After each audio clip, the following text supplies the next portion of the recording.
Supreme Court has ruled in favor of churches in California. There are more lockdowns on the way. Joe Biden's advisor, Dr. Osterholm, says we need a 6-week hard national lockdown. But it seems like in many different circumstances, the Supreme Court is saying you can't do it. There have been already several rulings over the past year stopping many of these lockdowns. We just saw the Supreme Court ruling in New York, but it seems like we're still going to be going through this back and forth of those who think we should and those who think we shouldn't. But I bring this up because there is something else behind all of this, and it's called the Great Reset. The World Economic Forum said that COVID is an opportunity to reset global capitalism so that global stakeholders have a better, responsibility towards the planet. And the New York Times, the BBC, and many outlets said this is a conspiracy theory. They call it the Great Reset conspiracy theory. Well, what they add is that the theory is there is a plan to reset global capitalism, but COVID was a hoax. That's not necessarily what the Great Reset is. And so when you Google it, it's really funny. You'll see the World Economic Forum saying the Great Reset opportunity, and then next to it, the New York Times saying it's a conspiracy theory. Well, regardless of the conspiracy stuff, I can say fine to the New York Times. But The Hill has recently published an op-ed.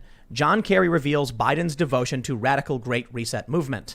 And we can see in statements made by John Kerry, who's going to be representing the Biden administration in terms of climate change, that they want to take advantage of COVID to move into a kind of lockdown that would help alleviate the problems of climate change.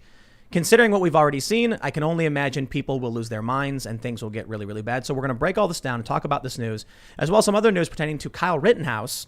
And it works out really well because today we are joined by the one and only Destiny. Hey, what's up? Thanks for having me here. And I'll just let you describe yourself, do a quick intro, because I don't want to, Yeah, so I do politics and gaming on which camera looks at me? Who do I look at? That one right there. That guy? Okay. Yeah. I do politics and gaming on Twitch and YouTube. I go by Destiny there. I don't know how I would characterize myself politically. Probably center left to far left, or if you're a communist, on far right. And yeah, otherwise, we just run down. I'm a huge riding for Biden supporter. Are you really? Oh, yeah. 1,000,000%. Love him. Hear him described as Obama 2.0. Very much in favor of that. So I'm excited for 4 years of Biden. Maybe 8 years. Maybe he'll go for a second term. We'll see. Otherwise, maybe Kamala Harris will step in for the second term. And, oh, man, how exciting would that be? Most progressive voting record in the Senate, yes. I think people, they always assume that, it's going to be some kind of internet blood sport. We clearly disagree in a lot of stuff. It's going to be a fun conversation. I think, we'll have some back and forth. It'll be great. I think you were mentioning, all that stuff because where you were looking at me as you were saying Obama 2.0 and all that stuff. Yeah, it'll be fun, yeah. Yeah, right on. Yeah, we were testing the limiters before this, screaming, seeing how loud we can go on the mics. So we should be good to go, yeah. We have this thing where we can both scream at full volume and it automatically limits so that you don't blow your ears. You guys are welcome. Ian's hanging out. So this would be really interesting too. And of course, Lydia's producing. I am producing. And make sure you smash that like button, subscribe to the notification bell. We are live Monday through Friday at 8 p.m. Well, let's just jump to the first story, and we'll talk about John Kerry reveals Biden's devotion to radical Great Reset movement from The Hill. This to me is really funny because they say the Great Reset's a conspiracy theory, but it's actually what they've been calling it for some time. The Hill says, in June, elites at important international institutions such as the World Economic Forum and the United Nations launched a far-reaching campaign to reset the global economy. The plan involves dramatically increasing the power of government through expansive new social programs like the Green New Deal and using vast regulatory schemes and government programs to coerce corporations into supporting left-wing causes. Obviously, this is, I think it's a biased view of what they're saying, but to be fair, the World Economic Forum has pushed a lot of left-wing causes as they've referenced the Great Reset. It goes on to say, the two justifications for the proposal, which has been aptly named by its supporters the Great Reset, are the COVID-19 pandemic, the short-term justification, and the so-called climate crisis caused by global warming, the long-term justification. According to the Great Reset's supporters, the plan would fundamentally transform much of society, as World Economic Forum head Klaus Schwab wrote back in June, quote, "The world must act jointly and swiftly to revamp all aspects of our societies and economies. From education to social contracts and working conditions, every country from the United States to China must participate, and every industry from oil and gas to tech must be transformed. In short, we need a great reset of capitalism." They go on to say, internationally, the Great Reset has already been backed by influential leaders, activists, academics, and institutions, in addition to the World Economic Forum and the United Nations. The Great Reset movement counts among its there's a missing word there, I suppose, The International Monetary Fund, heads of state, Greenpeace, and CEOs and presidents of large corporations and financial institutions such as Microsoft and MasterCard. But in America, most policymakers, including President-elect Joe Biden, have been relatively quiet about the Great Reset, leaving many to speculate what a Biden administration would do to support or oppose this radical plan. They go on to say that at a panel discussion about the Great Reset hosted by the World Economic Forum in mid-November, former Secretary of State John Kerry, Biden's would-be special presidential envoy for climate, firmly declared that the Biden administration will support the Great Reset and that the Great Reset, quote, will happen with greater speed and with greater intensity than a lot of people might imagine. When asked by panel host Borge Brend whether the World Economic Forum and other Great Reset supporters are expecting too much too soon from the new president, or is he going to deliver the first day on these topics, Kerry responded, the answer to your question is no, you're not expecting too much. And yes, the Great Reset will happen. And I think it will happen with greater speed and with greater intensity than a lot of people might imagine. In effect, the citizens of the United States have just done a Great Reset. We've done a Great Reset, and it was a record level of voting. Kerry later argued that the Great Reset is necessary to slow the climate crisis and that, quote, I know Joe Biden believes it's not enough to just rejoin the Paris Climate Accords for the United States. It's not enough for us to just do the minimum of what Paris requires. So I'm not going to read literally every, the last bit of this. It's clearly an opinion piece, but it's talking about something that's actually happening. Lockdowns. I'm going to ask you, Destiny, your opinion, because you were mentioning before that you're for them. Well, are we going to talk about the Great Reset or are we going to talk about lockdowns? Well, we're going to talk about the Great Reset for sure. Mm-hmm. I mean, unless you want to respond to that first. Oh, that all sounded really cool, I guess. The idea that we have an opportunity to reorganize things based around like some kind of like ongoing crisis that might expose, weak parts of our economy or weak parts of, healthcare infrastructure, whatever. Like, I think the idea of capitalizing on those types of disasters and moving new programs forward, I think is really good. I think it's like pretty standard business practice too, right? Like nobody files bankruptcy and comes back the exact same way, right? Usually it's an opportunity to restructure your business, to get rid of stuff that doesn't work, to improve on stuff that does work. Like, I don't see the horrible part about that. But more specifically, lockdowns or? Yeah, so I guess the general idea is that when they're talking about lockdowns, they're not talking about COVID. They're talking about the Great Reset and climate change.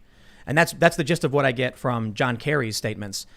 Initially, they said the Great Reset, of global capitalism, whatever, would be due to COVID. It's a great opportunity to do it. But then clearly what their real concern is climate change.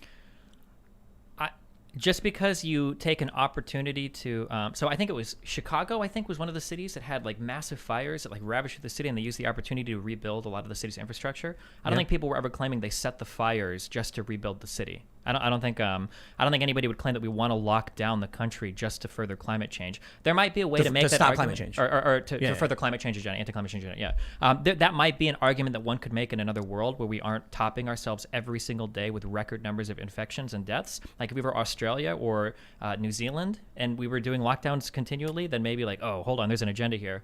But I mean, like we're losing Twin Towers worth of people every day. The idea that this is just a conspiracy to pass climate change agenda stuff seems like a hard sell to me. I don't think it's that it's a conspiracy. I think it's that they're exploiting a crisis. But that's good. Shouldn't we do that?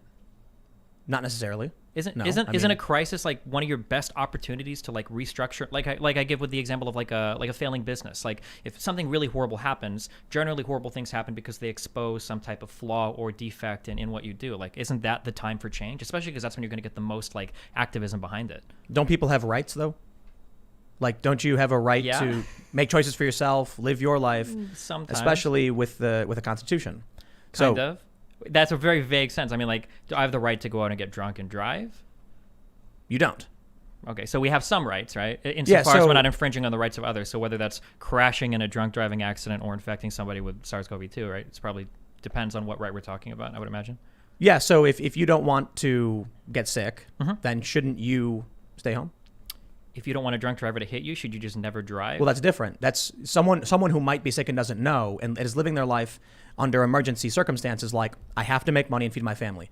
There's no circumstance where you have to be drunk and drive to feed your family. There's no circumstance where you have to be outside and standing right next to people without a mask or whatever. Well, right? We're not talking about that. We're talking, well, I mean, if you want to criticize the Black Lives Matter protests and, the Biden, the big Biden rallies or whatever they just did when Biden won, then yeah, there's no reason for those people to be doing that stuff. You can simultaneously criticize them and the anti-lockdown people too as well, right? That's not like I can criticize both. To my knowledge, a lot of the people were in those protests were wearing masks, though. I mean, from what I saw. Well, in the Biden one, they were taking their masks off and drinking and sharing drinks was like one of the big videos that came around. Sure, that's pretty dumb. That's pretty dumb for sure. For sure. But I'm just more fundamentally, I'm just saying that like to come up with the like, don't we have rights? Well, yeah, I mean, of course we do. But I mean, we learned this growing up. With more rights also comes more responsibility. You know, like I think the drunk driving thing doesn't work.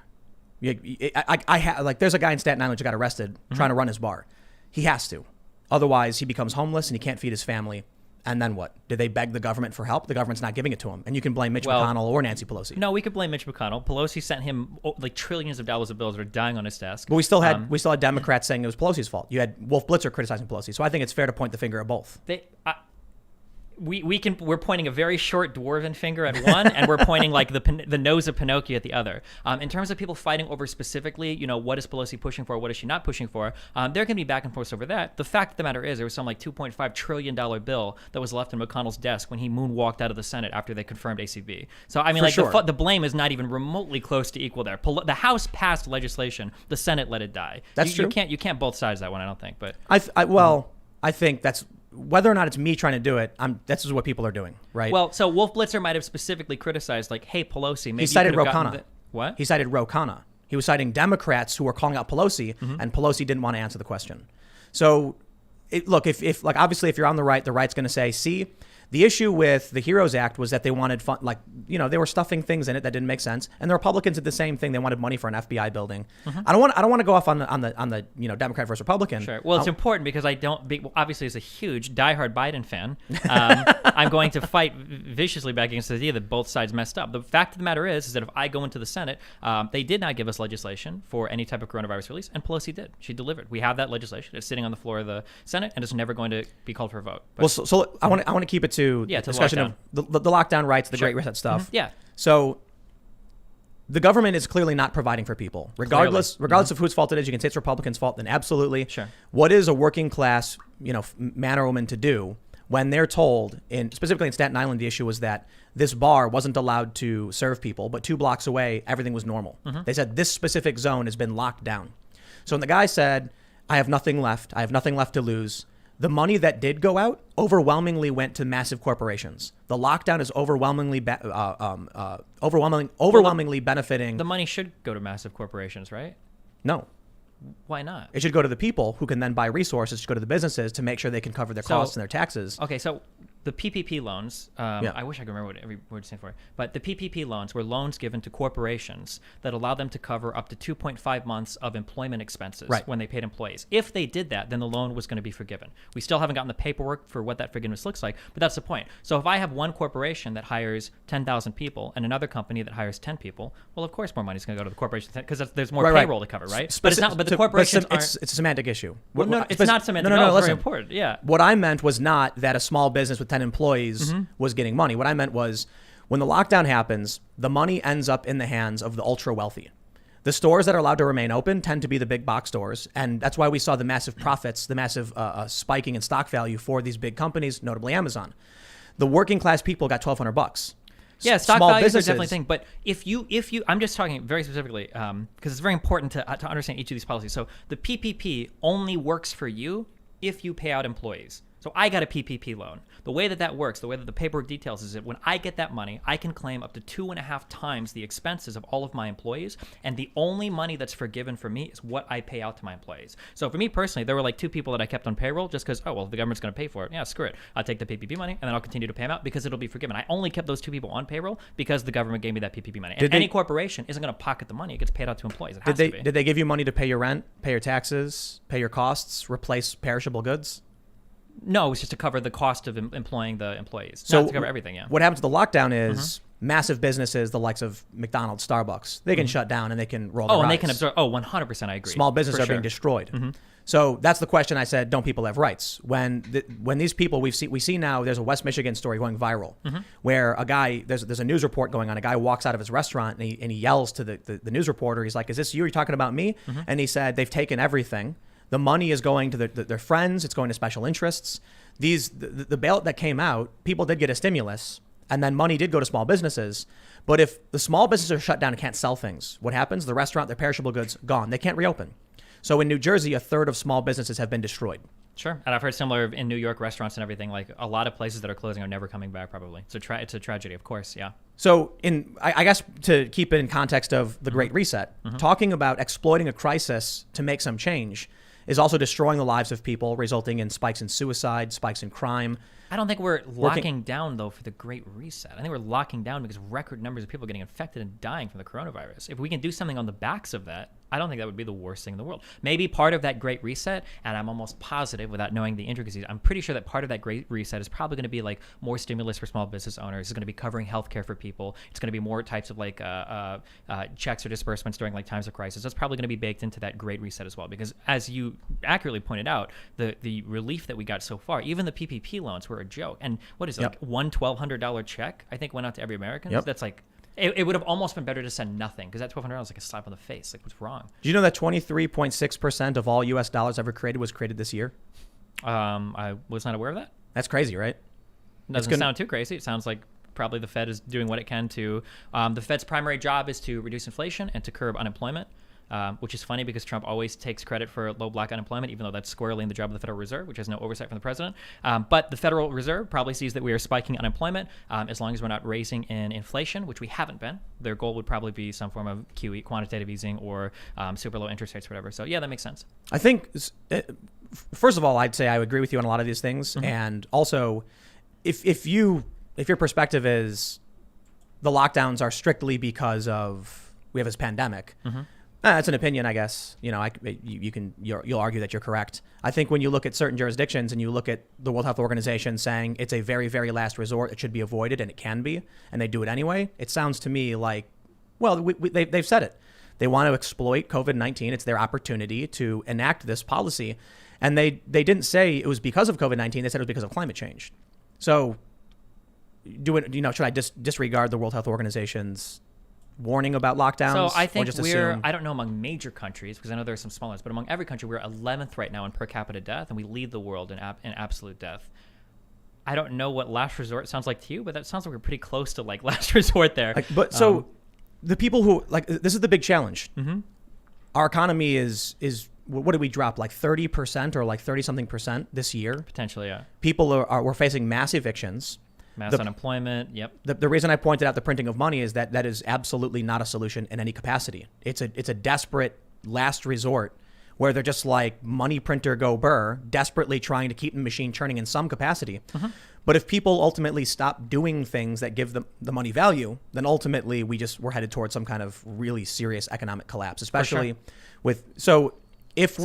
I'm not going to disagree with you here, and we talked a little bit about this off air. The problem is that right now we have the worst of both worlds, and that we are doing half-assed lockdowns that are locking down just enough to absolutely destroy small businesses and average workers, but we're not locking down enough to prevent the spread of the disease. So what we're getting is the disease is spreading almost uninhibited, or it almost feels like it's uninhibited. I'm sure it has been to some extent. And then we're seeing all these businesses close down, and because we're doing it in such a lackadaisical manner, like nothing is actually moving in a positive direction. We haven't eliminated the virus in any part of the U.S. We're still in like that map is in like purple spreading in almost in every single state. And then people are suffering severe economic harm as well. Right now, whatever we're doing, if you were to ask me like, well, should we just not lock down anything or whatever? If it was between just doing no lockdowns and doing what we're doing now, I might even say like, okay, yeah, like whatever. I think that's it actually. Sure. The guy at the restaurant that I mentioned in Michigan, he straight up said, if the government gave me enough money to keep everything moving, I'd happily walk away for 2 months. Yeah, for sure. I think it really just comes down to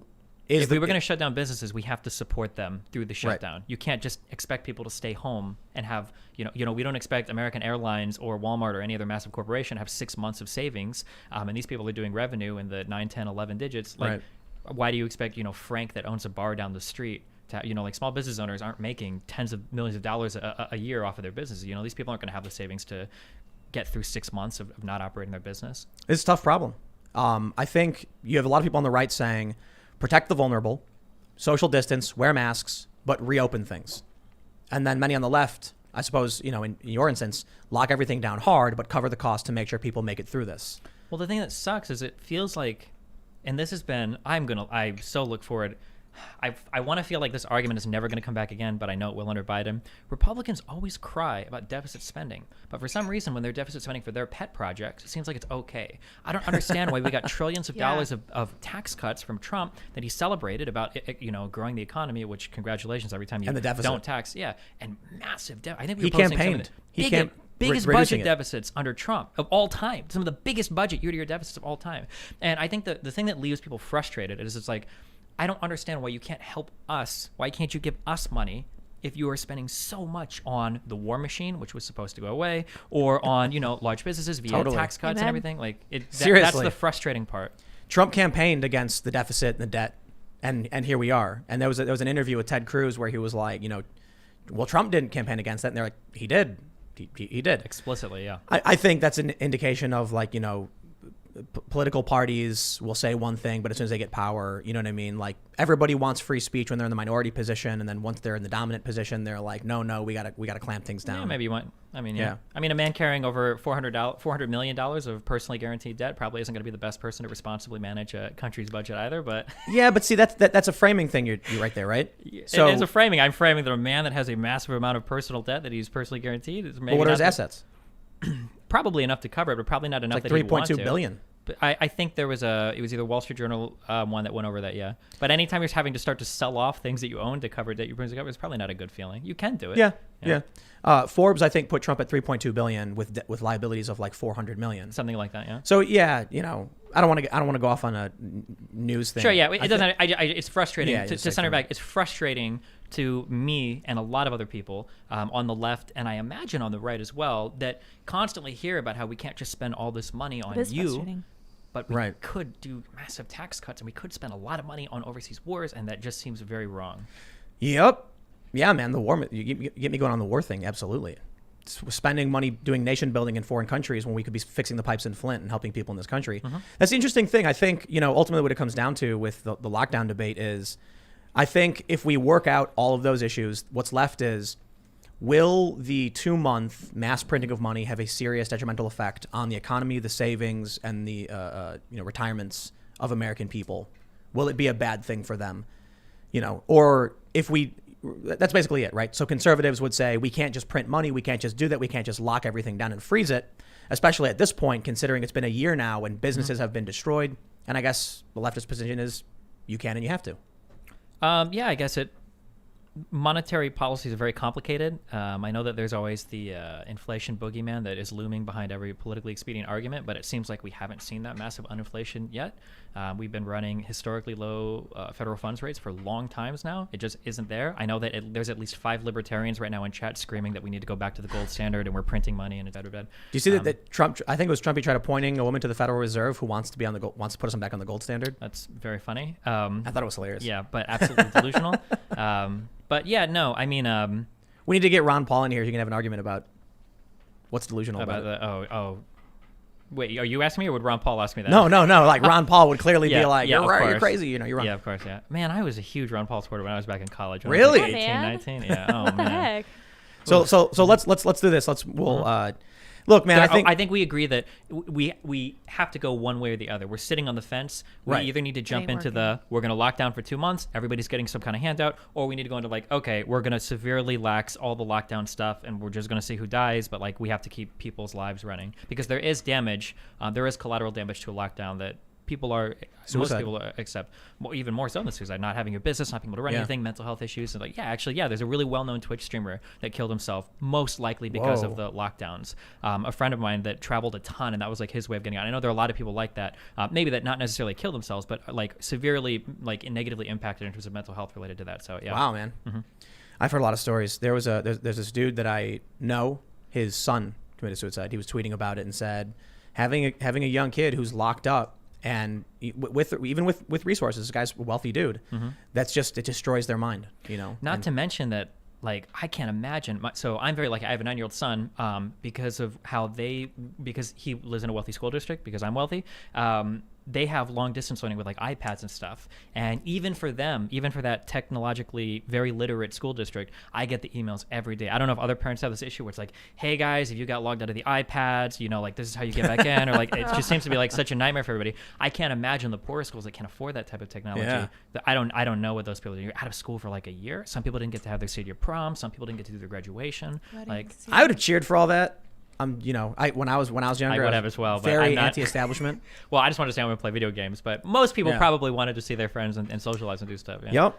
Well, so that's a good argument why there shouldn't be lockdowns for the sake of mental health and everyone. And potentially, or a good argument for why we should have had very strict lockdowns for 2 months and then maybe started to do like much more controlled reopenings like they've done in Australia, New Zealand, or South Korea. So then the problem isn't so much a conspiracy as it is two factions fighting and getting a half-assed response instead of one solid response to either. The problem is that literally every single thing in the United States is so unbelievably politicized that you can't do anything without somebody looking at you like you have a political agenda behind it. And part of the reason is because of stuff like talking about the Great Reset. Like on its face, if you were to say like, hey, if you ever doing like a massive restructuring, do you think you should take that opportunity to optimize like part of your workflow? Every reasonable person would be like, yeah, probably, yeah. But like when it's phrased in that like, do you think that people are pushing for extra coronavirus lockdowns just so they can shove AOC into every person's home, forcing you to get on your knees and worship the Green New Deal? It's like, well, okay. Like I feel like the framing of that is a little bit disingenuous, and it further serves like that hardcore hyper-partisan politicization of American politics. The World Economic Forum put out a video that said in 2030 you will own nothing and you will be happy. So when you say the World Economic Forum, do you mean like one person who works in one subsection that does YouTube videos? They published it. It was published on all social platforms. They wrote a big long article about it.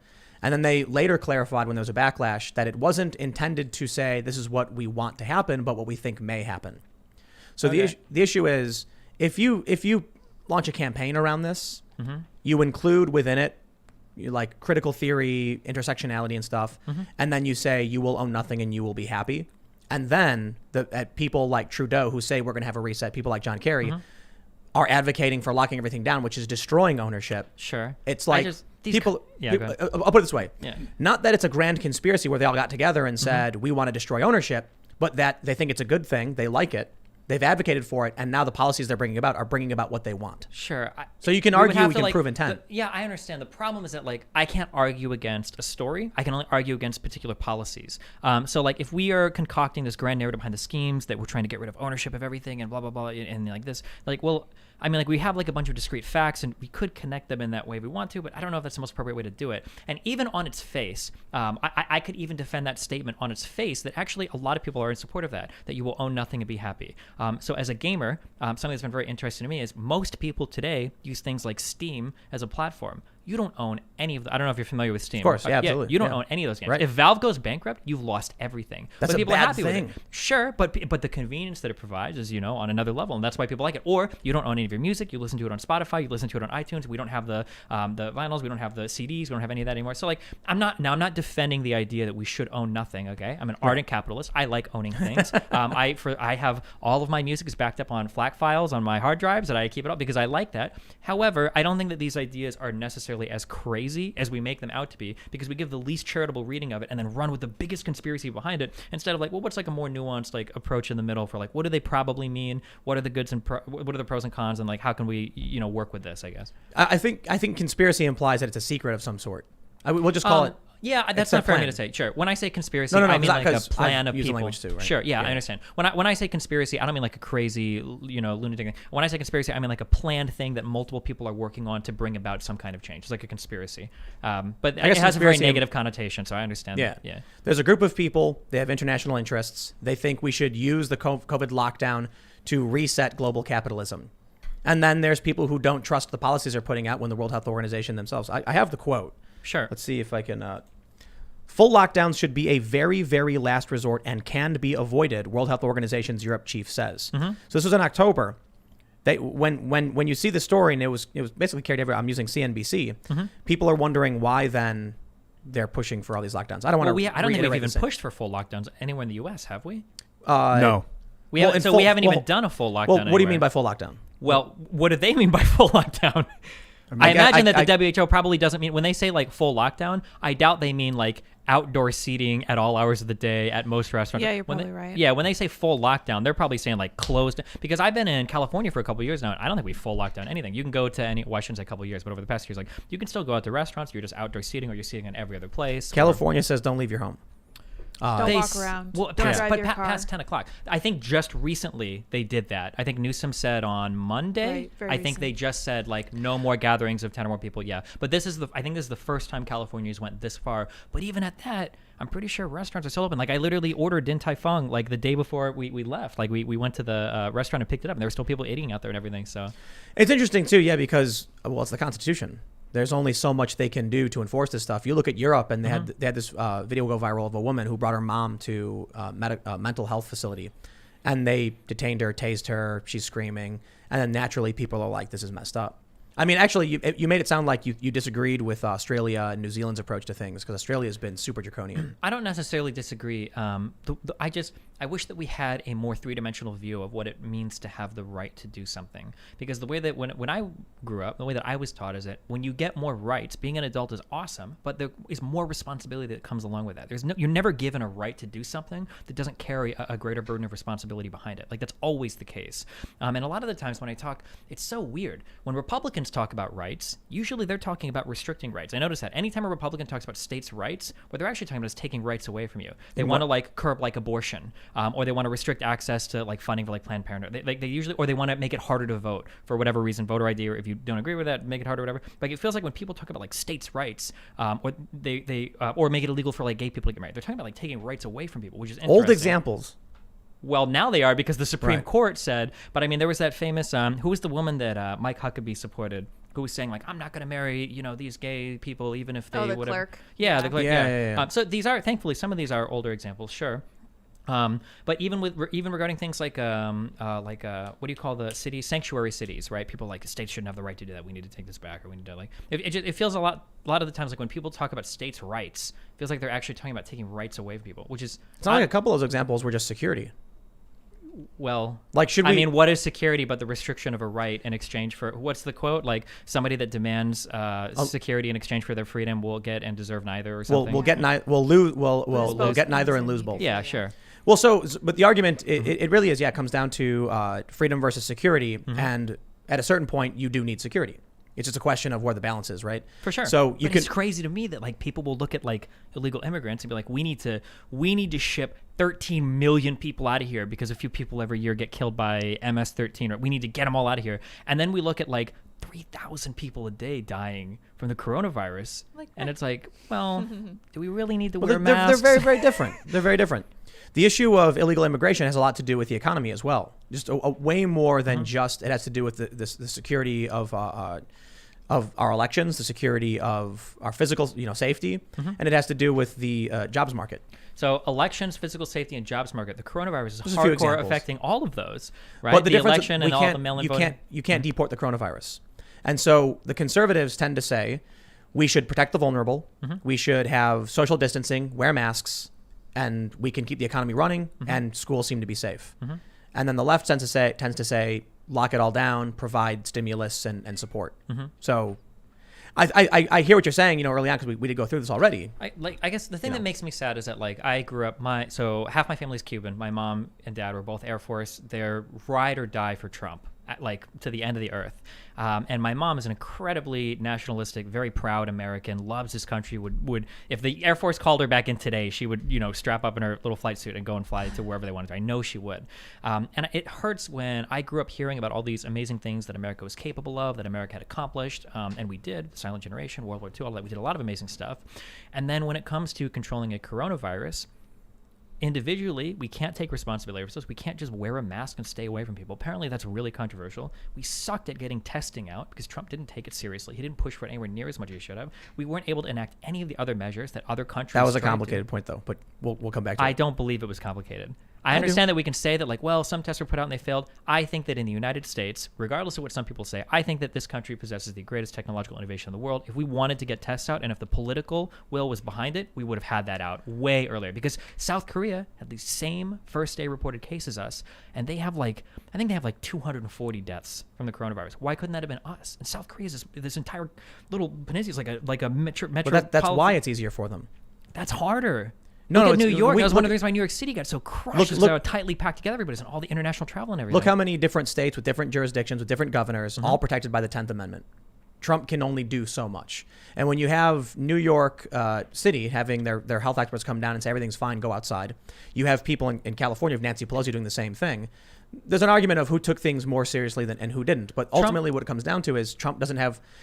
Vosh argued Trump should use the constitutional war powers to just assume control and then force things. So firstly, that would be insane. Imagine if Trump would be using executive powers in times of national security to do insane stuff like tariffing China or sending troops down to build the wall. I mean, he's already done this. These weren't even national emergencies. But I'm not in favor of Trump enacting it. It's because he shouldn't have done it there, but you could make an argument that he might do it here. Maybe he should. If there was ever an argument to exercise these powers, it would probably be in protecting a 9/11's worth of people dying every single day in the United States. I don't know if tariffing China is the same level of national security. And that's why it's not a big deal. What do you mean? Well, Trump putting a tariff on China, people say for the most part, okay, we'll see how that plays out. Well, no, a lot of people were very upset because he did this unilaterally and he exercised executive branch powers to do it under threat of war or whatever, which is a little bit insane. So I'm just saying I don't agree with Vosh's argument, but if you're going to argue in favor of Trump abusing the executive like he has so far, it seems strange to make the argument that he shouldn't do it here. Has he abused the executive? I think that saying that we need to go that the border wall to the south is some horrible national emergency that he needs to send people down to build part of his wall or whatever, or saying that we need to have a national emergency tariff. I think that's very strange. I think that's an abuse of power. And then more importantly, back to what you said before, Trump can only do so much. Trump actually can do so much because he is so unbelievably popular in the Republican Party. Trump still has a 93, 94% approval rating in the Republican Party. If Trump went around, if Trump went around and told the governors, listen up, guys, we're going to close down for a couple months because it's your patriotic duty, blah, blah, blah. You better believe that any Republican governor or anybody that's in any plus Trump district is going to be in lockstep behind them because they don't want to lose re-elections. In terms of securing the border, that is a power bestowed upon the president. If he's going to say the United States government, we need to protect our borders, we do.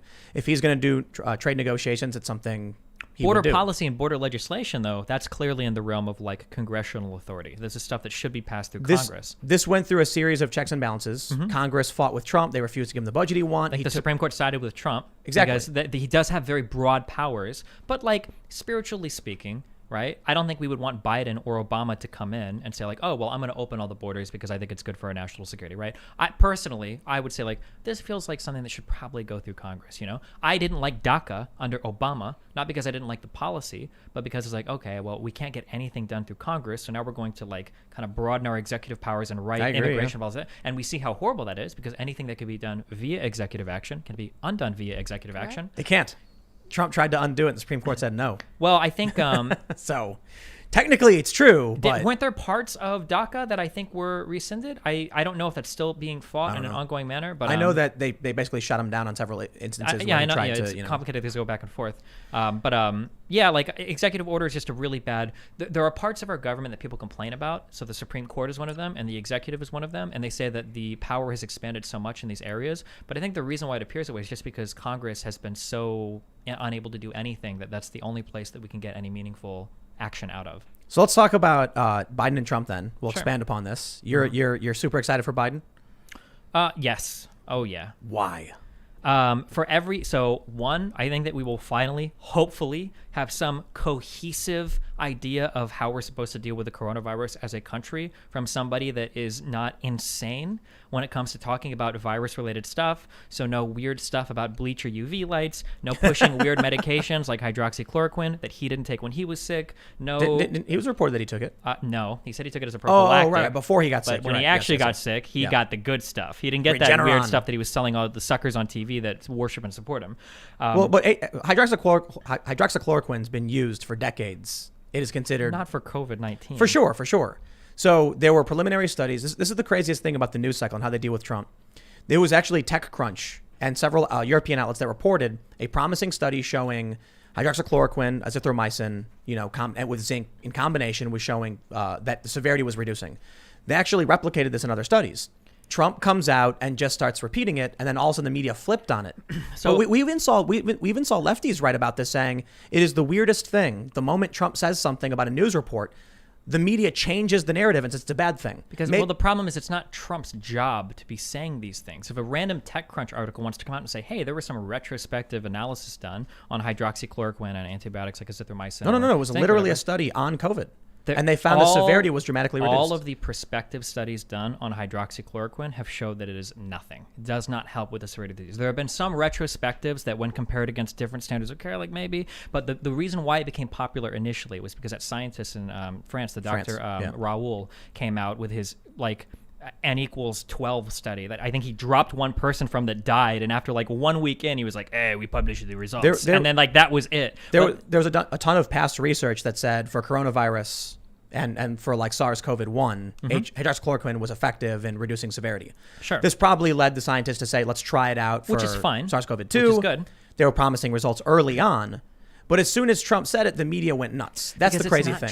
Because Trump is a different person, and it's not his job. So here's part of the problem when Trump comes out and says it. When Trump comes out and says something that hasn't been thoroughly vetted by the medical community, and isn't recommended by somebody who would be more in line to recommend that, like say somebody like Fauci, right? When Trump comes out and says it, it changes the worldwide discourse when it comes to these drugs. So there was a really good article published in Nature about some research scientists that complained about how hard it was when they were trying to run trials on other drugs, so dexamethasone and remdesivir or other drugs. Nobody wants to be in the loser trials. Everybody wants to be in the hydroxychloroquine trial. That's what Trump was talking about. Yeah. What? Nobody wants to risk being in the dummy trial for some loser drug when Trump is on TV talking about how he's taking hydroxychloroquine every day. It's not his job to do that. He's absolutely irresponsible for him to Trump, be on TV talking about that. I disagree. I mean, he's going to talk about what he sees in the news. I'm not going to blame the president. Is he like a Muppet? He sees something and he says something? This is the most powerful man in the world. I think that we can be a little bit more critical. Everybody does. What do you mean? What? Trump is not everybody. Trump is the president of the United States. And he gave a speech where he said, we're doing a great job. We're seeing some promising studies out of France. There's a hydroxychloroquine they're talking about. Should he not tell people that we're making developments and there's some promising, medications? The problem is that even if I was to grant you that, it stands in stark contrast to the reasons why he gave for never talking about the coronavirus initially, right? He's saying that I kept all this stuff secret because I don't want to start a panic, blah, blah, blah. But now he's out here talking about all these potential miracle drugs and everything. I think that it is very irresponsible for him. I even get nervous talking about certain medications on my stream because I don't want people to run out taking, and I know I have that power, and I'm not the president of the United States. Right. I always just say, ask your doctor. Your doctor knows best for you. Which is great. And if Trump said that, hey, there are drugs out there that might be trying to talk to your doctor, but that's not what he was saying. He was talking about, we got hydroxychloroquine, this great new miracle drug, and I think it's going to be the next. Do you remember? Who are you to say? Do you remember what the White House said on school closures? The science is on our side. And Anderson Cooper, I think, said something to the effect of he just doesn't care about your children at all. I think Jennifer Rubin said he wants your kids to die or something like that. This was actually what Kayleigh McEnany brought up in a press briefing. Mind you, that's why. So I remember that narrative when Trump and the White House came out and said schools should stay open.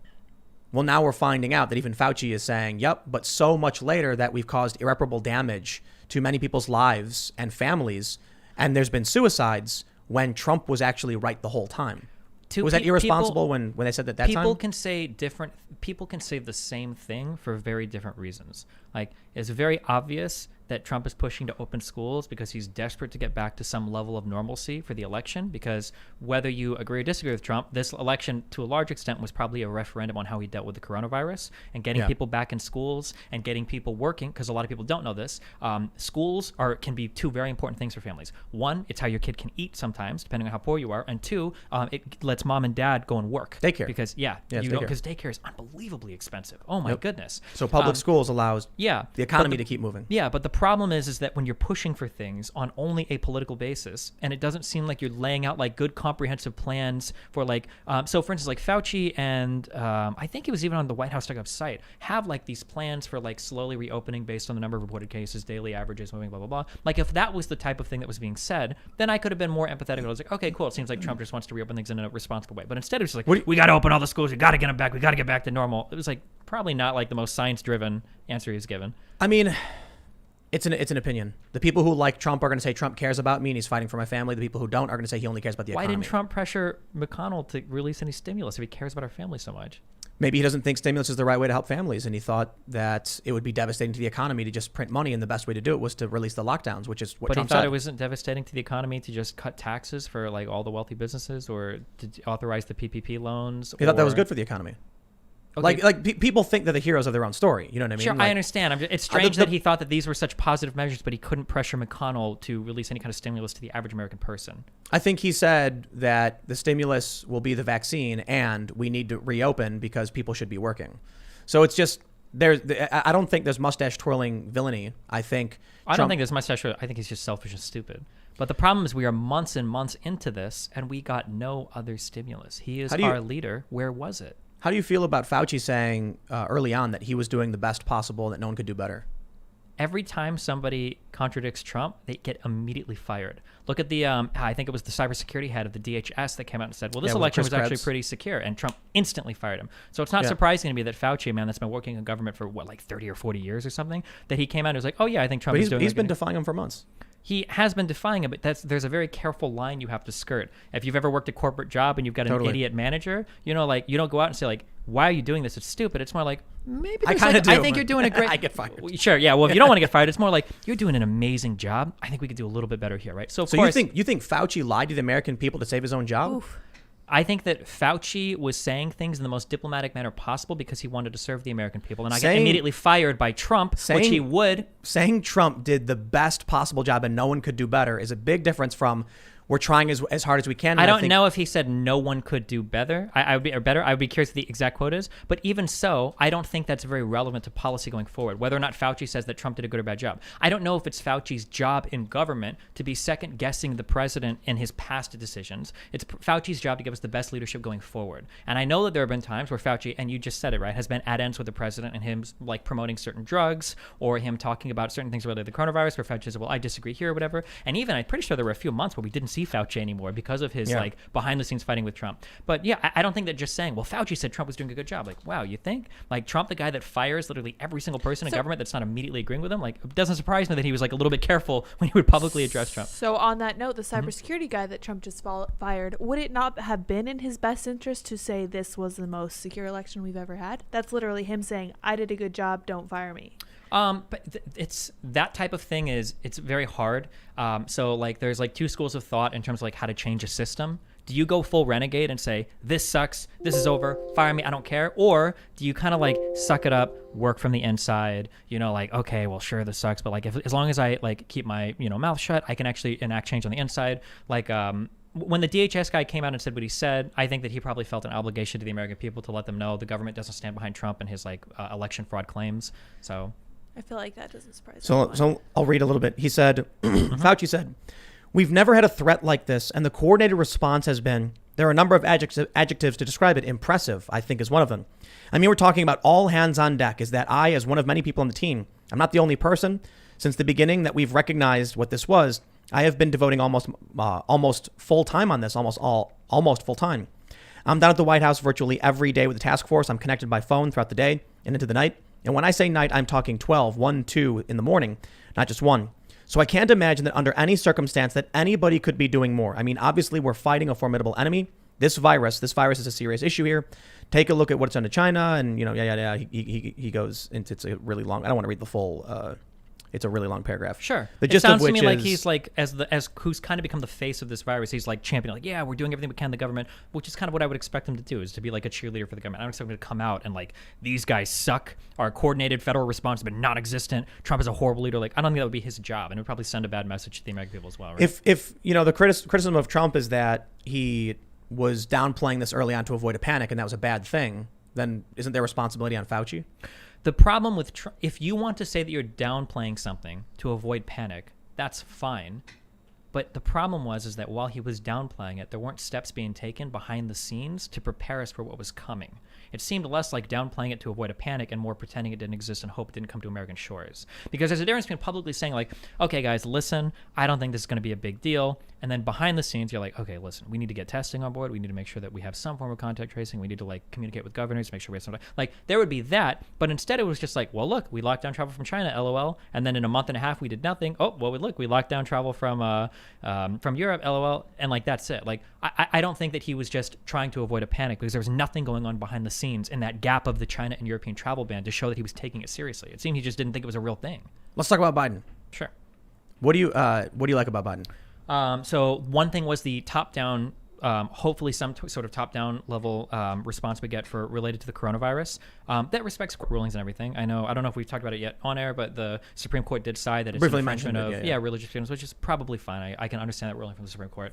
I would hope that churches would individually say like, okay, well maybe we'll suspend sessions, but I can understand that. But some top-down coordinated response from the government related to coronavirus. Number 2 and 3 are closely going to be intertwined. Is going to be like the economy broadly and healthcare broadly. I'm very interested to see what sort of economic policies we're going to see from Biden, especially in regards to his strong support of unions, and especially in regards to, I don't personally like the policy, but pushing for a 15 an hour minimum wage. I'm very curious to see like where that ends up. In terms Bad news. Why do you say that? So he wants to combine that with a high corporate tax, yes? That's bad. And he's also been, as part of the Obama administration, very much in favor of free trade agreements. I love free trade agreements. Well, so you know what the combination of those 3 things will get you. Corporations facing high wage costs and high taxes will just move their factories and their businesses overseas. Well, that's part of what you have baked into any multilateral trade agreement, though, is right. The idea that nobody talks about this on the right or the left. One of the nice things about free trade agreements or multilateral trade agreements is that obviously what you just said can happen. Okay, you if you're going to make it so that I can export my supply chain to a place like Vietnam, well, I'm just going to make all my stuff over there because I can pay those workers way less. However, generally, as part of negotiating these free trade agreements, you usually demand some labor standards on the side of other countries in order to bring them onto a more level playing field so that you're not exporting all of those jobs. So 2 really good examples of this is one, is it the I can't remember, the United States, Mexico... USMCA. Yeah, USMCA, the United States, Mexico, Canada Free Trade Agreement. Agreement, So part of this agreement that Trump champions all the time was, I think they demanded like an increase in wages for Mexican workers that worked in certain factories to try to dissuade people from exporting too many jobs over there. And then another good example is part of the negotiations for the Trans-Pacific Partnership, obviously dead now, but part of those were historic labor reforms in Vietnam that would have bolstered a lot of the labor rights in that country. And a lot of those just completely went away as a result of the TPP negotiations falling through. It's good for Vietnam, but it's not good for American workers. Well, if you force them to pay their workers more, it is good for American workers because the increased liberalization of trade means we have another trading partner that we can buy and sell stuff from. But the fact that you have to pay their workers more means we're not just shipping all of those jobs overseas because they still have some minimum level of wages that they have to pay to discourage that. There may be those negotiations on labor rights, but the cost is still remarkably cheaper to have our factories all throughout Southeast Asia than here in the United States, and we've seen that. We've seen the fact that we don't produce our own medicine anymore. Sure. I mean, this is one of those like insanely multifaceted things that I agree with you in practice. It becomes a lot easier to spread supply chains throughout the world because it's cheaper in certain areas to manufacture it. That's not always a bad thing, but it's also a thing that we could combat if we would have more honest conversations about like what is a multilateral free trade agreement supposed to accomplish. So for instance, the Paris Climate Accords. So very common criticism that nobody on the left talks about is that these things seem to give a lot of leeway to developing nations. Like, why would I join any type of pollution, restriction thing that's going to let China and India compete uninhibited with now my shackled economy that can't pollute? Right. Like, this is insane. But the only way that we can address those types of concerns have to come through multilateral trade agreements. That's it. There's no other way to do it. China is way too big as a country. A few tariffs or a couple sanctions aren't going to do anything to them. They have access to the rest of the world market. You have to get together with a bunch of countries to set these standards. It didn't work. We thought that the trade with China was going to normalize China and make them freer and better, and they went the other direction.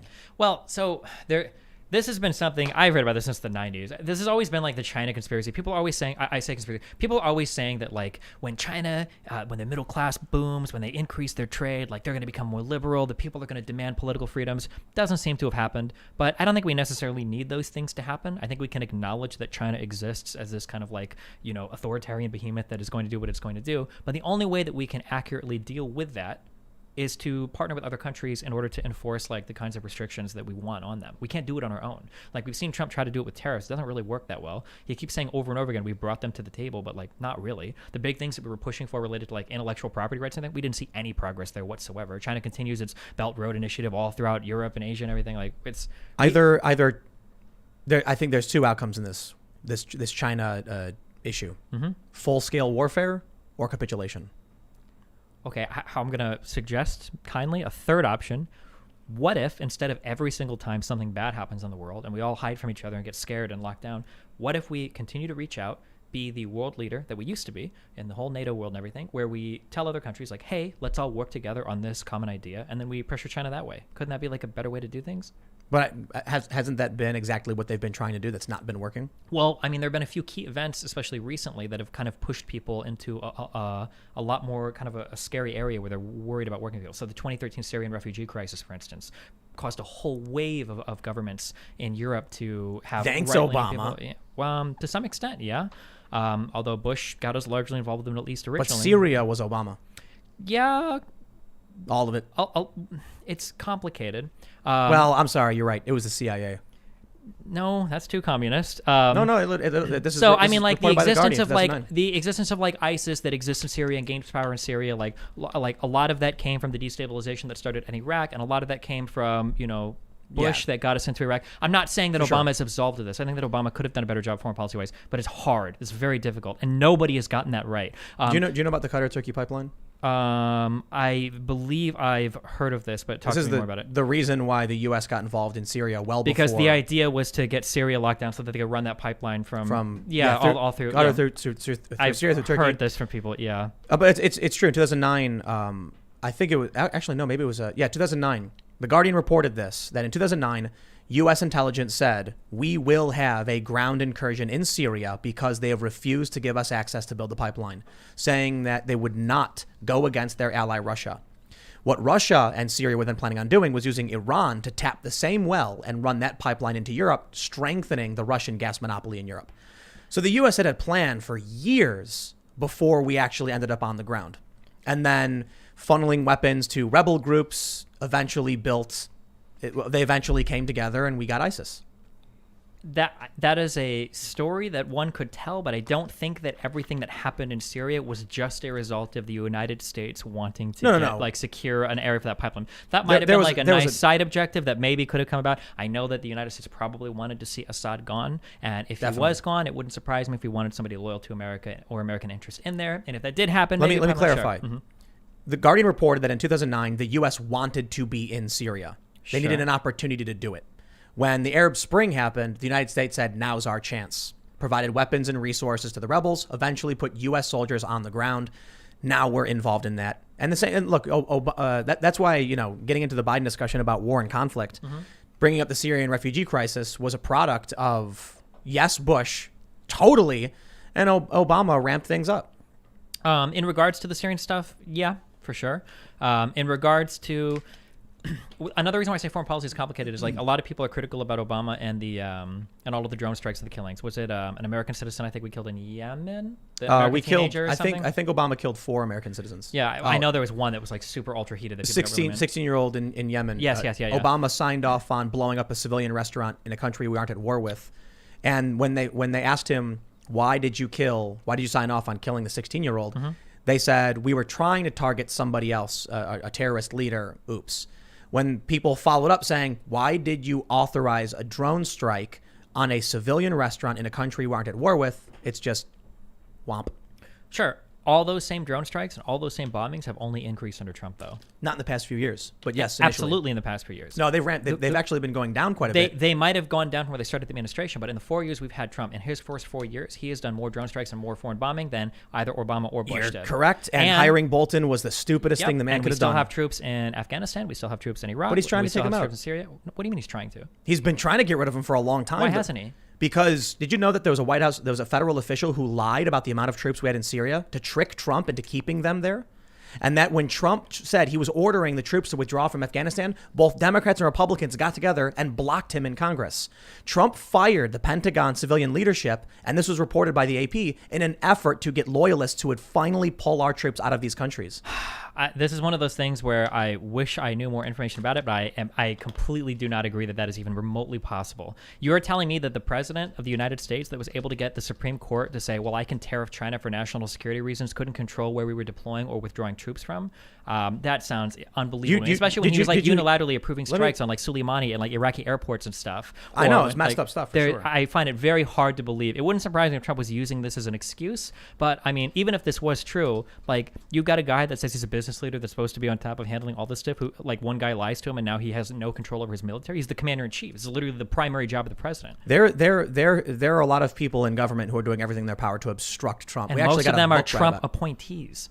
Yeah, I know. It's one of these. Trump's hired a bunch of dumb people. So at like, what come on, point, man. But you have the to fact ask that he yourself, hired Bolton. It's but like you have to ask yourself at one point: is it no longer the deep state's fault? When the deep state is 50% Trump appointees, maybe Trump is just highly incompetent. Look at the rulings that we're getting right now on the election fraud stuff. These are Trump federal judiciary appointees that are coming back and saying like, "Listen, man, you are insane. These affidavits are crazy." There's no joke at this. Like, there's no. I can't believe the defense I'm seeing for what's going on in these Trump lawsuits.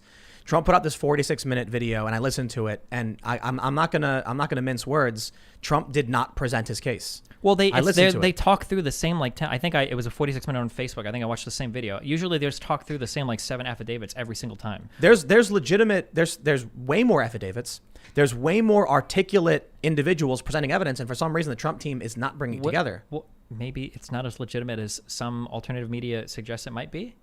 No, I think the issue is when you hear Trump do a 46-minute video and he can't actually calmly cite Matt Brainerd, and he points to a picture and says, "Look at that. How does that make sense?" I'm like, you're not giving me an articulate breakdown of what the issue is. Why is it that in all of these federal cases where these are being brought and the 3. judges are actually over the Trump campaign 40. has 3. Oh, maybe the Trump campaign personally. You can't tell me that some random people filing a lawsuit is reflective on Trump. You can't tell me that an affidavit alone is like valid evidence that like something horrible has happened. It is. Okay, witness testimony is evidence.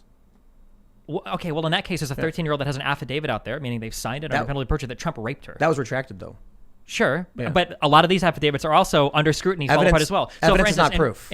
Evidence is not proof. That's right. So talk about it. But I'm just saying that, like, just because there's an affidavit doesn't mean that this absolutely happened. So, for instance, when I agree with you. You're right. Sure, when Giuliani brought the Miss Johnson, what was the name of the Indian lady that testified for so long in front of Michigan? Yeah. It was like Johansson or Johnson or something. But like she came and she gave a lot of the exact same testimony that had already been stricken down in court. So for instance, she talked about being in like the TFE voting center, and she was like, the election officials told me not to verify signatures, and I don't know why they were doing that. And when the judge went through it, he was like, well, that's because that wasn't your job. They were verified before they even got to you. Let me ask you a question. What's the point of an observer? What is the point of an observer? It super depends on every individual area, I would imagine. So broadly speaking, probably to observe, I would imagine. To observe what?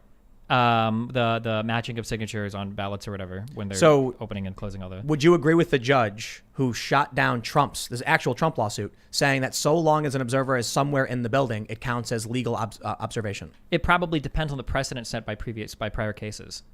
Doesn't that sound bad faith? Like what sounds bad faith to me is that all of this stuff was brought up after it was shown that Trump had lost the election. Where were all of these complaints on election night? Like complaints that that observers weren't allowed in, complaints that the Dominion voting systems. They were all over Twitter. They absolutely were not. Yes, there were a few random Let me just cite but Will Chamberlain, who was on the ground going throughout Philly as a lawyer, posting in photos and videos. People were complaining about being booted, but you got to understand, a lot of these people aren't on social media. They don't know what to do. It's not about just being on social media, because part of the reasons why these federal judges are throwing these cases out, so specifically in regards to that Indian lady, because on election night, none of these people were actually complaining. It wasn't until Giuliani went around soliciting affidavits days later or weeks later that people were asking, like, yeah. Are you a witness? Do you have evidence? Yes, I do. Please come forward. That sounds like the normal thing you have to do. Doesn't it sound a little bit strange that none of these people were complaining? None of these people were complaining? Imagine if a judge said, we're not going to use this witness testimony because the witness to the murder only came forward a month later after a cop found him. That's ridiculous. It was more like all this widespread wrongdoing was apparently being observed. They have to collect the data. But they weren't. Why didn't they go through any of the proper channels to report any of this? Like what proper? They did. I think you just don't know this. Like Matt Brainerd specifically said he gave his information to district attorneys. I might not know this, but none of the federal judges that have reviewed these cases apparently know this either, because that is one of the most consistent reasons why these get shot down. It absolutely is.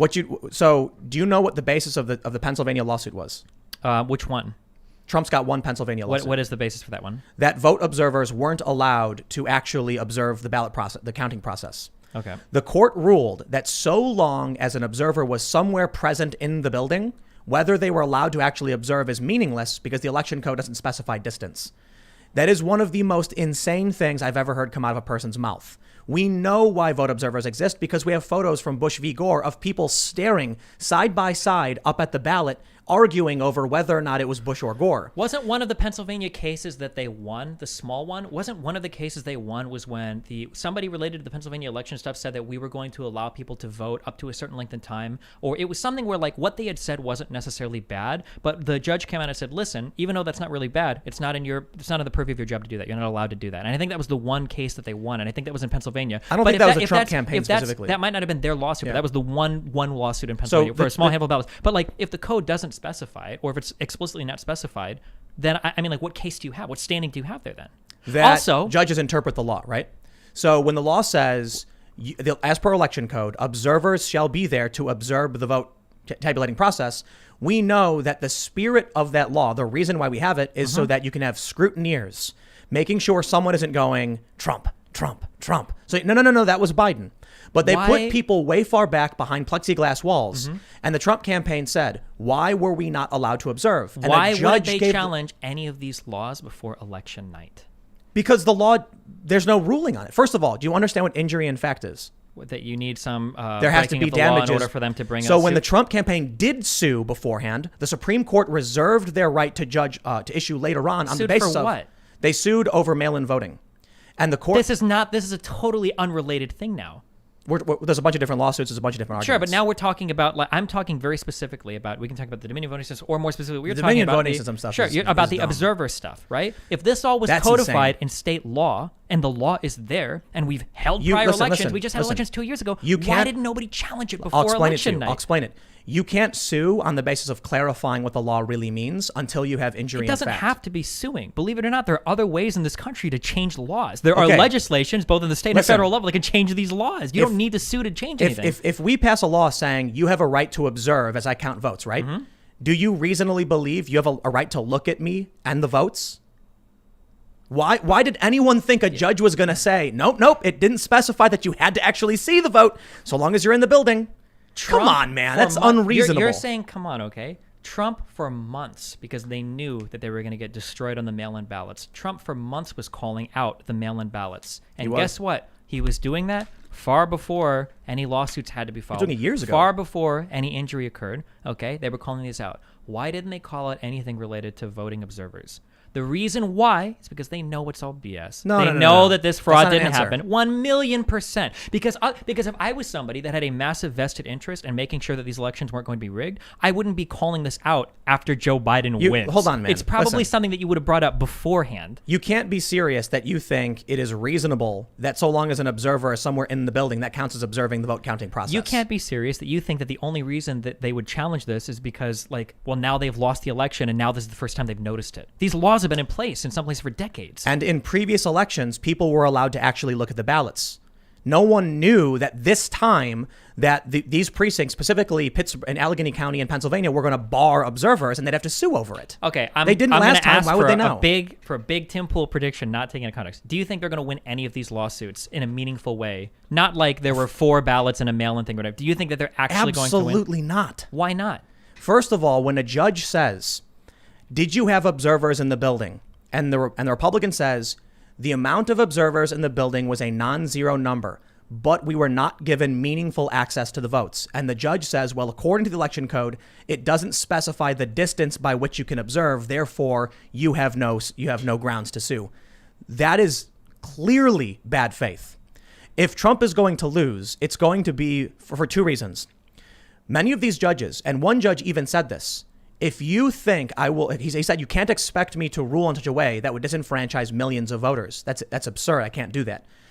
That's not all he said. No. I'm bringing up that point specifically. There was a very important second part to that. And he said, I can't do that with no evidence. He said that one would think that if somebody was coming to me to disenfranchise even one vote, that they would be coming with a very strong case with lots of evidence, but let alone millions of votes to bring such a shoddy case built on poor legal arguments with no evidence or shoddy evidence, that was the full quote for that. So the point I'm saying is, there's an unwillingness to take such a massive and unprecedented move in a court. Without evidence. There is evidence. There isn't, though. Just because a judge said without evidence doesn't mean there's no evidence. Not just one judge, but people have gone through so many of these affidavits. Did you watch the Are we talking about Trump's lawsuits or random other people? I guess I'm not. I don't know 1,000,000% the distinction between only Trump's lawsuits and all of the other ones that have been brought up so far. People have been rooting and cheering for Sidney Powell, and look at what happened with Tucker Carlson when he was like, "Where's the evidence?" They ripped him apart. They left Fox News, and now many Trump supporters are going after Sidney Powell because they're saying she's actually a Democrat trying to undermine the Republican Party. Well, of course, it's the craziest thing. Because anybody that's not lockstep with Daddy Trump is immediately castigated. No. Well, for sure, but people are so adamantly behind Sidney Powell and Lynn Wood. It's crazy. Like when I tweeted that it sounds like Sidney Powell's getting her information from conspiracy forums. Oh, people started tweeting me like crazy, and they've been making fun of me like, oh, how dare you? Now what? Trump? She's contradicting Trump. Like that stuff. I keep saying it over and over again. You come out and want to claim that this company was founded in Venezuela, Smartmatic, and then Sequoia and all this stuff may be true. That's totally fine. But bro, you need extraordinary evidence for extraordinary claims. When we're talking about a judge in Pennsylvania and the lawsuit wasn't about fraud, it's another thing that the left keeps doing. Trump has specific lawsuits pertaining to the validity of mail-in voting and absentee voting, deadlines, etc. So in these court cases, the judge will ask for a simple clarification. Are you alleging fraud? No, Your Honor, we're not. They'll take a clip of that and say, aha, this proves it. Trump is saying there's no fraud and the lawsuit isn't claiming it. Yeah, he didn't sue over fraud because that requires long-standing investigations was that that are the hard. Confusion then was because some of these judges were trying to figure out what standing they even had then to be there. Because initially it felt like the thing that I feel when I read the differences between what's being reported in these court cases versus what Giuliani comes out and says is Giuliani sounds like he's alleging some massive widespread election fraud. Absolutely. But then when it comes to them talking in front of a judge, it's like the meme with the little dog and then the shredded dog, and the shredded dog is like Giuliani in front of the cameras alleging fraud, election conspiracy, and then when he gets in front of a judge, he's like, okay, I'm not saying fraud, but like I don't think this lady was allowed to be in an area where she was supposed to be, and it's over like the smallest minutia ever, and they don't even have good evidence for what they're doing. I think it's fair to say that the Trump campaign is not delivering in terms of the legal process by which they go after fraud, 100%. I also think it's fair to say that the legal strategy over challenging voting systems and ballots is a legal strategy, and that's I wish that strategy, if it's something that they so deeply cared about, I wish that they would have done that prior to the actual elections. No, but you don't understand, man. How could they have known that the observers wouldn't have been allowed? Maybe they could have specified it in the code. It seems like Trump has every other conspiracy theory in his head about how he's going to be disenfranchised. You don't think having people observing the vote would have been like an important thing? The law existed, though. They had them. Well, apparently they didn't specify the distance. And I don't even know what. The distance. And also, I'm giving you a lot here because I haven't read the exact verbiage, because I'm willing to bet that when I go back home and I actually read through the case, it's going to be more than just like they had to be anywhere in the building. That's literally what it was. My guess is going to be that it's probably been consistent with state laws over all prior elections, and it hasn't been a big deal before, but now people are just really mad because of the massive increase in voters for Democrats on the mail-in ballots, that's why everybody's losing their mind over it. Let me ask you, should we have scrutineers, people who look at the ballots as they're being counted from both parties or even a third party? I don't know how these elections normally run. That sounds like normally it would what be they a do. Good. Yeah, it sounds like it'd be a decent. Is it okay that this time they didn't do that? I don't know if that's the case. I don't think in the majority of places that is the case where it wasn't. No. This is specifically the Pennsylvania suit. Yeah, specifically in some Philly few and Allegheny County. Happen, yeah. So you have these videos coming out where people are standing 100 feet away with binoculars, and they're like, I literally can't see anything. One of the most important lessons I've learned in my life is to never believe anything I've ever seen in a Twitter video. Just so many things. I don't know what the video, what time. Sworn affidavits. What was it? I don't know. It Multiple was either sworn you affidavits. or somebody else that I'd heard just recently say something about like all of these votes are being reported by machine. Like you don't see people walking around votes. We did literally on election night. You saw people like delivering votes and stuff to county houses and stuff. They're bringing them from other counties. Like when it comes to videos, I don't trust any of that on the internet without like a greater story context around it, because anybody can take one video of anything. Sworn affidavits. Look at this. Sure, sworn affidavits. So sworn affidavits in combination with the videos. A sworn affidavit is interesting. And them saying, we can't see, we can't actually observe the votes. So a big portion of what Giuliani is bringing forward right now in Michigan and these other places is that a lot of these people who are coming forward saying they're not allowed to actually observe the vote count. So when you have unprecedented rule changes, no excuse mail-in voting, which in the instance of Pennsylvania now, a judge recently issued an opinion citing that it seems very likely the plaintiffs will win on the merits, that this is unconstitutional.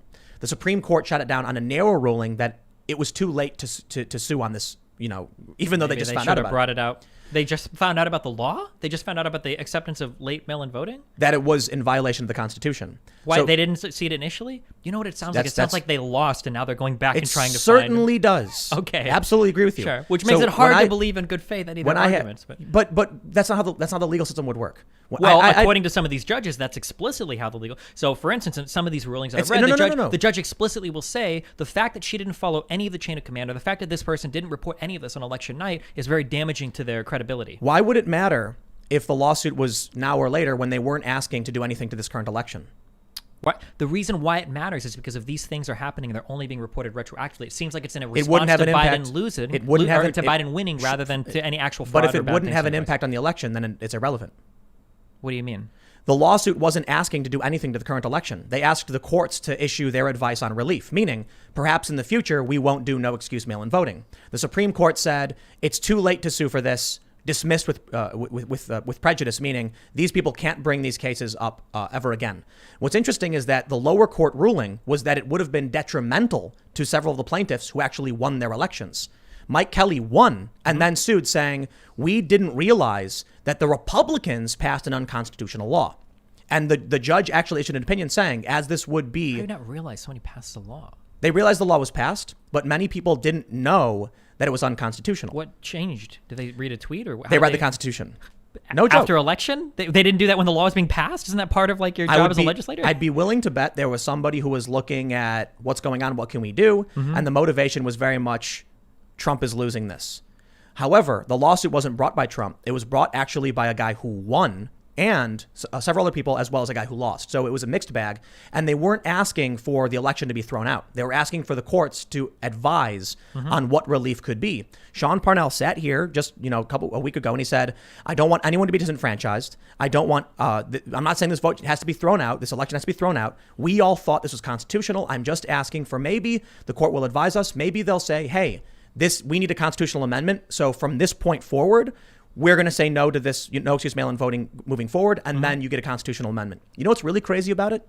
When the GOP was passing, the Pennsylvania GOP was passing Act 77, which is no excuse mail-in voting, they actually started the process to amend the Constitution and halfway through stopped, changed some wording, and then it got passed, signed off on by governor. So this is a bipartisan approval. Most people didn't realize what had happened. Wait, that doesn't sound like a bad thing on its face at all. If you were going to pass something and then you realized it was going to be unconstitutional, so you go to change the Constitution, but then you realize, well, hold on, if we reform some of this bill... No. You said reform. I said they changed some of the words. Okay, so laws are the words that make the laws. Let's not play semantic games. It's not a semantic game. Yes, it is. Well, when you say change some words, like I can change some words and make anything else. What do you mean by that? So let's not play semantic games. Let's define it. When the Constitution says absentee ballots require specific excuses to be allowed. Okay. And the law they initially presented was no excuse absentee. They changed absentee to mail. Okay. That's it. Are there an entirely different set of provisions that come in under mail-in ballots versus absentee? Is there a whole different part of their state legislature that has a different way of dealing with it? It was the same thing. The exact same thing? And that's why the judge in the lower court ruled the plaintiffs will likely be successful on the merits. And then the higher court said, we're not ruling on the merits. We don't know. It's just too late. Okay. Well, sounds like they should have brought it up beforehand then. They're going to the Supreme Court. Okay. That'll be interesting when it goes to the Supreme Court. So one of the issues that I have when people keep saying affidavits is that on the first hand is it feels like somebody sliding down a mountain, grabbing branches or whatever as he's going down. Like initially we're grabbing all the mail-in ballots or voter fraud. Then we were saying, we've got the Dominion voting machines are made in Venezuela. And then somehow Hugo Chavez is coming back to life to blah, blah, blah. No. Stop. Mm-hmm. First of all, the Dominion stuff is nuts, in my opinion. I know. That's crazy. I can't believe these machines existed for so long and no one said anything about them until after the election. In 2006, CNN reported on it. What did they report? They reported that they were completely insecure and there was a bunch of problems and all this stuff. And one of the things specifically that they reported is stuff like a lack of paper trail or no ability to audit these machines, which has been some of the stuff that has been corrected and fixed in almost every single state that allows these machines to function. Hold on. You said Hugo Chavez came back to life. Sure. No one's argued that.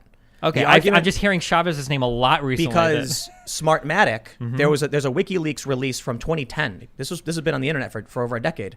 Cablegate, where they say in 2010 Hugo Chavez was providing resources to a group of individuals in Venezuela who are the principal owners. And if you travel through all these different shell companies, you find it originated in Venezuela. That's where that Hugo Chavez comes from. Sure. I feel like the argument that Hugo Chavez came back to life is an attempt to ignore what's actually being presented. Well, by I'm attempting individuals. to make the people sound insane because they are, to assume that there's some wider play by some other country But why, or some why are you grand- doing that? You Because don't it's need ridiculous. to. You don't need to. I think, So well, first because of for all- me, because I do a lot of humor, so I think it's funny when people invoke Chavez so much to try to scare people into thinking that some machines are stealing our election. But to say like this narrative that confuses the actual argument from people. Wait, what is the actual argument? The actual argument is that going back, a decade plus, going back 20 years, there was a series of companies that were started with the express purpose of being able to hide through audits that votes were manipulated. There is a company, Smartmatic, that was involved in this and has ties to Venezuela as per diplomatic cables that were leaked 10 years ago. So we've known about this for a long time. Why did the DHS and the I'm Department not of saying Justice... it's true. Oh, I'm sure. not saying it's true. But it's ridiculous. I'm saying the difference. It's crazy. There's a difference between what these people are actually arguing and coming out and saying Hugo Chavez returned from the grave. So on the level of these Dominion voting machines, if any of this was true, it would be the largest political news story related to elections in the past 100 years. Do you trust the media? To report something like this? This No, is like come on. Pulitzer Prize winning related They won reporting. Pulitzers for the Russiagate stuff. Sure, well, there was a lot of good reporting and a lot of credible indictments that came out of that, unlike the Benghazi and the email hearings. But regardless, I'm just saying that this level of election fraud would be like an unimaginable, unprecedented what were level. the indictments related to Russia? So one had to do with the Internet Research Agency, which was funded by the Kremlin, which had a whole bunch of foreign influence. But those in were terms of, like- foreigners, not Trump and not the Trump administration. Correct, yeah. There were no indictments related specifically to Trump's cabinet, although we did get some indictments kind of like around that. Right. So the Manafort stuff came out of that. Flynn got caught lying to the FBI, although Daddy Trump pardoned him. Cohen went down for the New York-related stuff and the election fraud. The crazy thing about the Manafort stuff is, you know, they found out about that. What did they find out about it? You know that how they found out about Manafort. I read a lot of weird stuff. They Politico went through report- some guy's office and they found a ledger that was like written on a piece of paper, or whatever, for Manafort for owing him money and stuff that he didn't report to the State Department and stuff. But go ahead. Politico reported that Ukrainian operatives were trying to sabotage Trump, and so they sent documents to a DNC operative, and then she, passed it along saying, "Here, we got some dirt. Go after him," and then they did. So it was political. It was, political. So all of warfare. Manafort's charges were just 100% doled I'd say up all of it. political I'm stuff. saying they found out about a lot of his documents because it was passed off for political reasons. If That somebody, shouldn't be surprising to anybody. Sure, I don't know how that absolves. I didn't say it did. I just said it's interesting that, we've got Ukraine stepping up. We've got this, political battle. People are trying to go after each other. Yeah, I'm sure people are trying to send people dirt about other leaders literally all the time. We had Assange and WikiLeaks and they're doing all of that for a long time for the left.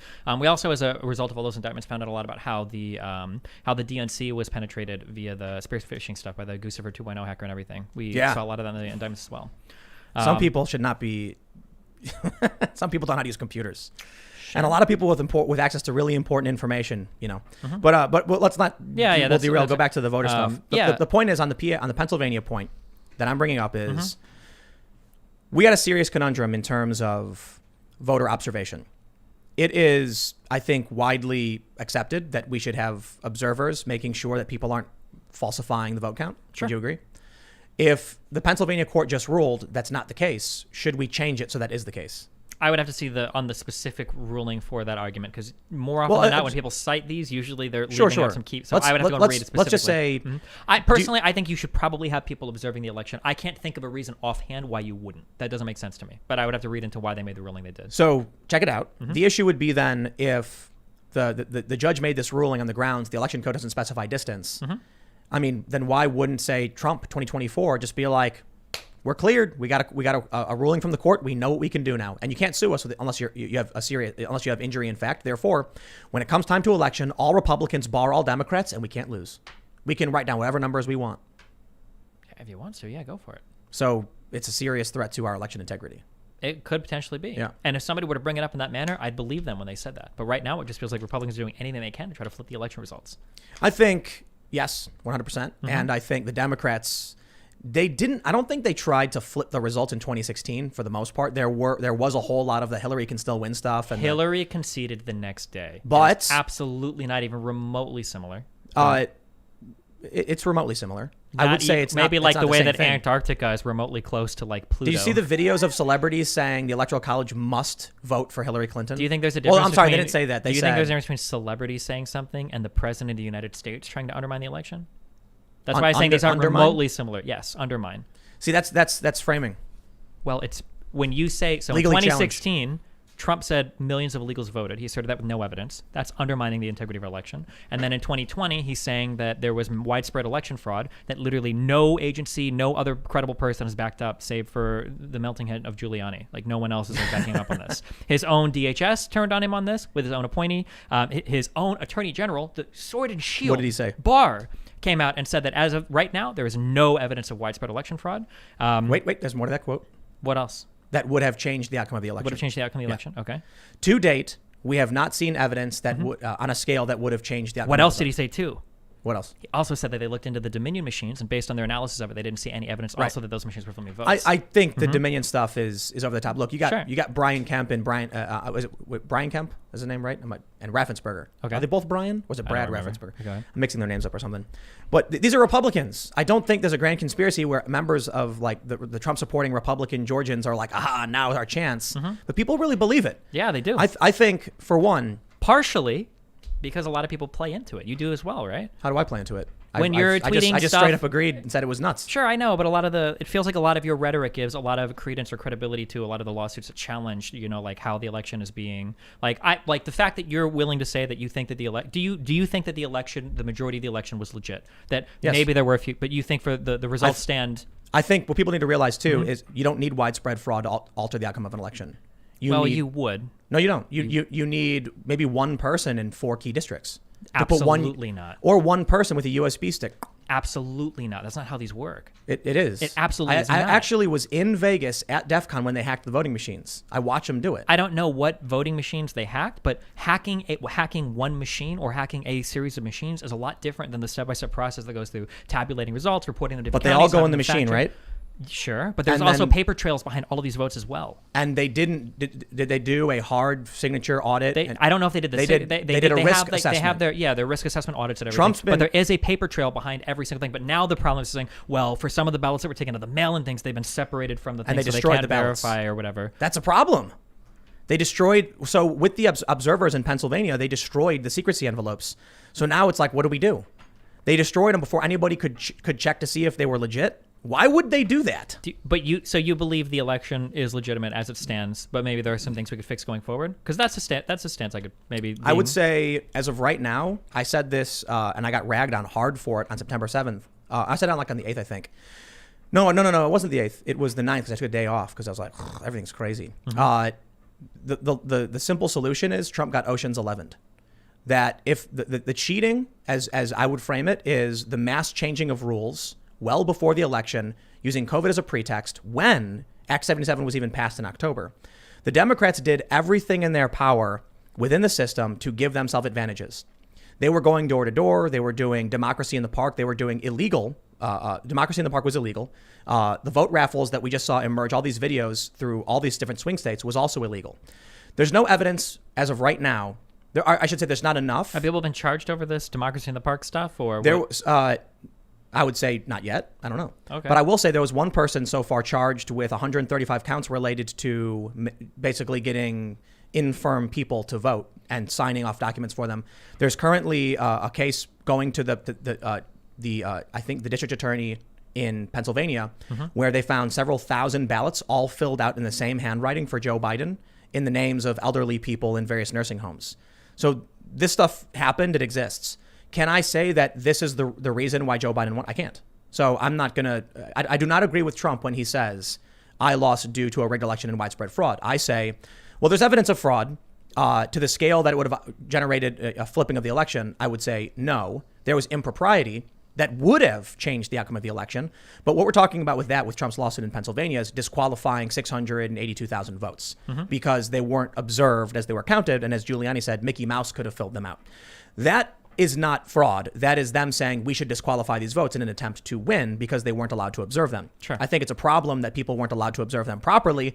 I don't know that disenfranchising the state is the appropriate, path I forward. think that's mostly agreeable, sure. I would say for life pro tip for people in the future, or anybody either playing video games with friends or trying to run a country, if you have severe problems with the way that rules are, it's usually good to try to change the rules before you lose. Otherwise, everybody's going to look at you sideways, wondering if Agreed. you actually care about the rules or if you're just trying to get them changed. But the they're not outcome. trying to change the rules with the observer Well, in thing. terms of in terms of specifying the distance, or in terms of having observers in a certain area or whatever, it sounds like they want to refine these rules to some extent. I think that hasn't gone to the Supreme Court yet. However, there's a Trump supporting lawyer, a friend of mine, his name is Will Chamberlain. He said it's not going there. Sure. The Supreme Court, he said it was on appeal. So you saw that court case where the Trump appointee was like, get out of here. Okay. They appealed it, and that case was them appealing just to have the right to amend the argument in the first place, and they said, get out of here. So, well, if this is the same one that I'm thinking, the reason why they told them to get out of there is because I think that this was a Trump case, right? It was, yeah. They'd amended this case like 5 or 6 times, and I think Giuliani once. showed up. They wanted to amend it for a second time. That was it. And so I wish I could remember exactly what this was, but I know that I watched. There was one because there was a legal analysis video of one of these that Giuliani got thrown out of court because they had moved different lawyers on and off of this case so much, and then they pushed it back and they tried to amend the case so many times that eventually the lawyer was like, "Hey, listen, you know why they changed lawyers? This is a joke. Like, get out." I know you're not going to say because of death threats. Yeah, a bunch of high-profile verified leftists, the Lincoln Project posted the phone numbers of lawyers. And then within a day, they said, "Please, judge, let us leave the case." Like that's the only reasonable. That's the only reason they did it. The judges quit the case after being threatened and harassed. So I've had, unfortunately, a lot of bad experiences with people with higher education. That makes me wonder sometimes. But I would feel like it feels to me that it would be pretty obvious. And if you're a lawyer, you'd probably understand this. That if you are going to be working on a public lawsuit, you're probably going to get a lot of public backlash. They weren't ready for any of that. I'm not saying that's good. If the Lincoln Project is posting phone numbers, that's pretty abhorrent. However, it feels more like they probably left because they saw the case was meritless, rather than just like, oh, we got death threats, so we decided to walk away. That's possible too. Highly improbable to me, but that's possible too. But that's speculative. Okay. More so, I would say, if we get the Lincoln Project, a bunch of news stories were published saying, Republican PAC, anti-Trump Republican PAC publishes private information. Twitter forced the tweet down. And then within a couple of days, the lawyers put in an official request to leave the case. Our only chain of events is this. So I think the simple solution is they were threatened and harassed to the point where they said, we don't want to be involved anymore. Sure. I guess it's just surprising to me that a lawyer would say, I can't believe my information went public on one of the most public lawsuits being filed in the world right now. That's very strange to me. There's no other issues. And how come all the other lawyers, who are not getting harassed are staying on? Why are the other lawyers aren't getting harassed at all? I find that hard to believe as well. I'm sure that any public name that's on any of those filings is probably going to get a ton of death threats. The Lincoln Project publishing your phone number is probably very different from just being a law firm on one of the suits. Possibly. Yeah. But so did you watch the Project Veritas guy that they originally had that was going to that had signed the affidavit saying he was told to backdate stuff or whatever that O'Keefe was talking? Yes, I did. Did you ever listen to the full interrogation of this guy when he retracted his? Yeah, I did. So one of my worries for the affidavits, that and then reading through some of the judge testimonies, a lot of these affidavits are people, they're being truthful, they're signing what they believe to be true, but the problem is their observations are just not bad like they think they are. Did you hear what the guy said after? Well, after O'Keefe brought him on and buttered him up some more, he's like, no, I got mind controlled or whatever by the interrogator. But if you listen to the interrogator, everything that they walked through was like, it was pretty obvious the guy's claim was way farther than he ever could have made. I disagree. The guy literally walked across the aisle to the desk and he's like, hey, if I'm talking, because the guy had said when he was across the aisle, he's like, I very clearly could hear him saying like, we need to post-date or backdate some of the ballots. And the guy's like, hey, can you hear me over there? And the guy like doesn't even respond. And he's like, hey, hello? And the guy's like, oh, yeah, I can hear you now. And he's like, okay. So you think the guy made it up in the first place? I don't think that he made it up. I don't think that he's that malicious. I think he probably heard a word or two and then maybe extrapolated, and then his mind probably ran with it after that. Is what it seemed like based on that like 2-hour interrogation. A guy hearing something and then being like, I can't believe that happened, and then telling someone is probably more accurate than a federal agent coming in and saying, sit down. And he says, what did he say? I'm scaring you right now. Like, did you hear that stuff? Yeah, of course. That's so what do you think happens when some regular, like, kind of dopey dude is sitting there and a federal agent is kind of drilling him? You didn't hear it, did you? No. You can't hear it, can you? You're right. Don't worry. Everything is for you. We're scaring you right now.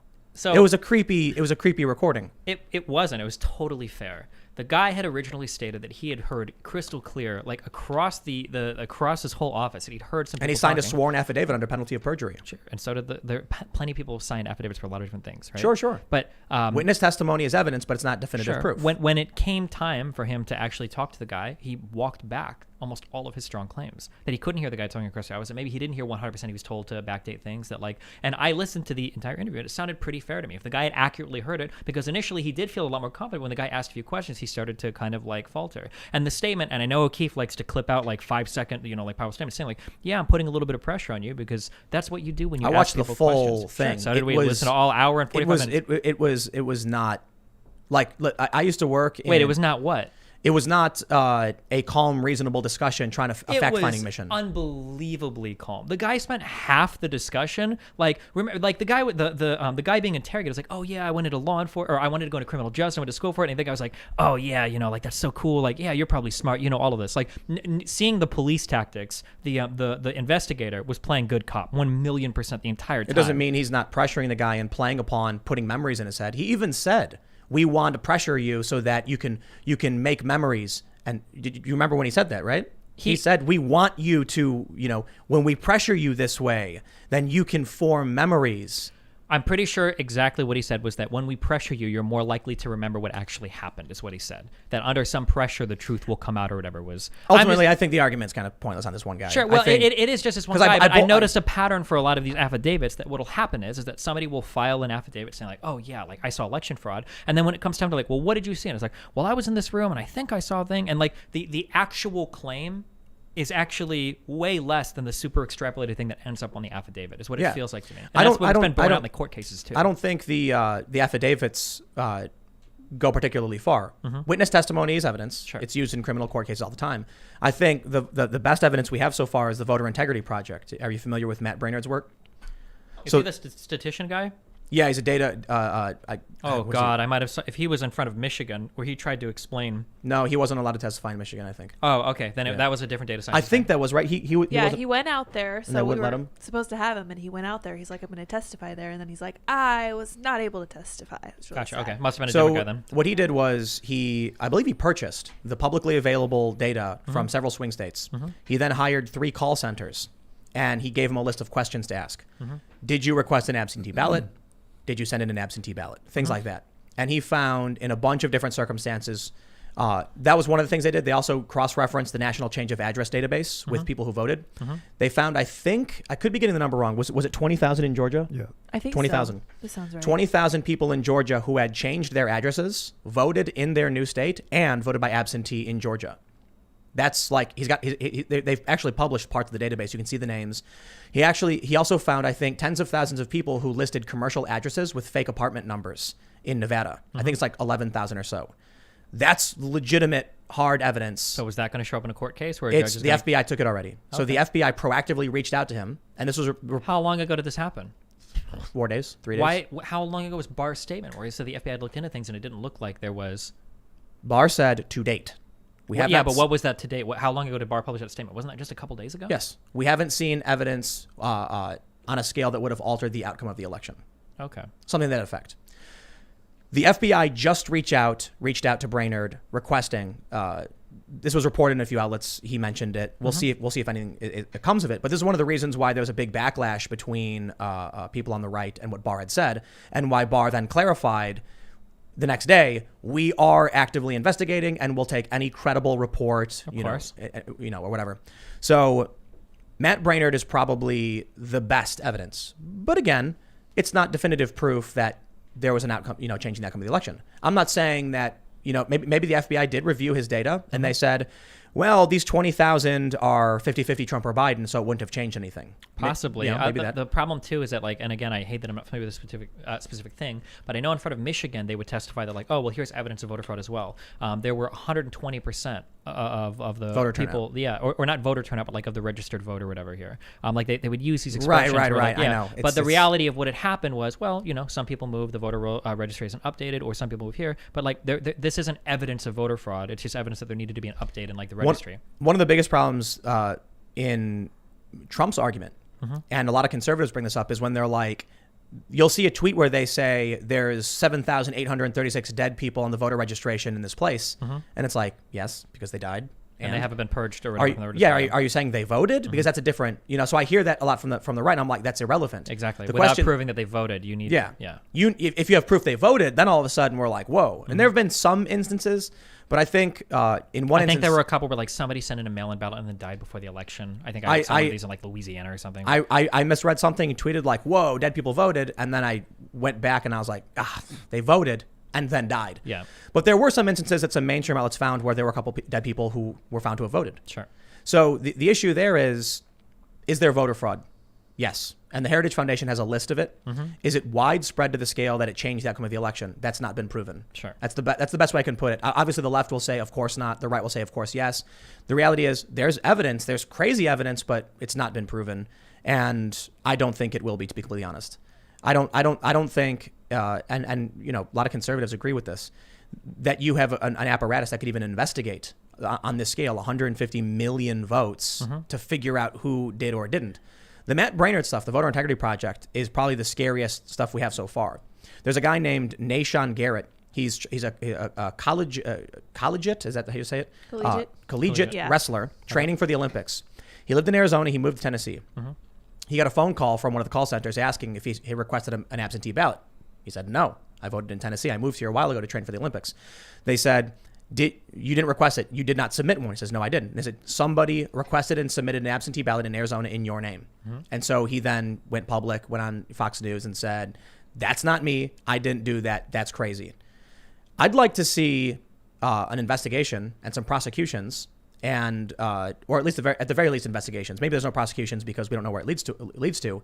But if you've got people changing their addresses and then voting, if this database thing on the National Change of Address database from Brainerd is correct, and he has 20,000 people in Georgia who changed their address but voted in two different locations, either they voted twice or someone voted in their name.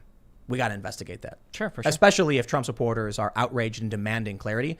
The crazy thing to me is that at a time when this country is dramatically and hyperpolarized, the Democrats, confident in their win, should be like, please, Trump, take the resources you need to investigate and compare signatures and do what you need to do so that we can then tell you we won definitively. Instead, but they're doing that.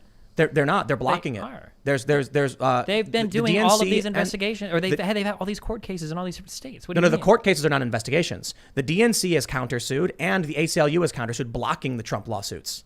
So they're not cooperating and they're arguing against it. You said that Barr himself and the FBI was following up. You said that list was turned into the FBI and these investigations are working through these things. It's not like these investigations are happening. No, for sure. I'm saying the Democrats should come out and be like, yes, absolutely. Please investigate. I mean, I guess it depends on what they believe the merits of the case are. If it's so ridiculous that all this is doing is just tearing the country asunder because they're constantly challenging every single little part of the election process, it can only do the opposite. That's not true, though. You can draw stuff like this for years.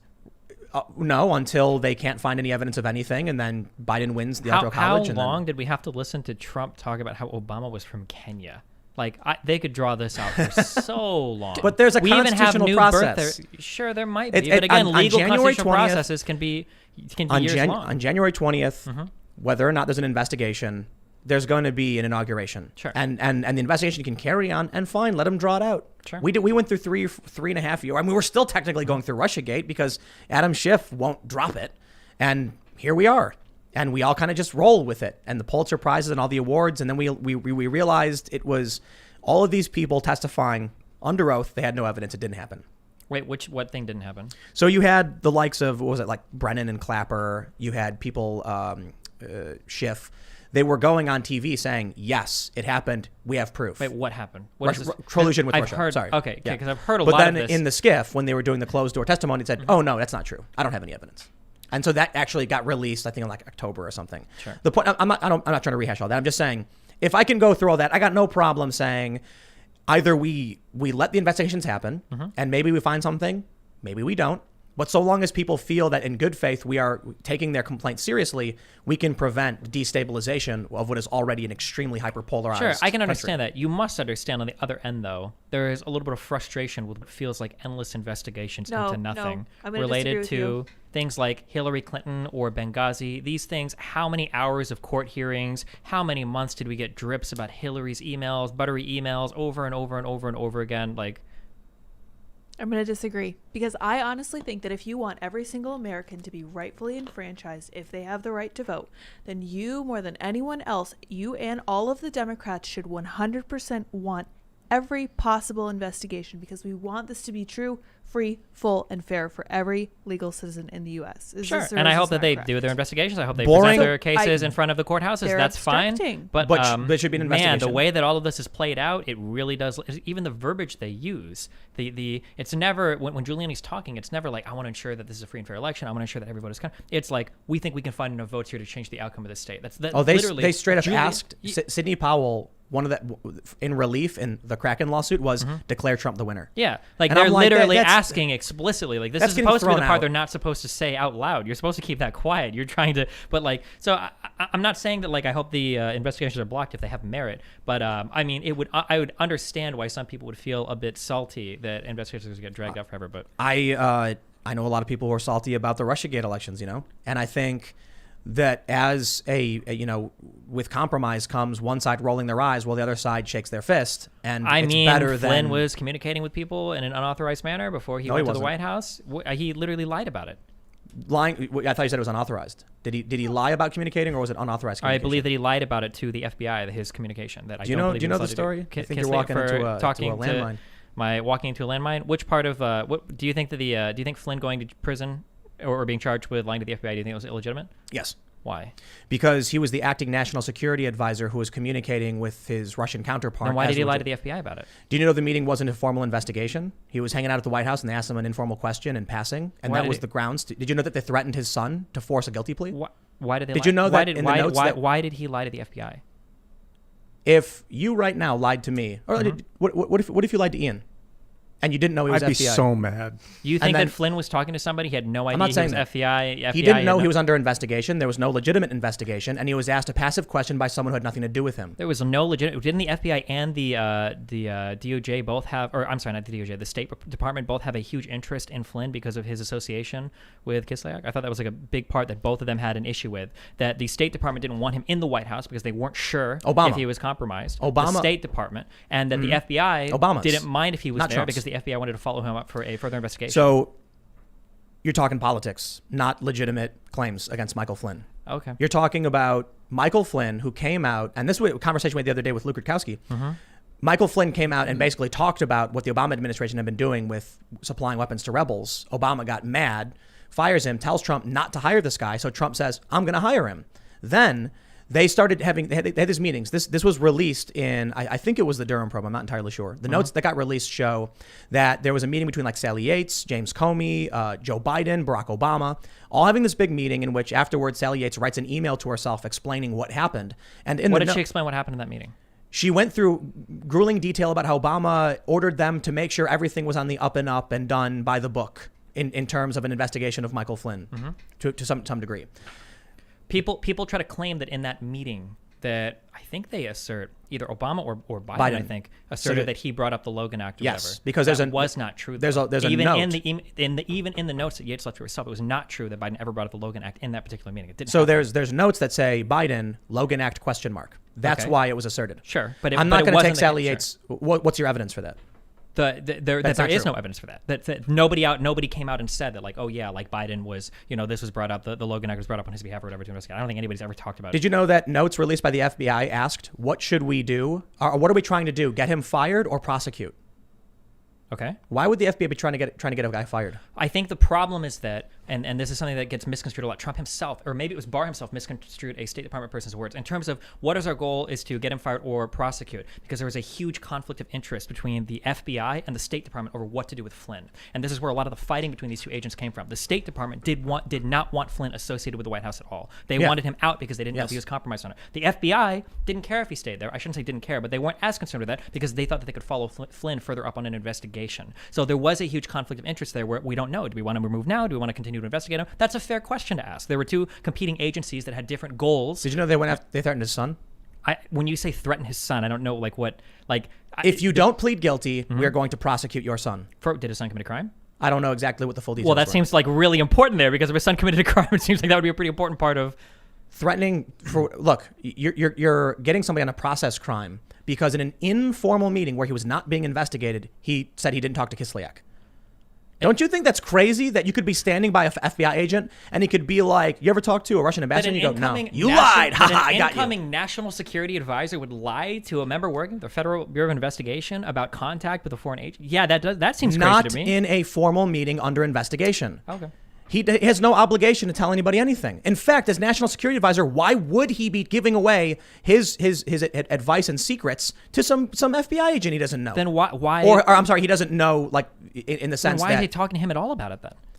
So you're at a party. You're at an informal meeting at the White House. Where people are asking me, the incoming national security advisor, about my communication with foreign... I probably would say, hey, listen, you know what? I don't think I'm going to talk to you about that. It seems really inappropriate. Or maybe you're just like, no. Because I don't want this guy to know anything about, I don't know who he is. I don't know what his deal is. We're not in an informal investigation. He wasn't with a lawyer or anything like that. And they asked him a question, and that was the basis for prosecuting him for lying to the FBI. Why did the judge throw the book at him then? What happened?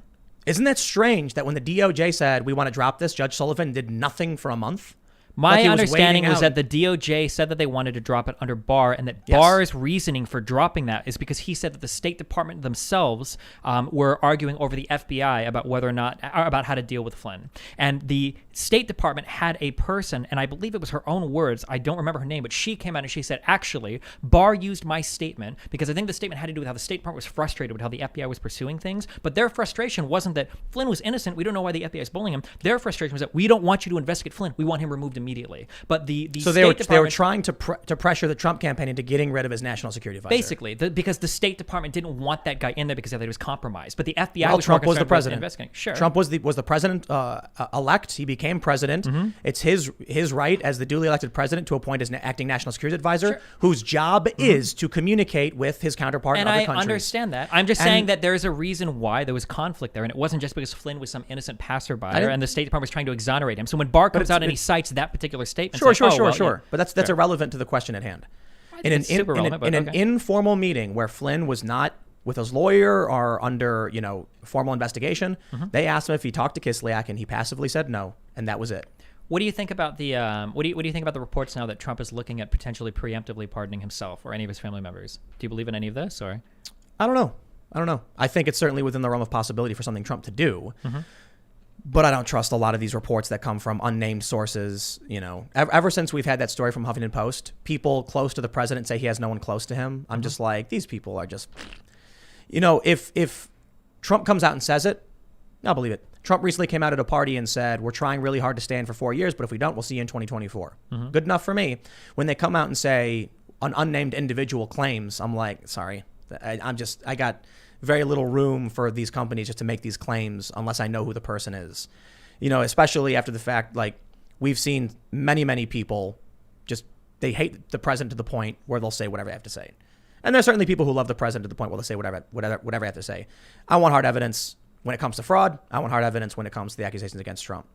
When I look at the Michael Flynn scenario, it looks like Barack Obama didn't like Flynn because Flynn was not good to Barack Obama. So they said, we don't want you. Do you know what the reasoning for why the State Department thought he was compromised was? Why? In a meeting, he was talking to someone, and they I think it was Yates, perhaps.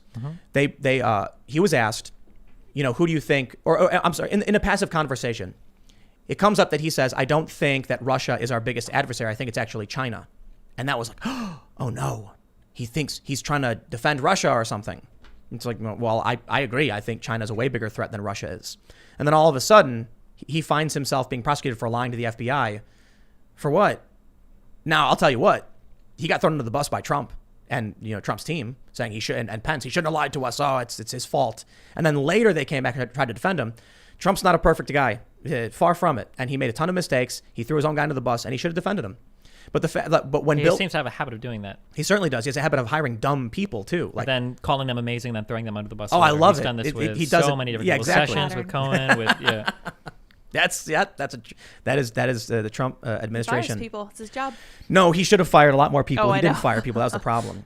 So look, I think whether you like Flynn or whatever, when it comes to the DOJ saying we're going to drop it, and a judge started prosecuting. That's scary, man. Look, I'm rather anti-authority. I've never been a fan of the FBI. Going back to the days of Occupy Wall Street, where they ragged on them all the time, and it became increasingly weird to me how many of the people I knew at Occupy became defenders of the intelligence agencies. Sure. Whatever. More broadly speaking, why do you think that in a federal government where Trump has exerted quite a bit of control, where he's got a lot of his own appointees, like, why does he still run into so many problems with so many of these agencies? Why it does it seem like nobody in the White House, even the own people that he puts there sometimes, don't seem to be taking his side on anything? He does not know how to work the system. He does not know how government works, and he can't make it work. I think, with people like Trump who are business people, when you run a business, for the most part, you're an authoritarian. Your business, your rules, you're the boss. You can fire and hire within certain confines and certain laws. Why is it that, so when you say that, I feel that 100%. But another important thing about being a business owner, whether you are a supervisor, a manager, a district manager, or whatever, or the owner, you never, ever, ever, ever, ever can pass the buck. You can't do it. If you're supervising a shift and your manager comes to you and your manager is like, what happened on this shift? You would never, as a supervisor, say, it was that employee, because it would be your responsibility. But Trump's the boss. Every single time. Yeah. He passes the buck. Yeah, all the time. Trump will not accept responsibility for anything. It's either the deep state is after him, the Democrats are after him, the FBI is after him, the DOJ is after him, even when he's running through his own appointees in a lot of these institutions over and over and over again. I agree. Trump's got a habit of when there are certainly circumstances where he has people to blame, and there are certainly circumstances where he should just be a good leader saying, the buck stops with me. I should have done better. And if this person failed, is irrelevant because I'm the one who needs to steer this ship. For somebody That's that not Trump. Has been so ineffectual as a leader, so then I guess moving. I disagree on that. Why? What do you think are some of his chief accomplishments? I guess under this administration. I mean, the economy was smashing in 2019. Jim Cramer, the best numbers of our lives. Which it was from 2013 onwards. It was dramatically different. I mean, Barack Obama said you'll need a magic wand to reach 4% growth, and then when Trump did it, he started laughing at him. I don't know what Barack Obama said. All I know is that everybody can look at the economy. From 2013 onward, we were smashing all-time highs consistently. Under Donald Trump, growth was better. Unemployment was way lower. It was good. Unemployment continued to fall, mainly as a result of Federal Reserve monetary policy. But for sure, and deficit spending. There's a lot of bad things too. Yep. But Jim Cramer, the best numbers of our lives. I don't take anything Cramer says about the economy seriously. He's an entertainer on TV. I don't know what Cramer has to do with. I'm from Trump economic policy. It doesn't really seem like he's done much in terms of being an effective leader, in terms of passing awesome legislation. He's a president. He doesn't do that. Well, or championing awesome. He promised a lot. Dude, the first 2 years under Trump with the Republicans were a complete and total failure. I think the Republican Party is mostly garbage. Sure, but again, one of the chief things that we elected Trump for was him talking about how he can bring people together and get them to work on things. It seems like he's been more divisive than ever. First couple of years for Trump, completely awful. Trump divisive, he's been quite a bit. The last few years, there's mostly in the past year, there's been a couple things. Because I said in January, I will never vote for this man. Then the riots happened.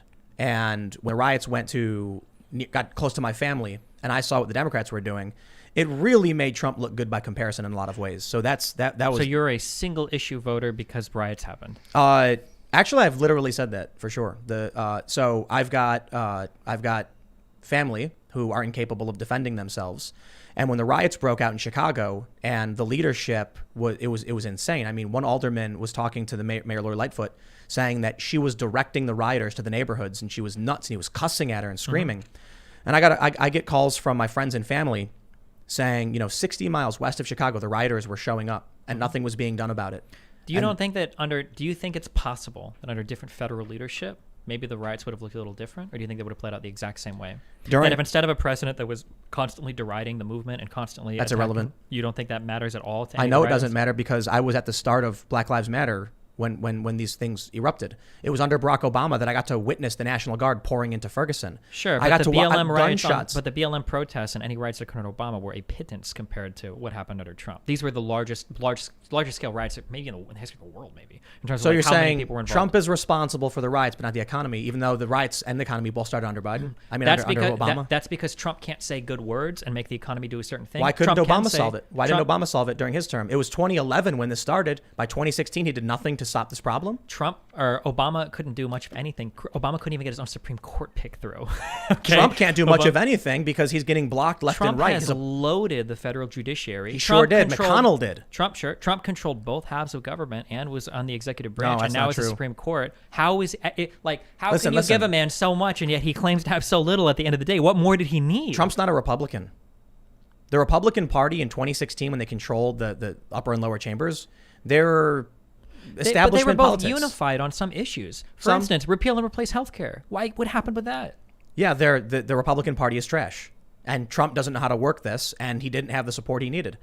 So listen. The point is, I'm not going to blindly defend Obama or Trump. I think the responsibility with the riots fell under Trump. And guess what? Trump had the DHS deputize state and local police in Portland and started arresting the rioters and giving them federal charges to the point where they started running.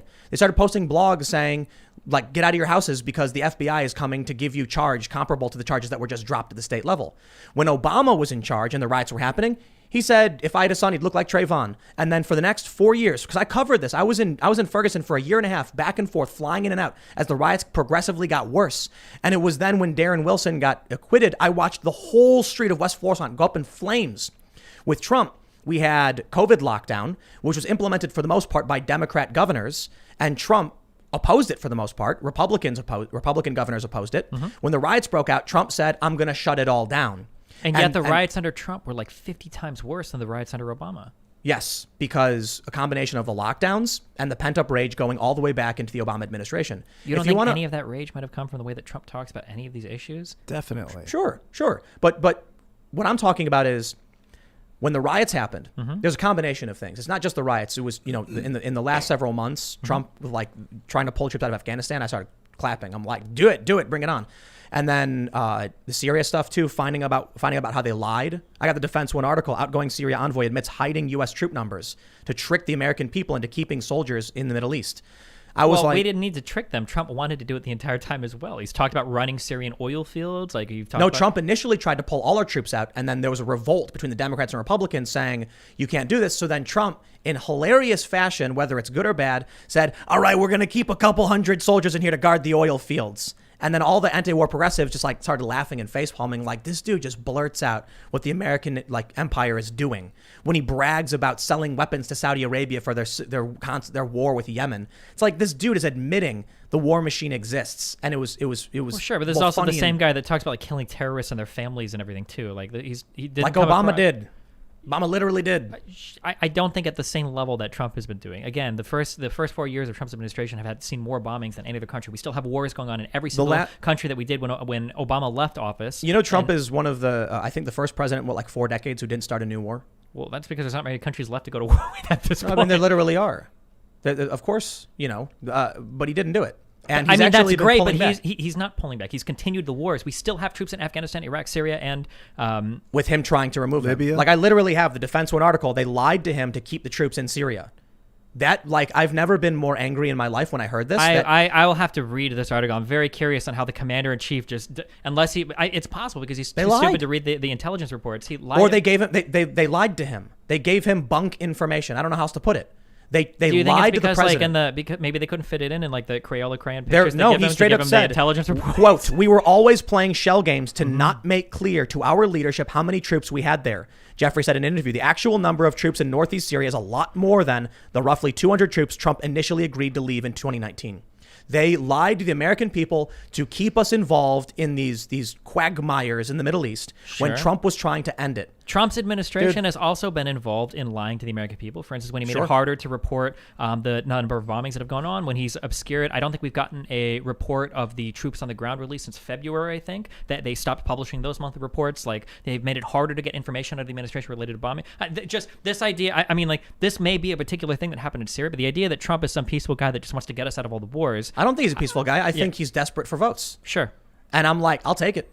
When Trump says the American people hate the wars, and that's true, he says, I'll get the troops out. And then the machine, the establishment, the deep state, whatever we're going to call it, go, egad, we must keep our troops in the oil fields. But he still is engaging in all of the classic war hawky behaviors. If it would have been Hillary Clinton or Barack Obama or Biden that would have killed Soleimani, I think the right would have erupted. Like, oh, why are you assassinating these people? Of course, you're totally correct. Sure. Absolutely. And when we're still making these massive figure deals to Saudi Arabia for bombs, when we're still involved in stuff in Yemen, 100%. I think that people would still be, I don't see anybody that I'm not going to sit here and defend Obama's record on foreign policy because I think there were definitely mistakes made. Probably one of the worst we've ever had in the presidency. Potentially. However, this idea that somebody could be like, I don't like war hawks, so I'm voting for Trump on his foreign policy is that's crazy to me. Like, how many wars... Pulling our troops out of the Middle East?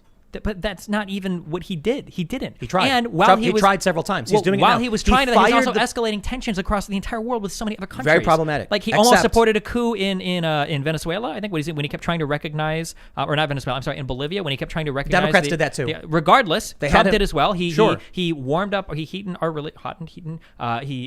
troubled our relations. So then criticize Biden for the same thing. Sure. No, you can't though, because when they were Biden, all in favor of. When Biden has talked about that, but even if that was true, first of all, Biden has published tons of op-eds talking about how he wants to take a different approach to foreign policy. Now we can say maybe he's lying in all of that, sure. However, so we have a risk that everything that Biden has said on foreign policy might be a lie, which is possible, but we know that Trump is going to continue the same disastrous foreign policy that has been, a staple of American foreign policy for the last 20 years. Of course, it's true. Trump just purged the Pentagon leadership in order to force a withdrawal from Afghanistan. Well, we'll see if it happens because he's been talking about a withdrawal from Afghanistan since the day he took office. And they were refusing and they were lying to him. Look. He's the. This is the one area. Trump is the commander in chief. If he can do anything, it's moving troops around. If he had the political will to do it, it would be done. I will take an incompetent attempt at pulling our troops out several times over the legacy of the Obama-Biden administration with everything they did. Extrajudicial assassinations, the prosecution of more journalists and whistleblowers under the Espionage Act than all other presidents combined, getting us involved in more... And how do you feel about why is if this is so important to you, firstly... Trump should pardon Assange and Snowden. Yeah, why he hasn't made any effort to do that at all. I know, and he should. And Trump has also been constantly battling the media as well, saying he's going to open up libel lawsuits, he's going to start threatening them with suing them if they publish mean things about them. He's right. No. He's right that we need to overturn Times v. Sullivan. Completely think we have to. You know Times v. Sullivan is? I know very well. It's very important to what I do as a content creator. It established the malice standard, I believe, or the actual malice for defamation. It is one of the most important protections of a public figure in the United States. It allows the media to say whatever they want about you. It prevents a chilling effect from being created on the media where they can't publish an article about somebody because if something comes out and it turns out that that's incorrect, then they could be sued for it. No. Yes. It's Times v. Sullivan, it was the actual malice standard, meaning you had to know. You have to knowingly publish false information about somebody. The reason why that standard is so important is because right now, let's say that it comes out that, let's say that somebody's doing an investigation on it, and it turns out they think that I've killed like 3 or 4 people, they've got a decent amount of evidence, blah, blah, blah, blah, blah. Let's say that they publish that, and it turns out that I'd ordered somebody else to do it, or it wasn't exactly like that. Well, now I can sue them for defamation. But what happens then to media organizations then? Well, now I never want to report on a public figure, because if I'm wrong, I'm going to get sued for it. I'll half agree with you then. I'll say we need reform. We certainly do. What reform? So right now you have, look at Covington, right? The arguments for why Nicholas Sandmann, they were allowed to defame him and be wrong was because he was an involuntary public figure, which gave them the Times v. Sullivan standard.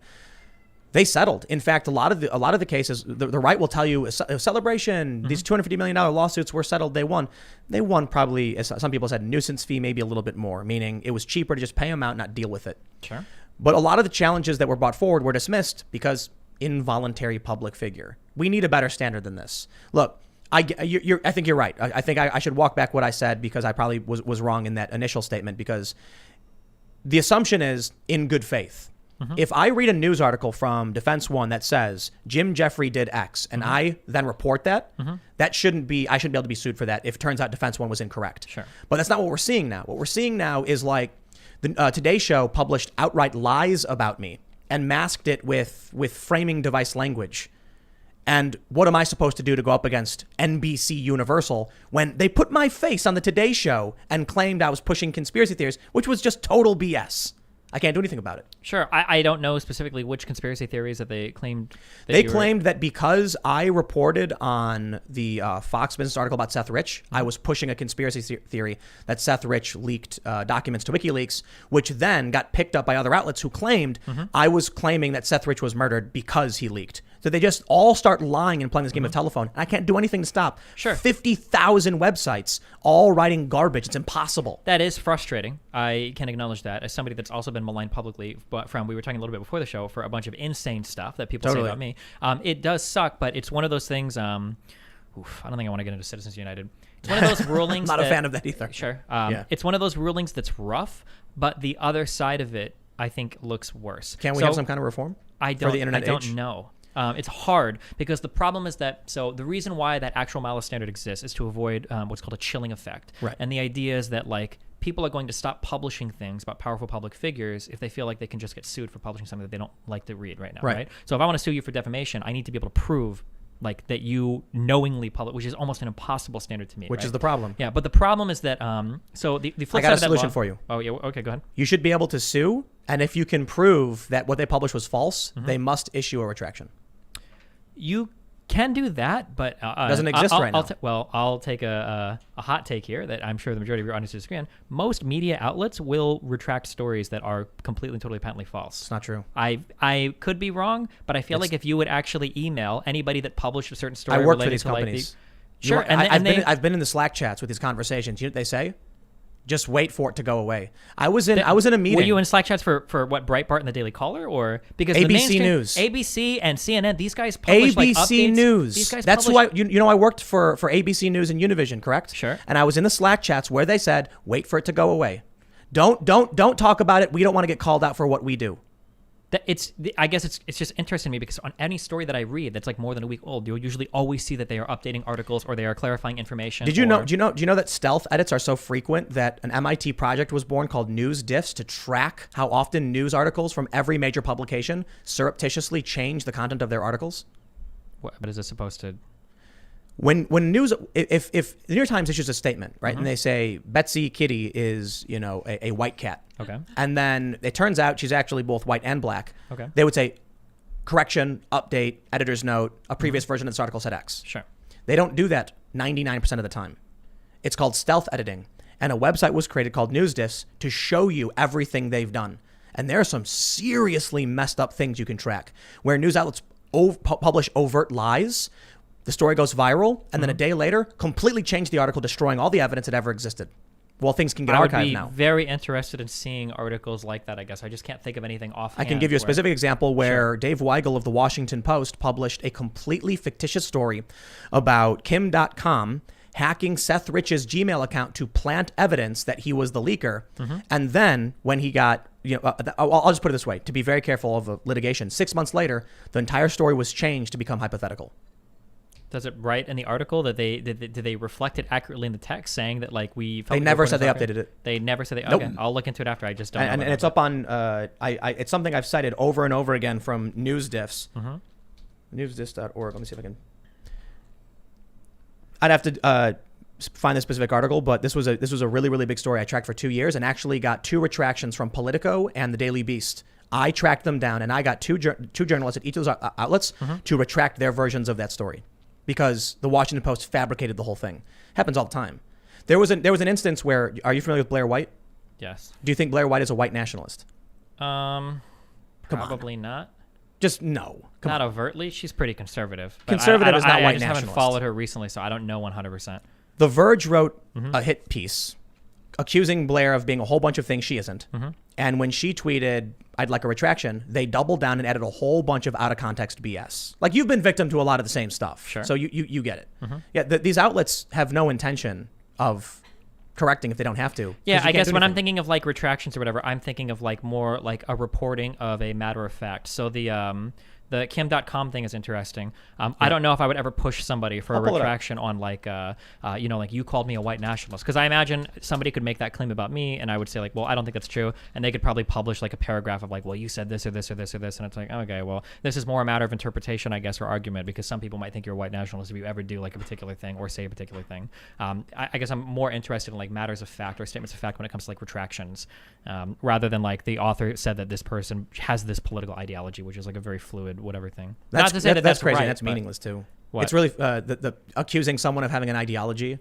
Well, the problem is that a lot of this stuff becomes so vague. Like, so for instance, like people will call you a white nationalist if you have like Blue Lives Matter on your profile, which is ridiculous. Here's my favorite. Boston Globe wrote that this one guy was a white nationalist. And when I reached out to him and said, whoa, I didn't realize this dude was a white nationalist. I was like, is there something he specifically said? Because this guy's only ever talked about like Trump and America and stuff. And he said, he's a nationalist, right? I was like, yeah. Is he a white guy? Right. Okay, so he's a white nationalist. Sure. And I was like, dude, come on. Sure, which is really dumb. Yes. And that was Boston Globe. The problem with News Diffs, I think it's no longer being supported. Oh, no. Yeah, it's from 2012. I worked for Vice I was a founding member of Vice News. I worked for Fusion, which was ABC News Univision. I worked out of the ABC building in New York. I was told in timeout. I was told by the president. Timeout what? The website timed out. It didn't. Okay, I'm trying to load the no problem. article history. I was told, in a matter of speaking, to lie on more than one occasion. That if there is a certain bit of news reporting that's true, but would be offensive to our audience, we don't report it. We side with the audience. That's what I was told to do. Can you give me like not a specific example, but like what's like a general example of that? What do you mean by that? Let's say there's two guys in the street, Proud Boy and Antifa. And Antifa walks up and punches the Proud Boy in the face.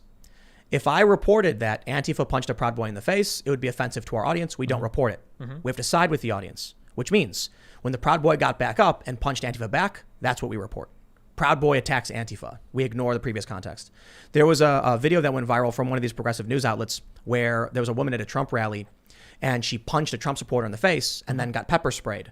They did this clever edit where you see the crowd and you see her yelling, and then there's a white flash, and then you see her being pepper sprayed. They did a white flash to cover up the fact that she punched a guy in the face, and then was sprayed in self-defense, which was, I think pepper spray is much more measured than punching someone in the face. Depending on, but yeah, sure. Right. So these kinds of things happen all the time. It's basically why after I left Fusion, I tried quitting within a year when I was like, this is ridiculous. I don't want to work for this garbage. They wouldn't let me. I was under contract, and when I left, I actually went around to all of these big companies.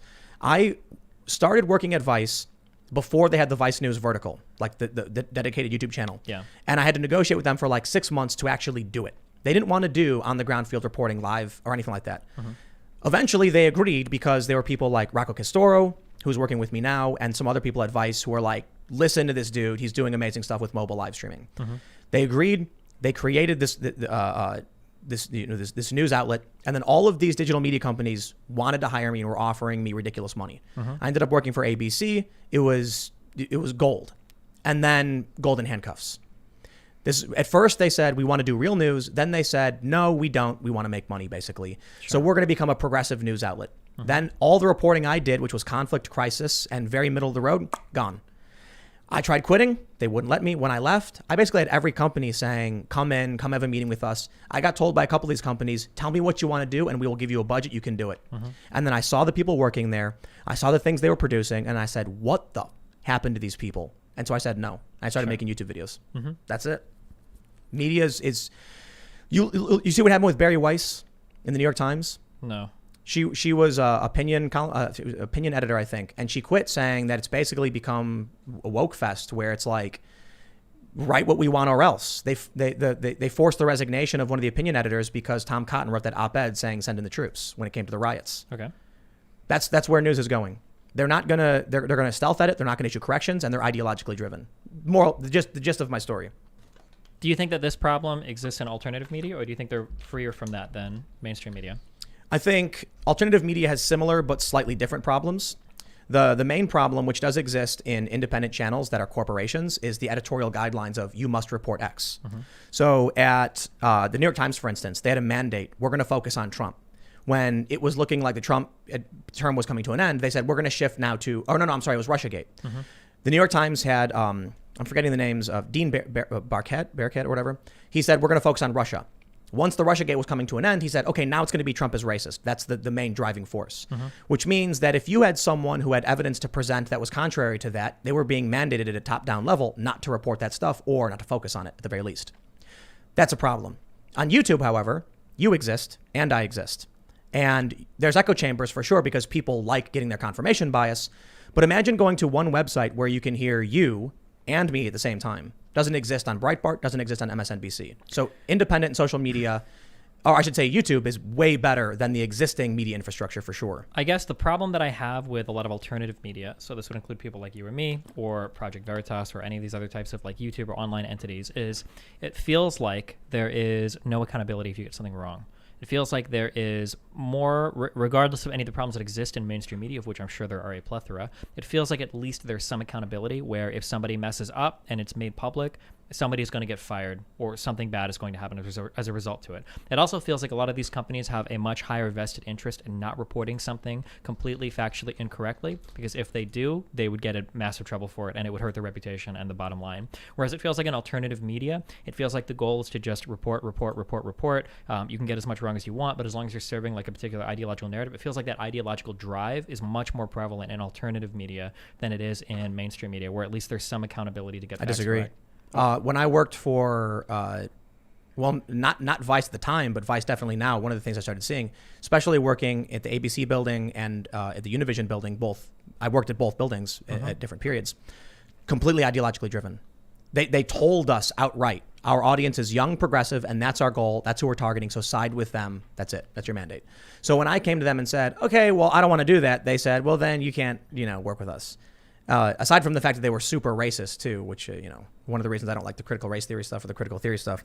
But there was basically, if you're progressive, you're good. If you're not, we're not going to report it. So they basically, is the craziest thing. I worked for this major, massive media conglomerate, and I was producing content on my YouTube channel with their money. And they were like, just put our logo on it. Okay? Because they didn't want to run my stuff on their channels, even though my content got more views than anything they produced. And when they did produce stuff, and I told them, like, I can help you identify the content that is good, that will go viral, funny jokes, short films, they didn't like it because one of the things that got promoted, this is a funny story. I'll try to keep it simple because I don't want to get people fired from their jobs or anything like that. But there's a segment called Open Mic Massacre, which was produced by Fusion, where it's a cartoon gag on people like social justice activists shutting down comedy clubs or like shutting down comedians. It's a comedian who, no matter what jokes he makes, he gets attacked by the audience, and then protesters show up. Okay. It was one of the biggest videos they ever had. And there was a revolt in the company. At the editorial level, they were like, how dare you? It's offensive. We refuse. And they were like, okay, we're so sorry. We'll never do this kind of stuff again. And then they came to me and said, you were right. It went viral. People loved it. We gained a ton of subs, but the employees are furious. So, we can't do this anymore. And I was like, okay, I'm going to go over there. I'm going to go to Japan. I went to Fukushima. I did my own thing. I tried quitting within it was like 13, about a year and a month. So I met with the president. I said, cut me loose, bro. I don't want your money. I don't need it. And he was like, wait, just, let's have a meeting. Let's talk about it. And they really wanted me to just play ball. One day I woke up $40,000 in my bank account. And I laughed, and I was like, I'm not going to do what you want me to do. I'm not going to play this game. And then finally my contract ended, and they were like, have a nice day. The New York Times is now seeing it with Barry Weiss's resignation. There was a big story that came out in the New Yorker about Slack leaks, Slack messages from people who were basically saying, whose side are you on? Now's our chance to make all this great change happen. So what's basically happened is the New York Times is becoming ideologically driven. Now this is, I believe they're funded by NBC, and you're familiar with now this news? I've seen They tried hiring me as their third hire too. They tried hiring me. I went and had a meeting with them in New York, refused to do it. Their president at VidCon, I think this was in 2017 maybe, 2016, said, we have brought on anti-Trump activists, it was 2017, at the highest level to help us produce our content. Completely ideologically driven, not fact-based. And when you say there's no accountability for people in independent media, I pulled up a couple stories. I don't want to name these people, but there's two people from BuzzFeed in particular. One guy from BuzzFeed who was a plagiarist who got fired and now is trucking along just fine with all his fans. They don't care. Another guy who was caught spying. He went to the Financial Times. He got caught spying on Zoom meetings, and he got hired right away by another company. There's no accountability for these people. I have seen people. I would be curious to hear how the second guy got rehired, or there wasn't any type of public outrage for it. But anytime you can find an example of somebody doing something, stupid in a mainstream, like there are people that get fired over stuff. I know that it happened during the Russian reporting, for instance. I think CNN chopped two guys that got like a couple minor details wrong related to some election related stuff in 2016, I think. But the idea that there is any accountability in alternative media, though, however bad it must be, or you claim it is in mainstream media, it seems like it's a million times worse in alternative media. Like I can watch people just make blatantly untrue claims over and over and over again on any of these channels. You can. I used to blog a lot for Minds, and you can write an article and then have it get massive traction because it's really popular for whatever reason. And then once it has 100 million or a million views, you go in and you edit the article, and no one knows. And you can change the title of the article. You can put the images, change the images, change the entire body of text. No, there's no oversight. Yes, stealth editing. And I can they imagine that gets abused. So there was an instance at Fusion where the New York Times altered an article from a straightforward news piece about Ellen Pao. It was Ellen Pao resigns as CEO in a statement. She said X, Y, and Z. That was it. It became the third and fifth high on two different subreddits, the third and fifth highest upvoted of all time on Reddit for any piece of content. The number 3, number 5. The next day, the New York Times stealth edited the whole article, turning it into an op-ed about feminism in Silicon Valley, saying feminists 0, Silicon Valley bros 2, the end of feminism, whatever. And it was this like opinion analysis piece about how it was so unfortunate that she was forced to resign due to misogyny and stuff. Not at all what the original article was. That was a violation of Reddit's rules. And it was serious in terms of internet culture because it was one of the biggest pieces of content and one of the biggest websites in the world. When I went to the managing editor of Fusion and said, hey, guys, it was a Slack meeting, the Slack chat. We got all these different editors. And I was like, we got a huge story going on right now. Reddit's pulling its third and fifth biggest story ever about its own CEO, which is like a conflict of interest because the New York Times stealth edited the entire article, turning it into an op-ed. And they said, we do that same thing. And I was like, what? They're like, yeah. Don't report that. Are you doing a story? Don't do a story as a managing editor. Don't do a story on that because we do it too. I ended up getting a private message from the managing editor who said, hey, don't report that, okay? Don't make a big deal out of it. We do the exact same thing. And I was like, if we make changes, shouldn't we just make a new article? If it's a new article, shouldn't we put update? This article previously said this or whatever? No. We do that because we it helps us make money.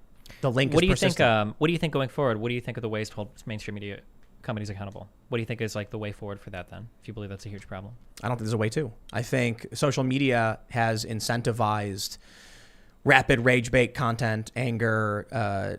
I mean, you look at like even the conversations around the fact that you were going to come here is people thinking that we were going to be punching each other in the face and they're going to make clips saying you destroyed me or I destroyed you. It's going to be the stupidest thing ever. When I think we had a pretty good conversation so far. People want there to be some kind of tribal rage bait. Now, I say this all the time, and I'll completely admit I'm biased. You look at I've got a couple different channels, and you can clearly see my slants and my leanings, and don't like the Democrats for a lot of reasons we've gone into, and I actually think that's totally fine for an individual to have an opinion. I think your opinion on your content is 100% acceptable, and it's cool. I think the fact that Kyle Kalinske, David Pakman, the Young Turks, along with conservatives, have your opinions. We get things wrong. We all do. We're all biased. Criticize us 100%. But aside from the Young Turks, they're an organization, so I'll remove them from this. You don't have a boss telling you what opinions you should have or what you should report on. Kind of, but sure. You do?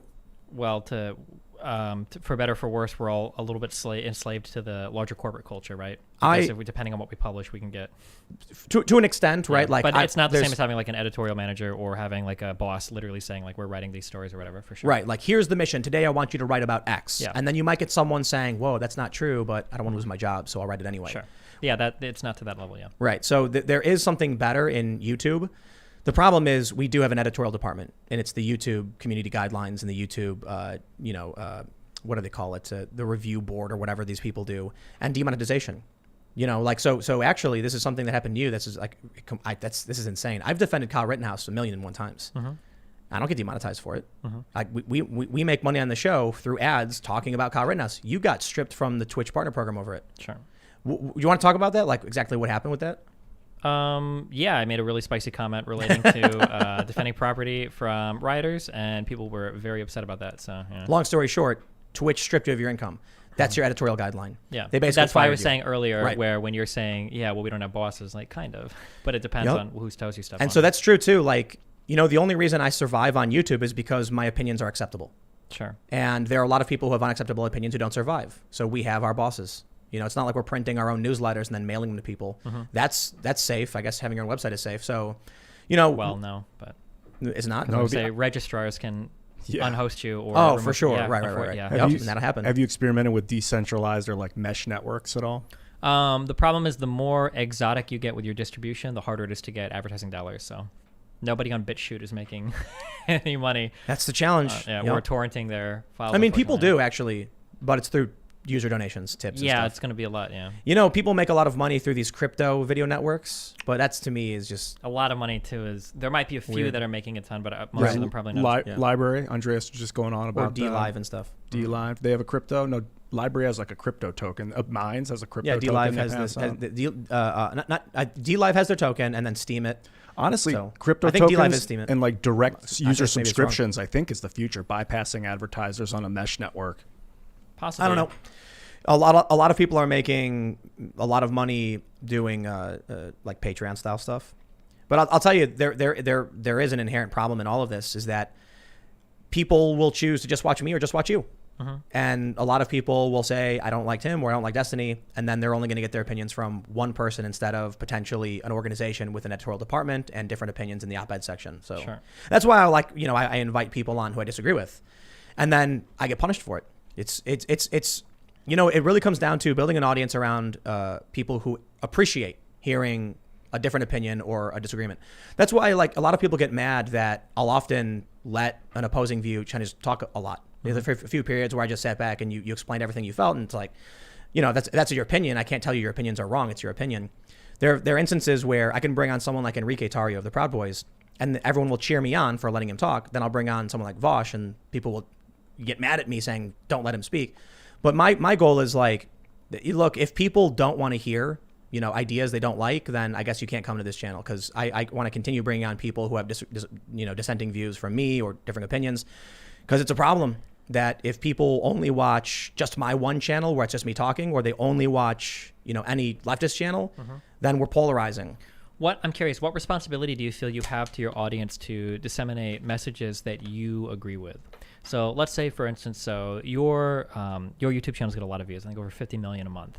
At least. So there's 3 channels. Oh, I didn't even know about the third one. So yeah, there's Timcast and Timcast News. Timcast News at its peak got 55 or so million, and then Timcast got 20, and then Timcast IRL got 26. Gotcha. The election's over. Views are going down. Slowing down. Sure.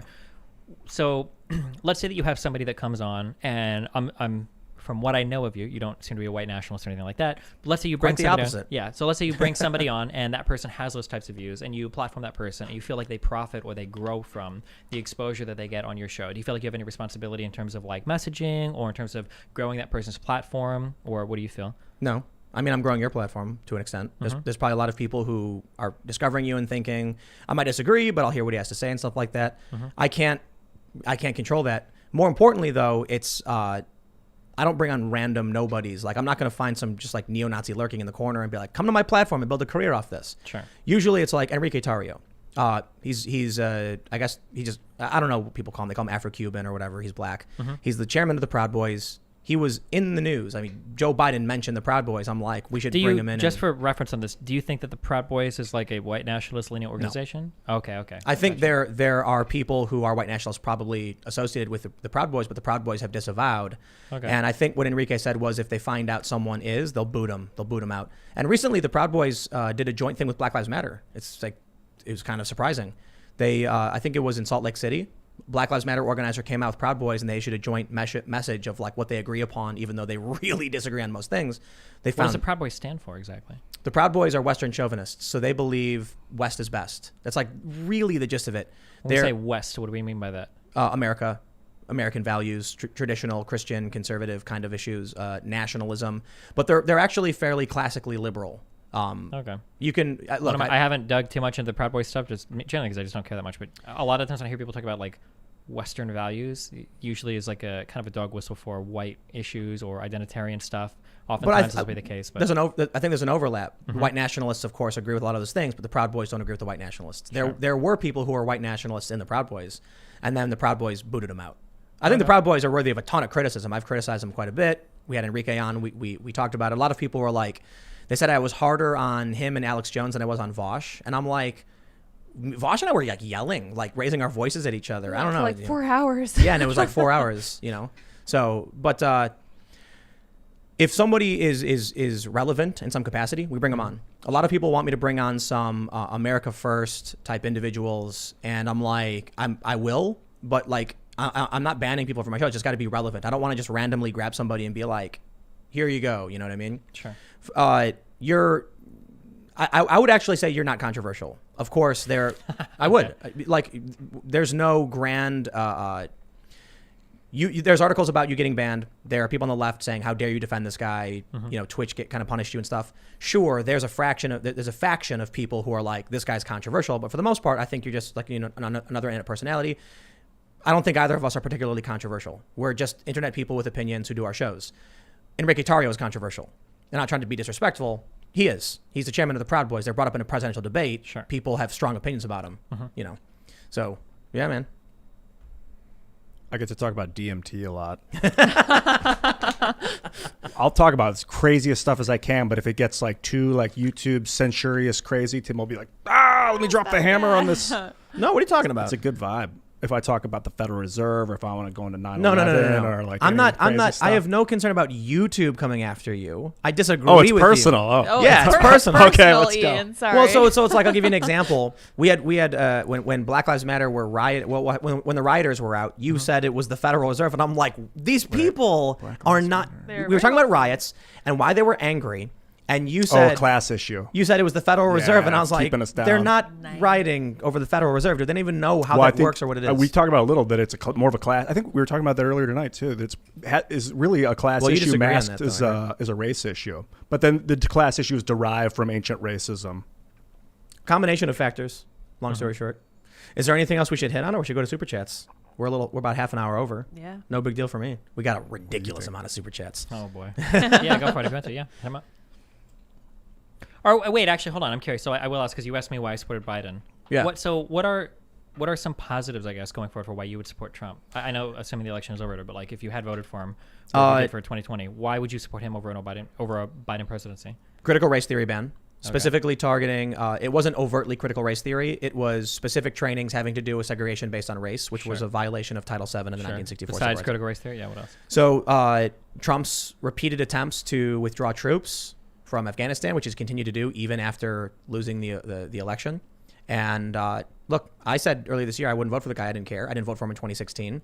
I said earlier this year that what would get me to vote for him is if he issued an executive order decriminalizing, or at the very least, ordering the DEA not to prosecute marijuana-related offenses, pardoning nonviolent drug offenders with a review because some people pled down and they pleaded down, and appointing Tulsi as national security advisor, Yang as economic advisor, withdrawing from Afghanistan. He's my guy. That's a pretty tall order. Sure. None of these things happen to be fair, right? Like fair in the sense that like they would ever happen, or well, like none of these things. He didn't do any of these things. of course. Like it was like the wish list of like, I'm not gonna vote for it. I think the media lies about him. I don't think he's nearly as bad as like you ever see that segment where MSNBC, the woman said that he's talking about exterminating Latinos? Like that's the level of like lunacy. A lot of the Russiagate stuff was so infuriating. The Ukrainegate stuff was infuriating. So often I find myself as in one of these positions where for a long time it was like, stop making me defend the guy, because I was like ragging on him quite a bit in the first few years about foreign policy for sure. For broader policy things related to, say, because you said you were a fan of universal health care. I think you brought that up. I think you think that climate change is probably real. Climate change is a big problem. Right, yeah. Definitely. So for like broader things like this, or for more assistance, I don't know how you feel about like general redistribution of welfare, like maybe like free school or something. Or not a free fan. college. Not a fan of free college. Mostly because the system as it stands today doesn't work. So I would say I am in favor of. It's a difficult position. I'm in favor of universal healthcare in some capacity. I'm not in favor of banning private healthcare. Sure. It's like a restriction. That's great. You line up with Biden perfectly there. Yeah. Yeah. I am for people getting universal education after we dismantle and reform and rebuild the education system. Sure. Okay. Because it's completely broken. Sure. I think a progressive tax system is a good thing. I think we need to make sure that we do what we can to protect the working class individuals from the vulturous, predatory elites and the wealthy top 1% billionaires and all that stuff. It feels like, broadly speaking, feels like you align more with like the Democratic foundation or platform than you do with the Republican one. What it used to be. You don't think that or do you just think that Biden is lying on all of his proposals? Absolutely. I voted for Barack Obama in 2008 with a smile on my face. I was so excited. Okay. George W. Bush, all the protests, I was marching in them, watching these music videos, and everyone's saying, war is bad, Bush is Hitler, and all this stuff. And they were like, Barack Obama, he's going to make sure we have health care. He's going to help the poor. He's going to fix these problems. He's going to bring our troops back, man. You got to vote for him. And I was so excited. And I walked in and I was like, this is so cool. These people, like, we found a cause. I can't believe it. Barack Obama broke through. It was going to be Hillary Clinton. And then this guy comes out of nowhere, and he's like a regular guy from Chicago. I was from Chicago. Do you think that we did get some like universally amazing things under Obama? So, for instance, the ACA definitely wasn't perfect, but it was definitely bad. It screwed me really, really bad. All of a sudden, I was having questions with like the individual mandate. So regardless of your personal, I guess, effect by it, do you think that overall, do you think that the ACA was a step in the right direction, or do you think it was a mistake? knowing that I think it was like 13 million more Americans got. It's nuanced, right? Like the pre-existing condition stuff. Yes. Excellent, must exist, and I'm glad that we're at a point now where even Trump is saying and putting executive orders out. Forcing companies to pay out instead of trying to drop people because they make a claim and stuff like that. I can't stand these insurance companies. I think we need dramatic reform across the board on so much stuff. It feels like from the Democratic platform, based on what Obama did with the ACA and was trying to do with the ACA, it feels like that's more a step in the right direction than Republicans that are just completely trying to dismantle all form of government intervention in healthcare. But for me, like most people, we have opinions where we weigh certain things more than we weigh others. Sure. So that's healthcare. What about like not for me? Healthcare wasn't one of those issues. I was young, strapping, virile lad. It didn't really mean that much to me. Sure. But when they said I had to pay a fine because I couldn't afford healthcare, then I made enough money to where I should have bought healthcare, but I couldned. Sure. I ended up homeless. I have I'll be vague with this, but someone who was very close to me in my life has been forced to pay the fee and was like essentially destitute because it was like piling up on the taxes. I think they just ended up owing money. Gotcha. That's interesting. I don't know, obviously, their exact financial position, but there were huge exemptions made for people that were even above the poverty line. It would scale off, I think, depending on how much you made. But it's possible that living in a city, making a certain amount of money, not being able to afford your rent and food at the same time. Because you'd be under federal poverty, or not under federal poverty, but for a city you might be, sure. And so what happened was their tax bill, that they just have a debt to the IRS but Trump got rid of it. I don't know what happened. But that was like... So for generally speaking on things like healthcare, it seems like we kind of align more on the Democratic platform than the Republican one. What are the Republicans doing? Trying to take it all apart? They're failing miserably. Well, they got rid of the mandate, which means that it's going to continue to collapse probably. You know, I tried to go to the doctor earlier this year and I couldn't because of the ACA. How? And I was literally told the insurance you have bars you from coming to our facility. And I said, it's fine, I'll pay cash. And they said, no, you don't understand. You can't come here. Wait, what? How? No joke. I have no idea. So weird. I don't have insurance, and I've never had problems getting into any hospital ever. You don't have insurance. I don't have insurance. Because I do have insurance. They said under the ACA, because you have insurance, you are not allowed to come to this facility even if you pay cash. I called like 3 different, just like general physician facilities or whatever, and they all told me the same thing. Sorry, figure out where it is. So I went to urgent care, and I was able to pay cash. That's interesting. Not a fan of that. Yeah, that sounds bad. But like even, I guess, because unfortunately I can't speak to your personal stories. You may have had like bad personal experiences with anything related to the healthcare system. But I mean, like it did insure like over 10 million more people. But the problem is what the ACA was basically, it was like this ridiculous fake compromise where instead of actually creating a system that would, I think there was good intentions behind it. The idea was like, how do we get to a universal healthcare standpoint? Or at least a public option. Right. And so it was, okay, well, what if we make everyone buy insurance and then they pay a fee if they don't? And all that did was make sure that the massive insurance companies who still don't care about you were able to keep ripping you off. Well, kind of. So there were provisions under the ACA that made it, for instance, that like your the total amount of money that you take in, like a certain percent has to be paid out in the form of claims. You can't have like 50% of your costs are going to administrative costs. Like there were a lot of good things that were made to bring those companies into line. I guess I'm just, when I look at like the ACA in a lot of ways sucked. But in some ways, the ACA was amazing. Like, again, it insured a lot more people. But costs continue to rise in healthcare. For some people that were on the border of not qualifying for those like poverty line provisions and not making that much, like the working poor, you got absolutely destroyed by the ACA and the mandate for sure. So it definitely should have went farther. But it feels like when I look at the difference between like a Republican having office for 4 more years or a Democrat, it feels like going farther is so much more likely under a Democratic administration than a Republican one. In the end, I'd rather have nothing than broken, I guess. So I'd rather be in a situation where I'm responsible for myself than whatever mangled garbage we ended up How do you say getting. that to somebody that has like a type 1 diabetic? Someone who through no fault of their own has like, it's either they have a pre-existing condition if they don't have some sort of like... I'm not voting for other people. Okay. I mean, but it's the reality. I don't know, like you mentioned, my anecdotes, you can't speak to them. I can't speak to other people, and I don't know. I don't have those experiences. When you go healthcare is not the biggest issue for me, and it wasn't something I ever really paid attention to. It didn't affect me. Okay, sure. I'm just curious, I guess. Foreign policy, on the other hand, was I come from a family of many military veterans. I've had in-laws and direct family in the military, and so foreign policy always mattered to me. Even before that, my dad is a former Marine. My grandpa served he was in World War II. Foreign policy mattered a whole lot. I grew up in Chicago, hated the wars, hated the waste of money, thought that we were spending money overseas doing nation building. And this is like I'm a teenager now. Iraq and Afghanistan's in full swing. Obama comes along. It was a lie. It was a complete lie. So for me, the issues were always around like foreign policy was a big issue. Most people don't care. They don't care at all. But I was concerned about war, conflict, and that played into. I started covering conflict, crisis, civil unrest. I went to a bunch of foreign countries. That's always been in the front of my mind. So Barack Obama, I don't care if he got you healthcare. You know why? Because he blew up kids. He blew up an American citizen. I believe it was 4. He was arresting whistleblowers. When it comes to foreign policy, do you give Obama any credit for things like thawing relations with Cuba or like the Iranian nuclear deal, like steps towards normalizing relationships with like Iran? Do you think that any of that was important? I would say to the extent that I know of them, yeah, probably.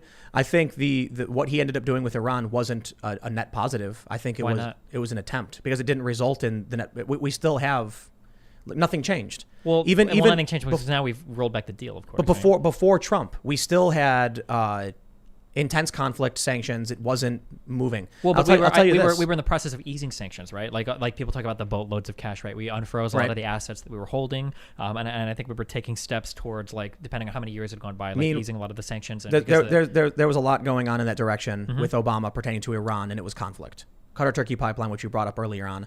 There was a report. I don't know if this actually went public. Maybe I'm going to leak some information that I probably shouldn't because the story was never published. But Iran was smuggling in gold through Turkish Airlines.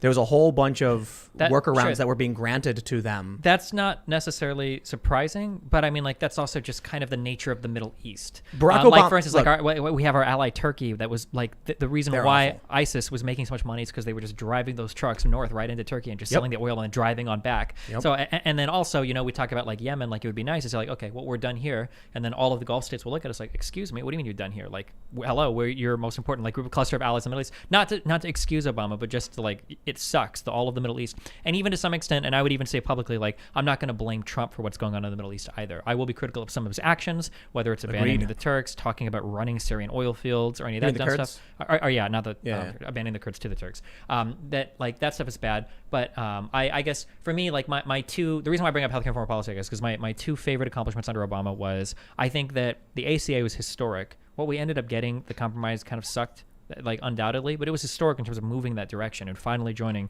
the rest of the OECD countries with having some sort of public health care. And then working to normalize relationships with Iran was unbelievable. If that would have been something that would have continued into the future, like thawing relations in that part of the world and getting the Gulf states to just calm down with conflict. Like, I'm not convinced Obama was doing that.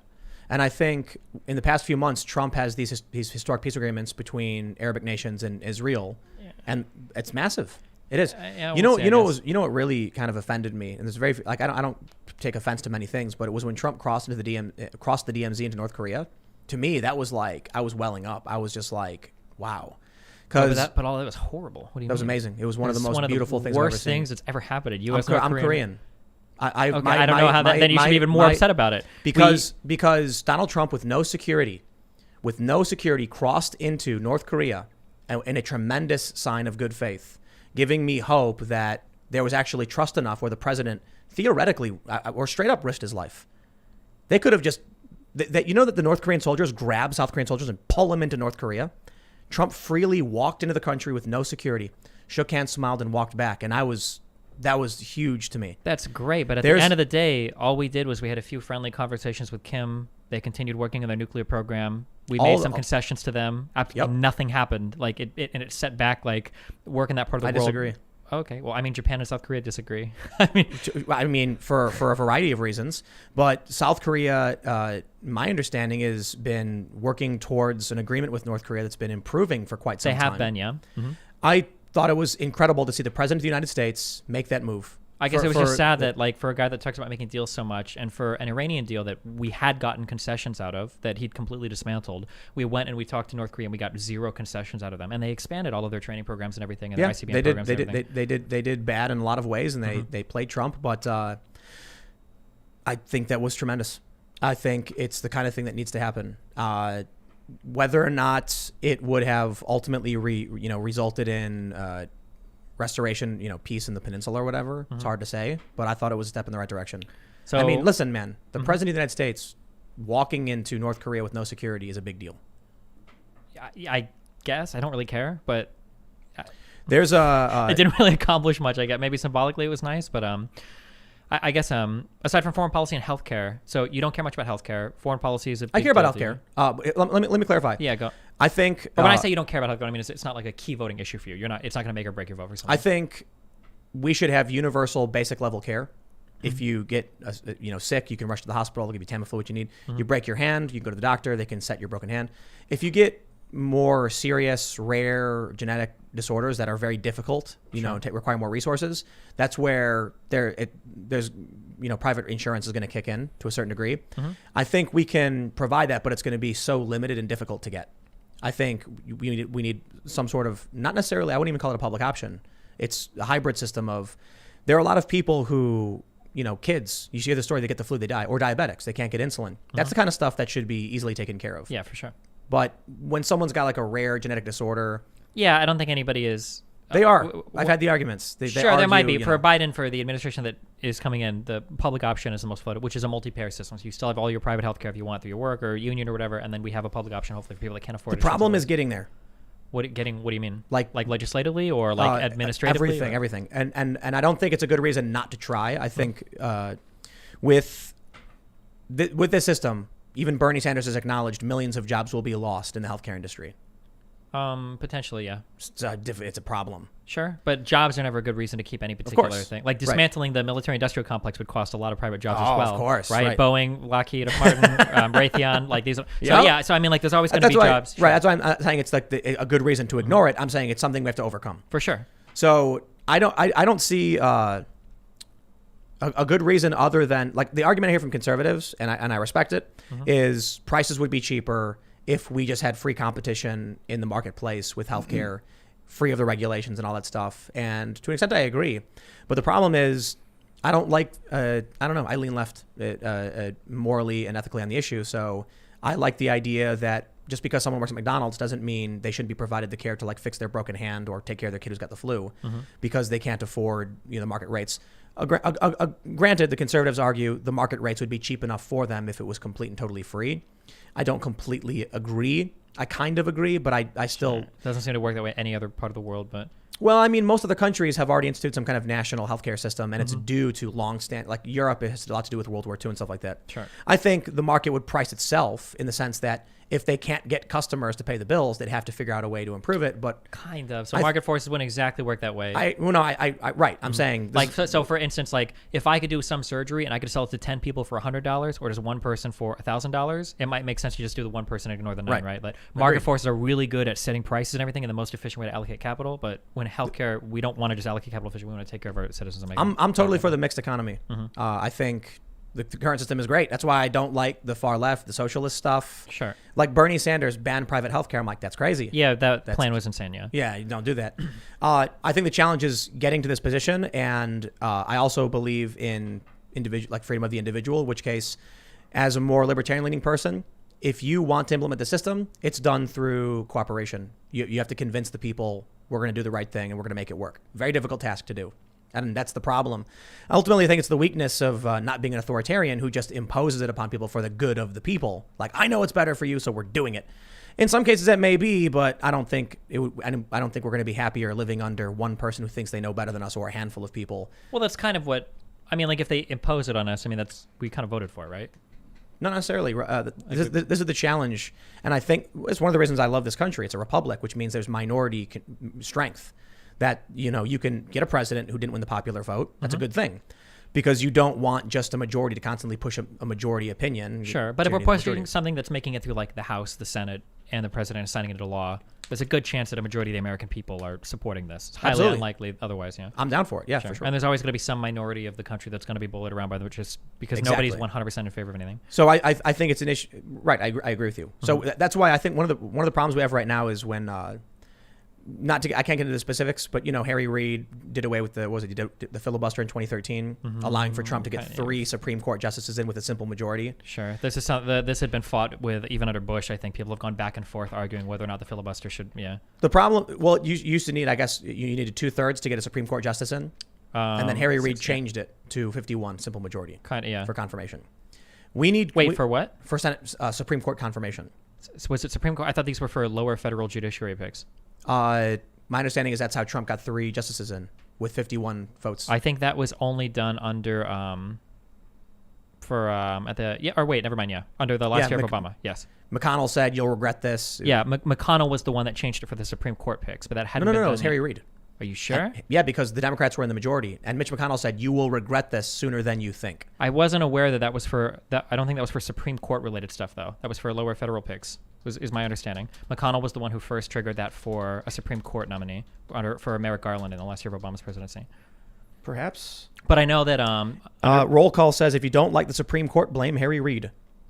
Yeah, but that was because of the threatening of the nuclear option for earlier and lower court picks. It hadn't been triggered yet for the Supreme Court. It's a minor quibble, but yeah. All right, well, but arguably those threats and then ending the filibuster for the lower court picks is what led McConnell to do it for the Supreme Court picks. But I think the best thing in the world would be needing 2/3 majority for approval of legislation. It would force in the Senate.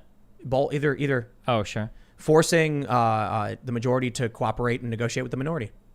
You wouldn't get ridiculous far left or far right or whatever. Mm-hmm.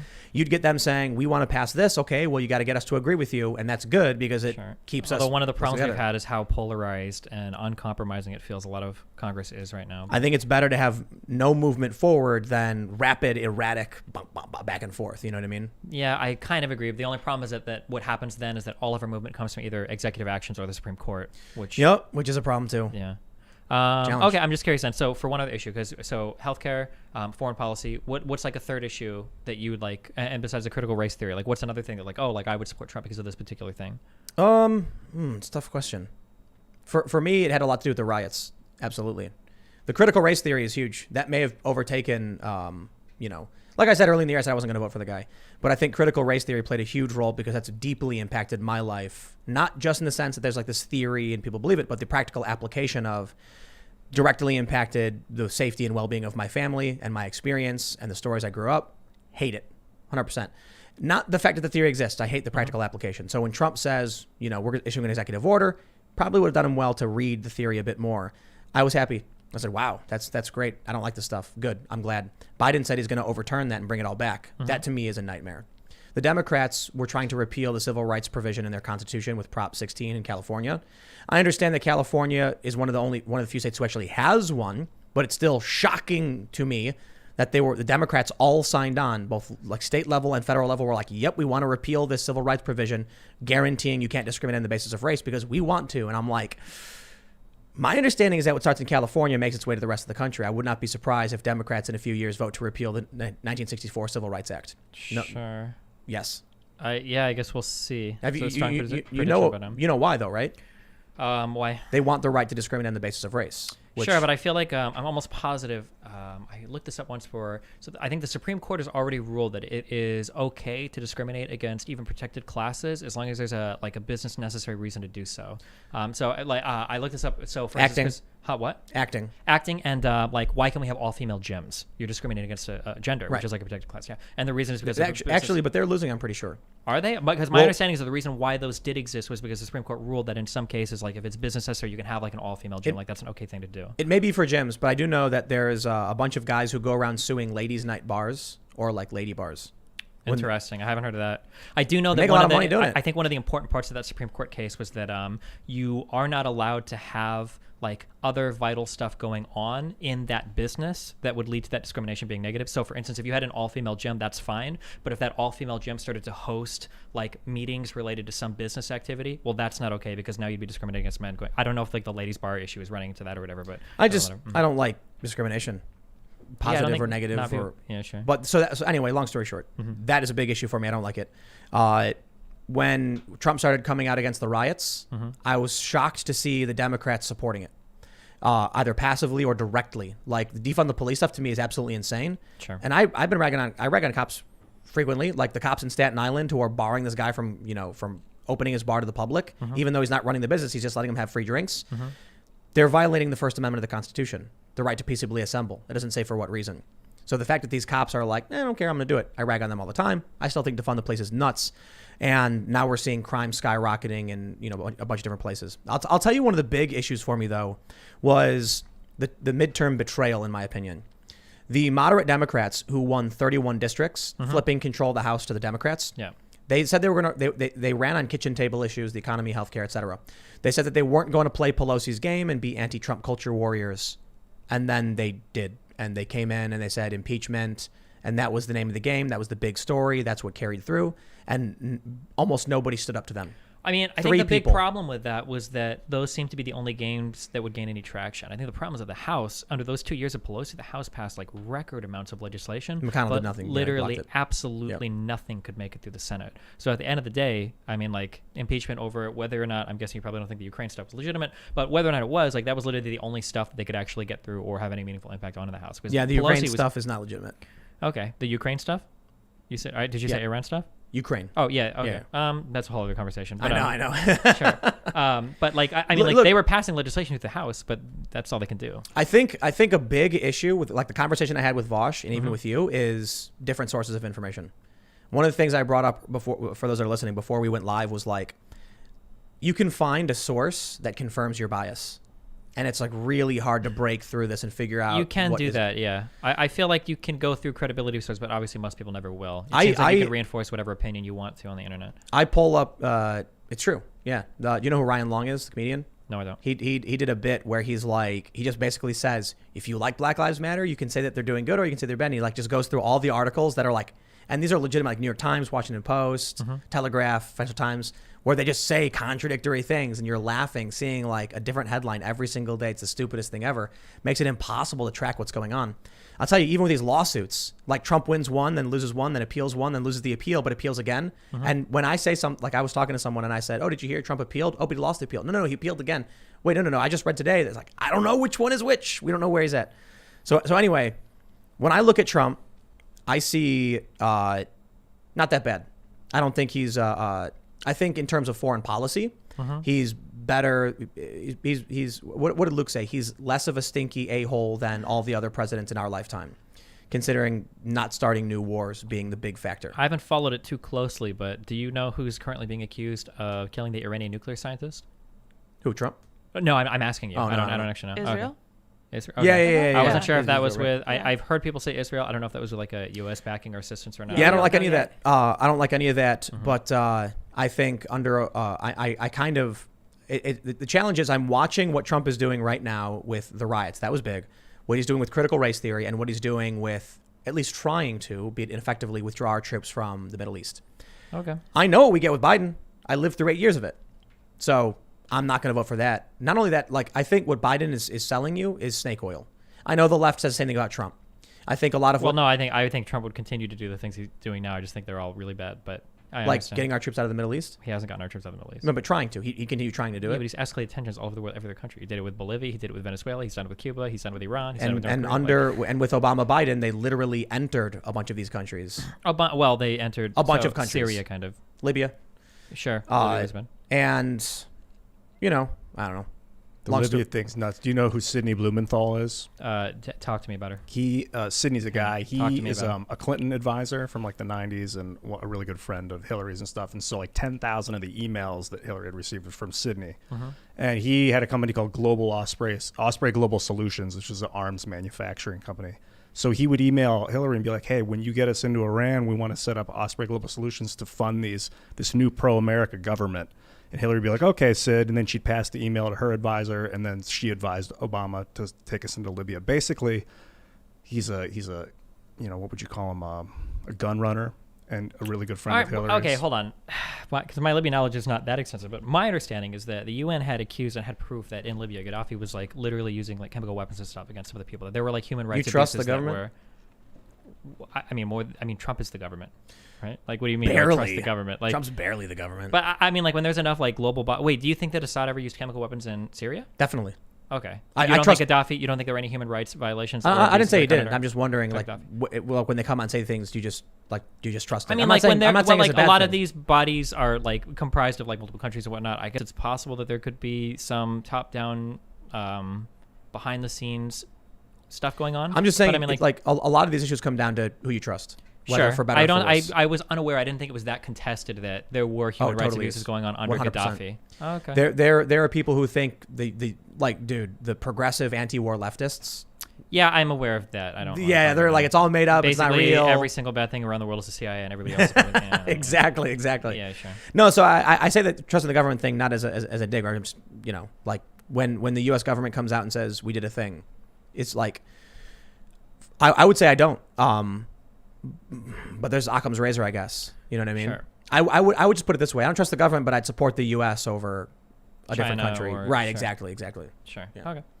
What was I going to say? Oh yeah. Hillary Clinton, man. That's the other big problem with the Biden administration. He's bringing back a lot of these same people, and these are just some of the worst people imaginable. And it's true. Trump did the same thing, which is why I didn't vote for him. John Bolton. Wow, what a mistake. The only real reason I voted for him was like, hey, maybe he'll keep trying to get our troops out of the Middle East. I'll just vote for it. You know what I mean? Okay. I'm not a MAGA hat wearing guy, not a flag waving guy. I do think, like I said, Trump is better than all the other presidents of my lifetime for the fact that he didn't start any new wars. Sure. I guess we'll see. No. Biden has written a lot about what he wants to do with Middle East related stuff, but I'm not. It's not going to be Biden. It's going to be Kamala Harris. Sure, but that stuff is so difficult. I hope for the best.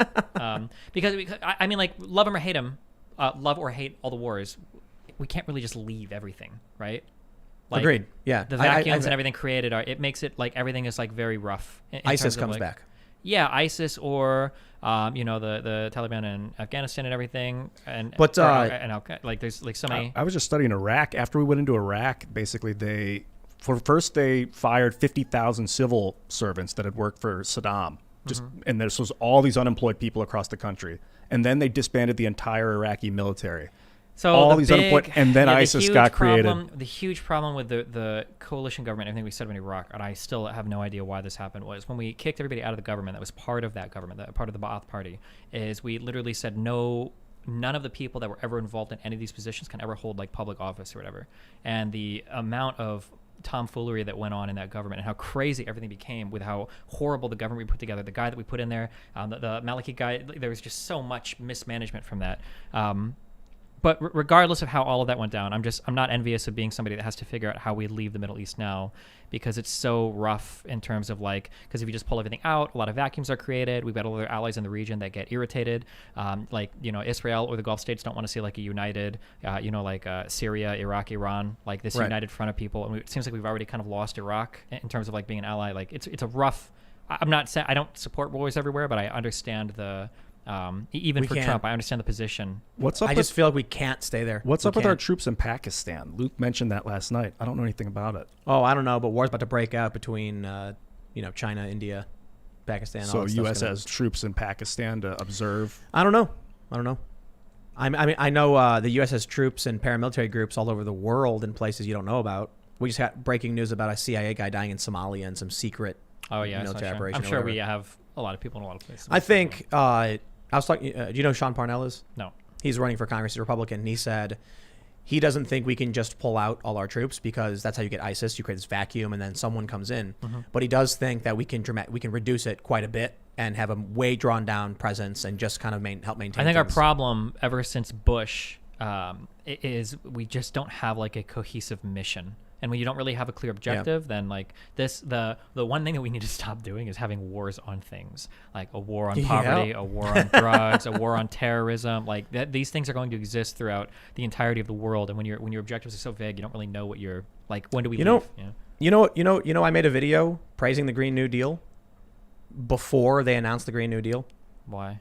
Because the idea initially was government investment in green technologies and energy that would bolster the economy, make us energy independent and environmentally friendly. That sounds great, doesn't it? That would be awesome, but that's what the Green New Deal actually was. Exactly. It's not. They want to dramatically change the economy. Yeah, They've got social justice provisions. 20% of all companies sold to the workers, federal jobs guarantee. There's a lot of other stuff baked into that. Exactly. And that's another reason. I just bring that up because it's like, it's funny.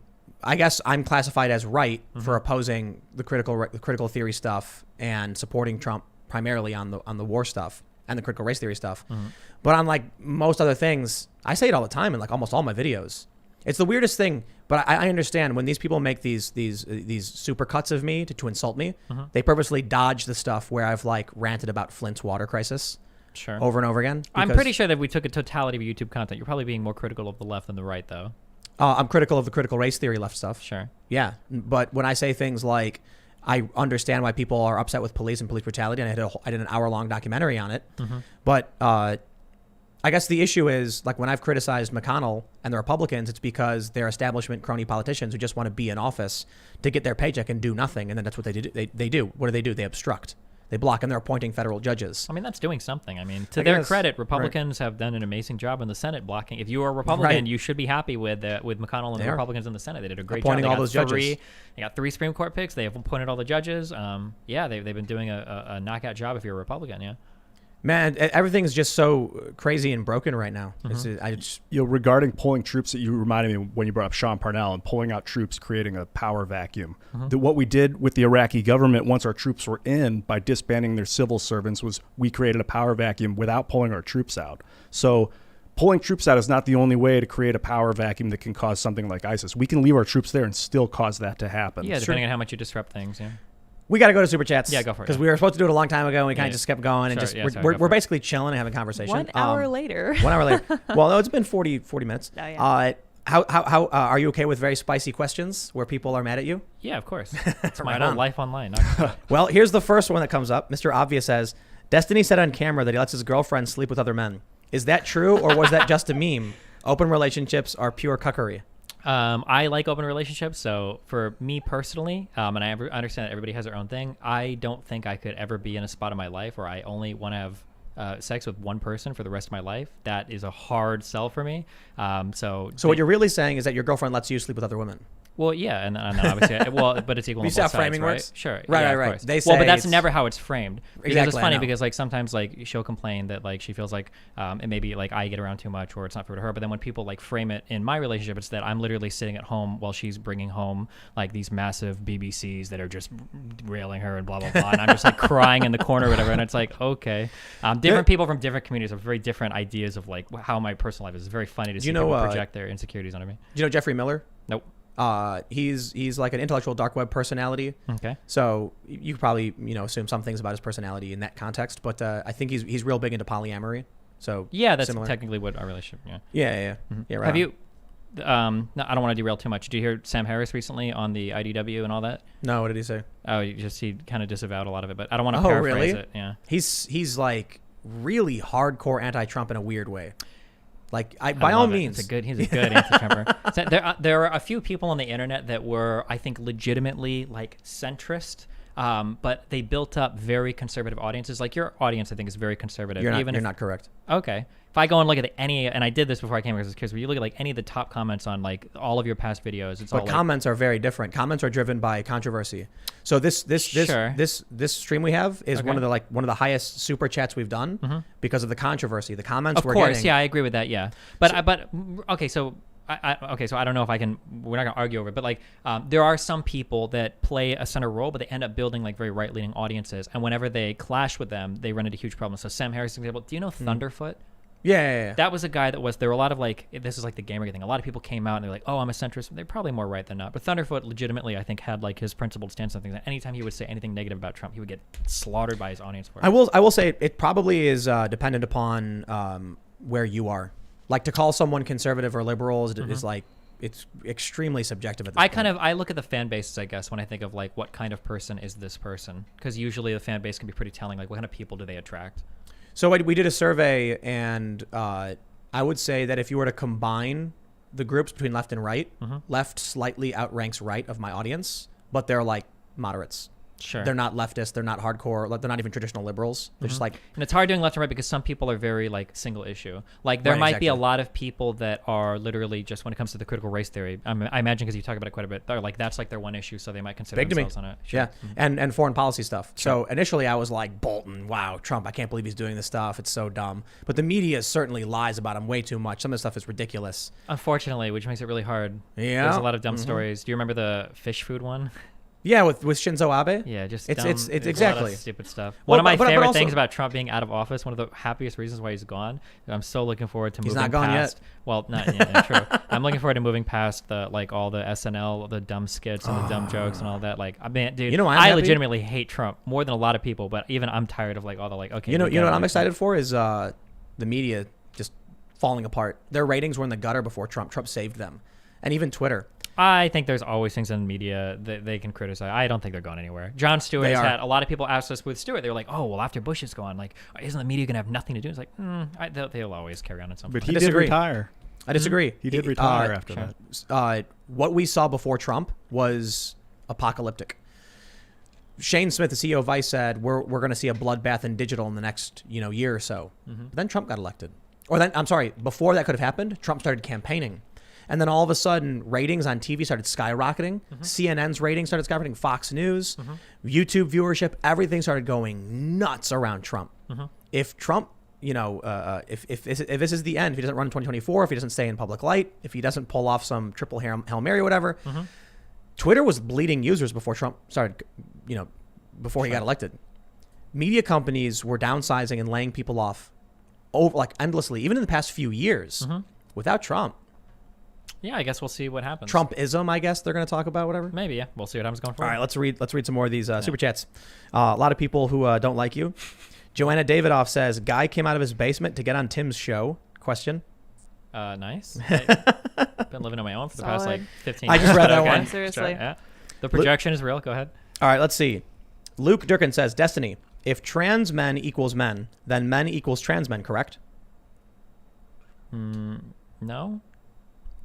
He says, same. So there's a category error, right? So if green beans equal vegetables, do vegetables equal green beans? So like if you want to broaden the category of men to include trans men, just because all trans men would be in the category of men doesn't mean that all men are in the category of trans men. It's like a subset of the other. Whether or not you agree with trans issues or whatever. It doesn't logically follow. He says, same for women. So are we all trans? YouTube blocking me, hence the use of okay. So I think you clarified that. Sure. Shoddy Viceroy says, here's something crazy. How about the government stops dipping their grubby hands out of my pockets? You lock me down, I lose my job, I lose my house, and then I end up on the streets because the government decided my rights are sidestepped because of a disease. That's horrible. There should be more stimulus. You know what, though? I think one thing that definitely should say is people don't want to be dependent on the government. They don't want to rely on stimulus. I think that's true of almost everybody, yeah. I don't. So what if people just said, no, we don't want to do that? Wait, you don't what? No, I think it's true of almost everybody that nobody wants to be reliant on stimulus. Like people like to work and feel like they're yeah. Yeah, for sure. So then the natural recourse, I guess, would be for people to say, protect the vulnerable, but open the economy so I can work. I think people in Australia, New Zealand, and South Korea all like to work too, and they somehow manage to lock down for a little bit, keep the virus under control, open up, go back to work. They don't have the same constitution we do, though. That's what creates a huge problem. Sure, that's a legal. We're talking legal versus philosophical argument, right? Philosophically, I think that it's okay to take a break for 2 months and get everything under control and then go back to work. Legally, I don't know if there are grounds for it. I know people have fought a lot over how much the president can do in terms of enforcing lockdowns. Yeah. They bring up stuff we did under the Spanish flu and how much the government did there. I don't know the legal arguments there. I think even a lot of legal people don't know the arguments. They're not sure. What do you think about universal basic income? I'm a big I have some fundamental principles. I think everybody in society ought to have the access and the opportunity to do whatever they want in a happy, healthy manner. If UBI is the way to get there, then cool. I know they were running a few UBI experiments in Canada. Not I a think. fan. Although you're not a fan, or I'm not a fan. I'm not a fan of UBI. Oh, if UBI is one of those things that works really well, if we do this in a state or whatever, and it's wow, this actually enabled so many people, then yeah, go for it. But if not, then yeah, I don't have a strong opinion one way or the other. I don't like unemployment insurance because if you get a job, you lose it. So there's an incentive to not get a job to continue to collect your unemployment. Yeah, there's a guy on Twitter, Medlock. I don't know if you ever, he fights with this guy a lot on Twitter, but there's an interesting argument to be made about marginal tax rates, basically, that when you have these programs for poor people, what happens is that as they earn more money, in a roundabout way, they're kind of sort of getting penalized for it in increasing manners because the welfare that they're receiving is dropping off, which is an interesting argument. I don't know if I believe it, but basically the idea is that if you get unemployment insurance, you're in a way punished for working because as you start to work, you're really not making as much money, right? And then UBI wouldn't taper off. You'd always continue to get it as you got better jobs. Yeah. That's what I like. It's one of those things where I'd have to see how it plays out. All right. Yeah. Trucker and Tura says, lock everything down? How do you get food? It doesn't just appear on the shelf. I am a part of the supply chain for that. We would be forced to be slaves working while y'all get to sit home. Nah, man. You're already slaves working? I'm sorry. It's a capitalist economy. If you want to eat and have food and have a home, you're already slaves to the economy. So I guess in the sense that we did it, or we could do it, we did have a complete and total lockdown for 2 months. Absolutely not. Not in the United States. Why not? Because most restaurants are still seating people indoors. Most places were still open. Oh, you mean in the country? Yeah. Wait, what were you talking about? Just like we had the lockdown in like New York, for instance. It didn't work.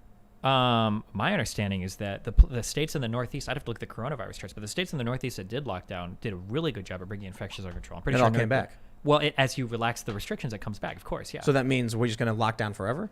It means that you have to be more careful about the measures that you take in terms of like opening and closing and like the responsible like things that you do. So New York locked down hardcore, and they did, and they brought the infection rate down hardcore. And then they started to reopen, and it just came right back. Sure. So then, you have to work on tapering on and off. Basically, the goal is you have to make sure. That's untenable, man. Come on. It's not untenable. The goal is to make it so that you don't overflow your hospital. Well, you said, which for the most part, the United States hasn't done so far. Well, so I'm not saying that you lock it down and the virus is gone forever, right? Even in Australia, it came back. In Victoria, they had that huge spike, right? So we just locked down for 2 months, open for 2 months, locked down for 2 months. I think the goal would be to have it like, it doesn't feel like in the United States we have a good sliding scale of like lockdown level 1, 2, 3, 4. Like we're locked down now, and then it's like, okay, well, we're kind of open. Like I think Florida, Georgia, some southern states have done this where it's like, okay, hold on, guys, we're opening, and then it's like, screw it, just everything's open again. I think that if you have like the more measured, like we can do this and this and this, and you slowly expand it, cases rise, you close, you open. We're waiting for the vaccine. Like I think that's kind of how you have to play it. Ideally, we haven't hit the point yet in the United States where hospitals are like overflowing that much. I think a couple counties in Texas complained about it. It's been specific hospitals. Yeah, and then there's hospitals. A lot of empty ones. I know that California has been projecting that over Christmas, if cases continue to rise the way that where we might get overflowing. That's like the doom. Yeah, hopefully not, but that's like the doomsday scenario that we're trying to avoid. And so far we've skirted that, although economically we've suffered a ton of harm for it. I guess the retrospective on this will be very interesting. Prakar J says, LOL, Destiny got Tim to admit Trump equals incompetent. I don't think that person watches any of my videos. Like, there's a reason why the Trump forums, they called me a bald cuck and they make fun of me because I've never been like waving a MAGA flag. I've been saying things like, I think he's not that bad. I think there's a bunch of things he's done that's way better. I think Joe Biden, I got a really negative Joe Biden thing because of the Obama administration and all that stuff. But yeah, like in the conversation, I was talking about his lawsuit. I talked about it earlier that I got ragged on pretty hard for criticizing Sidney Powell. And now look what's happening. They're criticizing Sidney Powell. People don't watch my content, and then they come in here and they have an assumption about me. I'm sure you get the exact same thing. Sure. Bug Pop says, common, cheap, and well-known promising drugs was reassuring. Consider placebo and nocebo effects. Some people with terminal cancer prognosis die before cancer becomes fatal. Nocebo highly correlates with high stress. I'm not sure what that was in reference to. I think he's trying to say that Trump lying about the threat of the coronavirus was better for the overall health of the country, which can be true, but that's only if you're doing work in the background. So, for instance, if we're telling a cancer patient, maybe if we're being a little bit optimistic, that doesn't mean we halt all treatment and halt all cancer research. I might be a little bit nicer to you about the outcome of your chemotherapy, but it doesn't mean I'm going to stop giving you the drug. Sejong the Great says, I was literally watching the videos on election night of the booting, the boarding of the tabulation rooms, etc. Destiny is regurgitating nonsense. So there were videos from a bunch of different states. Like I watched a ton of live election coverage that night. Like you said it yourself. I agree with you that it's really hard to watch one video and figure out what's going on. Like there's so much like one video is posted and then and I have to be careful because like I don't want to be eating there's an expression for this, but like I don't want to like be totally wrong where like 2 days later it's like you retweeted this video. Didn't you know that this happened 2 months ago? Or like this was like a 4-year-old video. It's like, oh shoot, I didn't know, right? People got some people with that. People got some people with that with the look at how horrible these immigration camps are or whatever. It's like, yeah, that's home. It's like, oh well, these pictures were under Obama's administration. It's like, oh shit. There's a video of a guy getting arrested, and then everyone said it was a COVID arrest, but it had nothing to do with COVID. It was from years ago. Yeah, so I try like you can paint whatever picture you want with a 20-second clip on Twitter, and I saw this with the Rittenhouse stuff. Oh my goodness, I saw so many different things based on some videos, and it's like, okay. Oh, we got you here. Marty says, this guy contradicted himself the moment he admitted he's very wealthy in the beginning. Lockdowns hurt the middle class. Government supports the poor. $1,200 is not going to save the middle class families from losing everything. He'll be okay. I don't deny that at all. The Trump administration has been great for me. This election is awesome. This election is a win-win for me because I save more money. Your taxes are going to skyrocket. Well, they are now, but that's not. But I still get to gloat over Trump people. But if Trump would have won, I'm probably saving more on my taxes than the average Trump voter earns. So it's a win-win for me. I mean, like if you want to keep voting in a guy that's not going to help you and is going to give more money to people like me, I'm okay with that. At the end of the day, none of this lockdown stuff hurts anybody in my position. Of course not. Online content creator, we are like perfectly positioned to get richer off of this conflict. But when I vote, I try to keep in mind like the general well-being of the population. I'm not voting. They're saying. What do you mean?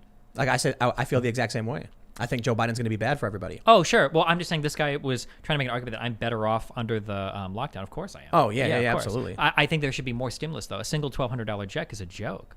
Totally, I agree. I don't like the idea of endless stimulus, though. I don't either. Sure. I think if we did the lockdown, then we got to protect the vulnerable and open it back up. Unemployment insurance is endless stimulus. Well, no, those are usually capped on a certain number. I think they extended unemployment Obama extended it a long time ago, but there's no money. It's not a lot of money. But there will always be people receiving it. Yeah, sure, but we're talking about like unlimited. He's talking about paying every citizen not to work for extended periods of time, which is a little bit farther than unemployment insurance. Yeah. I think we got to take a middle road approach, I suppose. We did the lockdowns, we tried it. Okay, now what we do? Now we slowly reopen. We take social distancing measures. We wear a mask. We protect the vulnerable, and we get the economy back in high gear. Yeah, we'll see. Hopefully the mortality hurries up. The mortality rate's 99.9% for people. Or survival rate. I'm sorry, not the mortality rate. Let's go. The survival rate for people under 70 is like 99.9%. For above, it's really high, yeah.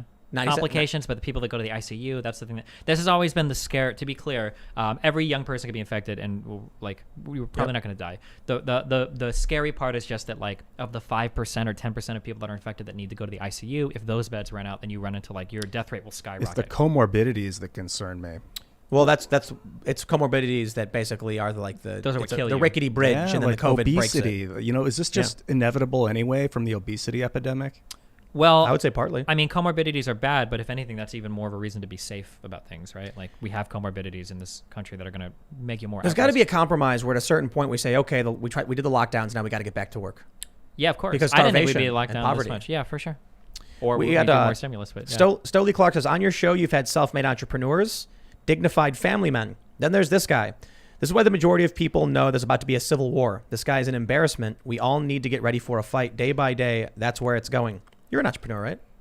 Yeah, actually, I was in the if I wasn't the first, I was in the first group of people to quit their job and do online streaming full time. If I wasn't the first one, I was in the group of the first people. So I was going to say something before when you mentioned that my audience was mostly conservative. I think the biggest bracket is actually like libertarian types. There's probably that kind of conservative. There's probably an overlap, but I think do you know about the Jonathan Haidt's research in Moral Foundations? No. What about it? So originally there were 5. Now they say there's 6. They added liberty because they found libertarians have one moral foundation, liberty. But it's I'm probably going to miss them. There's what is it? Care, fairness, sanctity, authority, and what is it? Loyalty. Oh, I think so. Yeah. And liberty, I think, something like that. And liberals operate on 2, care and fairness. They don't really register with the other 4, and libertarians operate solely on liberty. So there's a big difference between libertarians and conservatives probably overlap on certain issues, but that's the big difference. I did an event, we did a survey, and we found that the biggest share was probably like moderate libertarian types. Okay. A lot of Trump supporters though, like 30% or so, but then like the bigger, was outside of that. Let's see. Andrew Bishop says, I'm in Australia and I know that people were kicked out and not let into some PA's voting stations to observe. Did he say he's in Australia? Yeah. Okay. Known this since the election. Wow. That's horrible. Buffalo Bill says, how about the PA court changing voter law, not the legislature? Well, that was the Supreme Court ruling on, what was that, on the deadlines or whatever? I think that was the one case that they won, right? Where they said that, like, this, you didn't have the authority to do this, if that's what he's referring to. I don't remember the specific case, but I know there was one where somebody tried to change a deadline that they didn't have the authority to do. It wasn't over whether they should or shouldn't, but it was they didn't have the authority to do that particular thing. Tommy Allen says, has he read the Great Reset Plan? It's awful. You'd have to be uneducated to think it's good, lockdowns aside. Did you read the Great Reset at all? Or? What is the Great Reset Plan? Is it just the idea of making stuff more like green friendly and everything? It probably would have been more fair if we actually pulled up and read through a lot of it, but it's very much like it's like a 10-point plan. The problem that I have with a lot of grandiose stuff like that is that you can phrase a lot of that to sound good, but these could be like very different depending on how you implement them. So like if somebody, for instance, says like we have a plan to make like buildings more energy efficient, like one way to do that could be federal funds that like, reinforce or change the structure of buildings such that they're more energy efficient, or it could be like a $7,000 tax on like every, thing you can say. Like there's like way different ways. It could be mass conscription, Yeah, sure, yeah. To have the National Guard do it. The only reason why I don't usually like vague, broad plans of like, this is how we're going to go green. And it's like, okay, well, show me like what you actually want to do. Like, I don't care what your mission I like Andrew Yang because of that. He was very transparent with because he had one thing. It was $1,000 month, right? Didn't he have like a huge government? I know that he plan talked a lot about like automation and stuff, but the one point that he hammered home all the time was the UBI. Yeah, stuff. he got pigeonholed with the UBI. We have a super chat. They say that you push Mongo. Is that true? Manga? Mongo. Do you push Mongo? That's very offensive. Mango? I'm kidding. Mango? It's a I'm skateboard so thing. confused. It's someone said, Tim, don't worry. This guy pushes Mongo. What is Mongo? Oh, So in skateboarding, when Mongo is when you take your front foot off the board and push instead of your back foot off the board. And Backwards. no, it's not Goofy. It's, Oh, it's no. called Mongo. What the fuck? Yeah. So Goofy is when your right foot is pointed forward. Regular is when your left foot is forward. Mongo is when in either position you take your front foot off. So you essentially have the full end of the board with no foot on it. It's like very improper, and people are making a joke about it. sounds dude, horrible. last night they were Yep. all over me. I had to read it because I thought it was funny. Wow. All right. So there are a lot of super chats where they don't like you. I'm not going to read all of them, Read but as many as you want. I don't care. It's fine. I just want to get to more substantive Oh, yeah, points sure. where people are just saying things like whatever. Let's see. Courtney Gray says, Destiny, you are not bringing anyone over to your views. Vinegar versus honey. If you want to change people's minds, then lose the snark and ad hominem. I don't think I snarked or ad hommed that much in this conversation. I thought it was okay. Yeah, I think it's there fine, are definitely whatever. ones where I do more, and there are definitely ones where I try to be more compromising. It really just depends on the audience, depends on the setting. With this audience, I notice, I don't want to be too general, but when I start to dump on Trump, if I just start to insult him, people get really angry at the other stuff I say in the conversation. If I don't trash Trump, I don't think that's true. I've noticed a trend, because a lot of people that watch this show seem to love him. Well, you're looking at the comments. I look at the comments. Yeah. I'm talking about the text comments. Yep, that's why a lot of the comments are making fun of me quite a bit as well, especially Yeah. now. Oh, Let's really? see. Dom D says, "Love the show." Well, like I mentioned on the Trump forum, they're posting memes about me making fun of me. You know what I mean? Because I didn't get on board with the voter fraud stuff like to a hardcore degree. Like it was really funny. There's the Transparency Tube thing does a tracking of who supports and opposes Trump's view on voter fraud, and they had me listed for the most part as supporting his view, and I was like, whoa. I was like, that's not true. And so I told them, like, you guys, did you actually watch my videos? And then they changed them to other, like neither opposing or supporting. I'm like, there you go. Okay. Because I just said, there's evidence. Here's the evidence. Is it proof? No. But we need to investigate. It's not, same position. Let's see. Dom D says, love the show. I know this is a big ask, but I would love to be on your show. It's the most exciting time, terrifying time for our country, and I'd love to hash it out.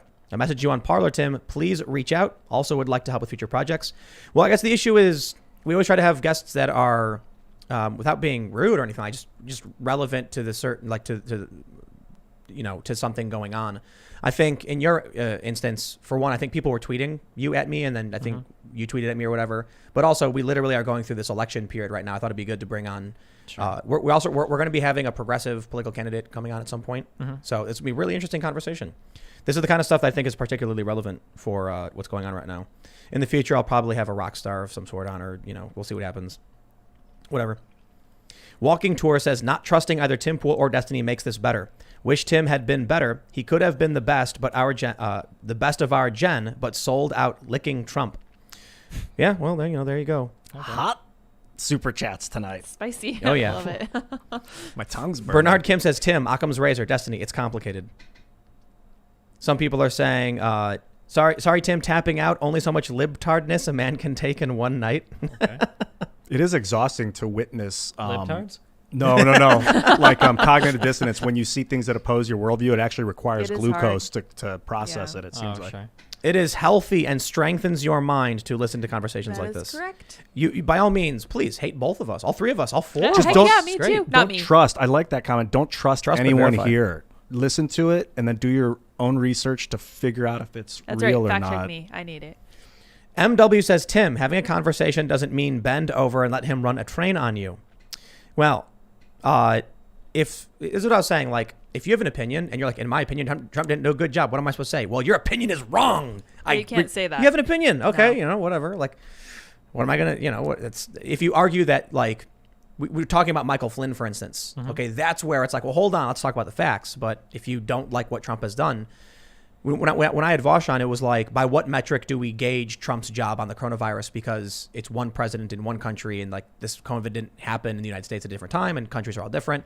So it's either you like Trump and you think he's doing a bad job, and here's why, or you like Trump and you think he's a good job, here's why, or you hate him and he's doing a bad job, here's why, or there's a middle ground of some sort, whatever. MD Lego says this conversation is a prime example of why civil strife is inevitable. Neither side will concede, even when presented contrary facts are proven wrong, just deflect onto other and finger point. That's not true. In one instance, actually, you're right on that. I should walk that back on Times to be Sullivan.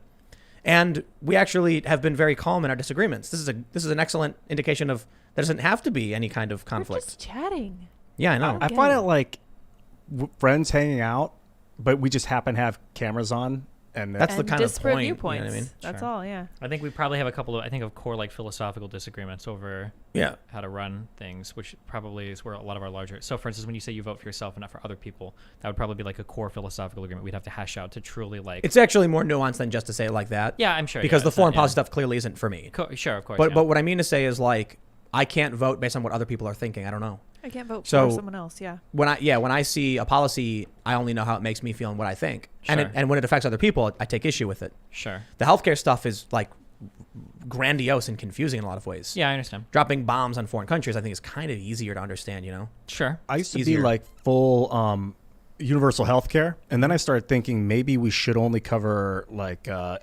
acute We talked health, about it. but Yeah, like- not chronic health, because I feel like people are poisoning themselves with food and then they go to the hospital, and why would I pay for someone else's poor dietary choices? But then there's things like type 1 diabetes where like genetic disorders that are chronic. So maybe certain types of chronic. It's unfortunately with healthcare. I say unfortunately, it'd be nice if there was like a merit-based way of covering certain people, but you kind of have to just do it all because it's really hard. Even with like type 2 diabetes, some people are prone to it, some people aren't with the same exact diet and lifestyle. Like We got a super chat. I think we definitely got to read it. It says, Tribe and Clan says, great to hear Destiny making excuses for violent rioters because Orange Mad said something to disagree with.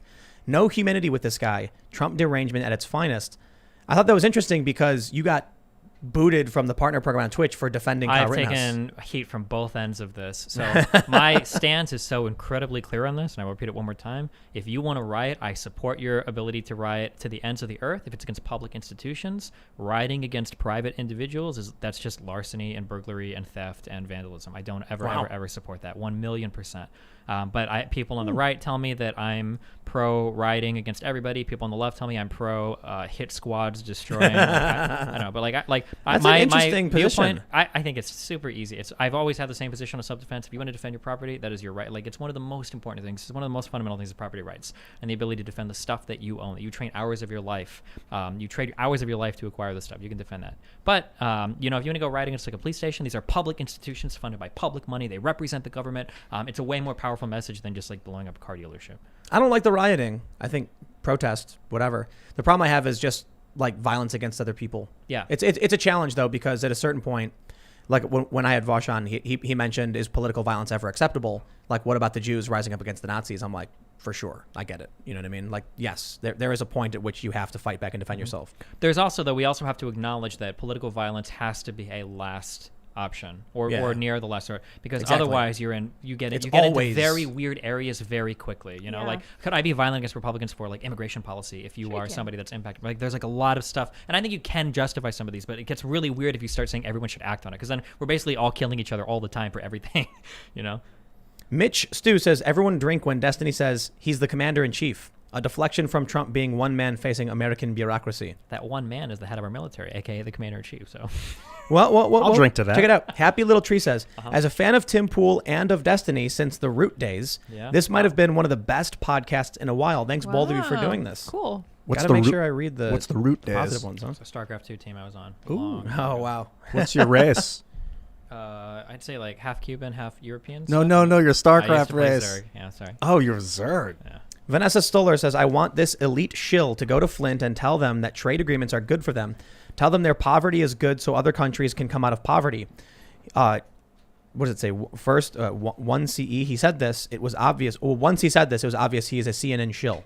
Okay, I mean, like, you can say the same. I want you to go to other countries, like in Southeast Asia, that have been, like, gaining so much economic power because of the liberalization of trade between them and other countries, and tell their global poor that, like, you guys don't matter, you shouldn't have access to this stuff, like, go away, like, we're not going to trade with you anymore, like, suffer in your own countries. I mean, like, you can play that all day. It's a nationalist versus internationalist view. It's a dumb versus an actual economic point of view. The reality is that trade agreements... See, that's the snark. Trade agreements increase wealth for everybody broadly, but some people are negatively impacted, and those people have not been taken care of. That's the problem. If we do trade agreements, we should do them, but we need to take care of the people that get negatively impacted by them. We don't do a good job of doing that. Slagle Custom says, the very beginning of COVID-19, Trump held a live interview with every single governor in the United States and discussed what they needed and who to contact both in private and public sector and took suggestions to improve. He actually did get praise from Cuomo and Newsom and one other Democrat, I think, too. I can't remember which one. Maybe Murphy. They said that he was doing a great job in helping them out, and it was tremendous. Yeah, in regards to some specific things, I believe Cuomo was specifically talking about getting equipment from the federal government in terms of PPE and like ventilators and stuff. I think he did say like, yeah, this was good that they were able to supply us with that. Jeremy Landry says, Destiny, I disagree with a lot of what you said tonight, but thank you so much for coming onto the show and exposing me to your arguments. Yes, indeed. That's what it's all about, man. Expose myself any way you want me to. Yes. No, don't say that. Final Y. Kaiser says, I love Ian. He's the best. Even if I disagree sometimes, he's a solid, genuine dude. Yeah, it's great. Got to read the positive ones, too, because they're constantly like, you all suck. Because it's like brainwashing. Pep everybody up there. Yeah, man. Thanks, dude. Neon Noir says, Tim Pool, don't you dare skip this. Destiny, you're a beta male. Good one. Nice. I had to read it. He told me I had to. Okay. Tommy Allen, Allen. you have to. I mean, you can't. Yeah. LaLauren says, nice to see Destiny on your show, Tim. Best to worst shows on YouTube are America First, Steve Franson, Timcast, Destiny, Steven Crowder, David Packman, Voss, Shapiro, TYT. Oh, best to worst. TYT. Wait, where on the was I bottom on list. that list? Like you're four, actually five? right next to me. Oh. So In third or fourth? fourth, and I'm in third. Behind somebody whose first place was Nick Fuentes' show? Yeah. So Oh, it shows boy. you. Wow, but that person holds you in high decent regard. decent Wow. esteem. That's You know. great. Look at that mix. I like that. America First and Shapiro. Jeez. All right, let's see.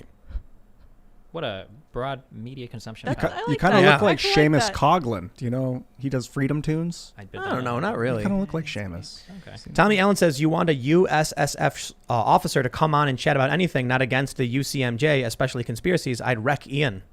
Wait. Tell me that again. Whoa. What? The gauntlet's been thrown. USSF? A USSF officer to come on and chat about anything, not against the UCMJ. I don't know these things. I wish I knew what those letters stood for. Google it. Look it up. All right. All right, we'll take one more, and then it's like 11:40, so we really went long. Woo. Irishman says, if there was no government intervention in healthcare, it would be cheap and easy like McDonald's, because it was the cheapest and best in the world in the 1950s before insurance. Insurance is the problem. Jesus Christ, educate yourselves. Think. I brought that up. That was the argument from the right. In terms of that stuff. Here's something from a computer programmer perspective, okay? From somebody that's absolutely not a programmer, okay? Anytime you go to make a new project, the number one question you always ask yourself, and anybody, and I know there are a lot of programmers out there, the first thing you ask is, has this been done before? Because you do not reinvent the wheel on anything. Business owners will do this. Anybody that's starting any kind of business, what you do is you find out, okay, well, what works? And then, hey, if this works, copy it. Because if I'm going to pay somebody hours to work on something, I'm not going to pay you to do something that somebody else has already done for me. Why would I do that? When it comes to healthcare, every single other OECD country in the world has some form of at least multi-payer system, except for I think like Switzerland. There's like one other country that doesn't, one really small country, or like Luxembourg or something, I don't know. But like everybody else does this. It seems to work exceedingly well for most people. If you look at how much money we spend so much more than everybody else, and we don't have outcomes to show for it. It's horrible. We can try to theorize like the optimal healthcare system or whatever, but like why not just copy? We do have better technology, better access, better treatments. The only reason technology, yes, access, no. The reason we don't have universal health care is because the insurance industries are predatory and they're bribing politicians. It's simplistic. It is simplistic, but it's also Occam's razor. It's obvious that the resistance that's generated by in Europe, these they had people. people dying in the streets after World War II and had no choice. In the U.S., we've built a complete function of like 22% or whatever of our economy but it's like around $22,000 for an emergency room. I know, it's Very a problem. specifically after World War II, we also tied healthcare to our jobs, and that was which a is stupid really thing. horrible thing as well. Yeah. That's I don't know so anybody dumb. that's had a friend. I had a friend growing up that worked at McDonald's, and he was a slave to them forever because he was a type 1 diabetic, and he can't leave because of the pre-existing. What are they back in, like? 2000. It's like neo-feudalism essentially. Basically, yeah, because I get my can't do healthcare anything. through them. I can't leave. Yeah. And that's why I think EpiPens and insulin, two really good examples of things that should be cheaper, and that's why I think base level coverage I'd be totally down for. There's what ultimately comes down to things like healthcare is a massive system with millions of jobs tied into it. Yeah, the And NHS in the UK is huge. Yeah. Yeah. It's not so easy to be like, can we jump this entire system and move it over to like a national system? So for me, I usually just sit back and say like, I can't answer these questions for you. That's man. one of the reasons why I like things like, for instance, like a Medicare or Medicaid expansion, because we take something that already works that most people seem to like quite a bit, and then you just open that up to more and more people, or give them the opportunity to join, and then turn that into some form of policy.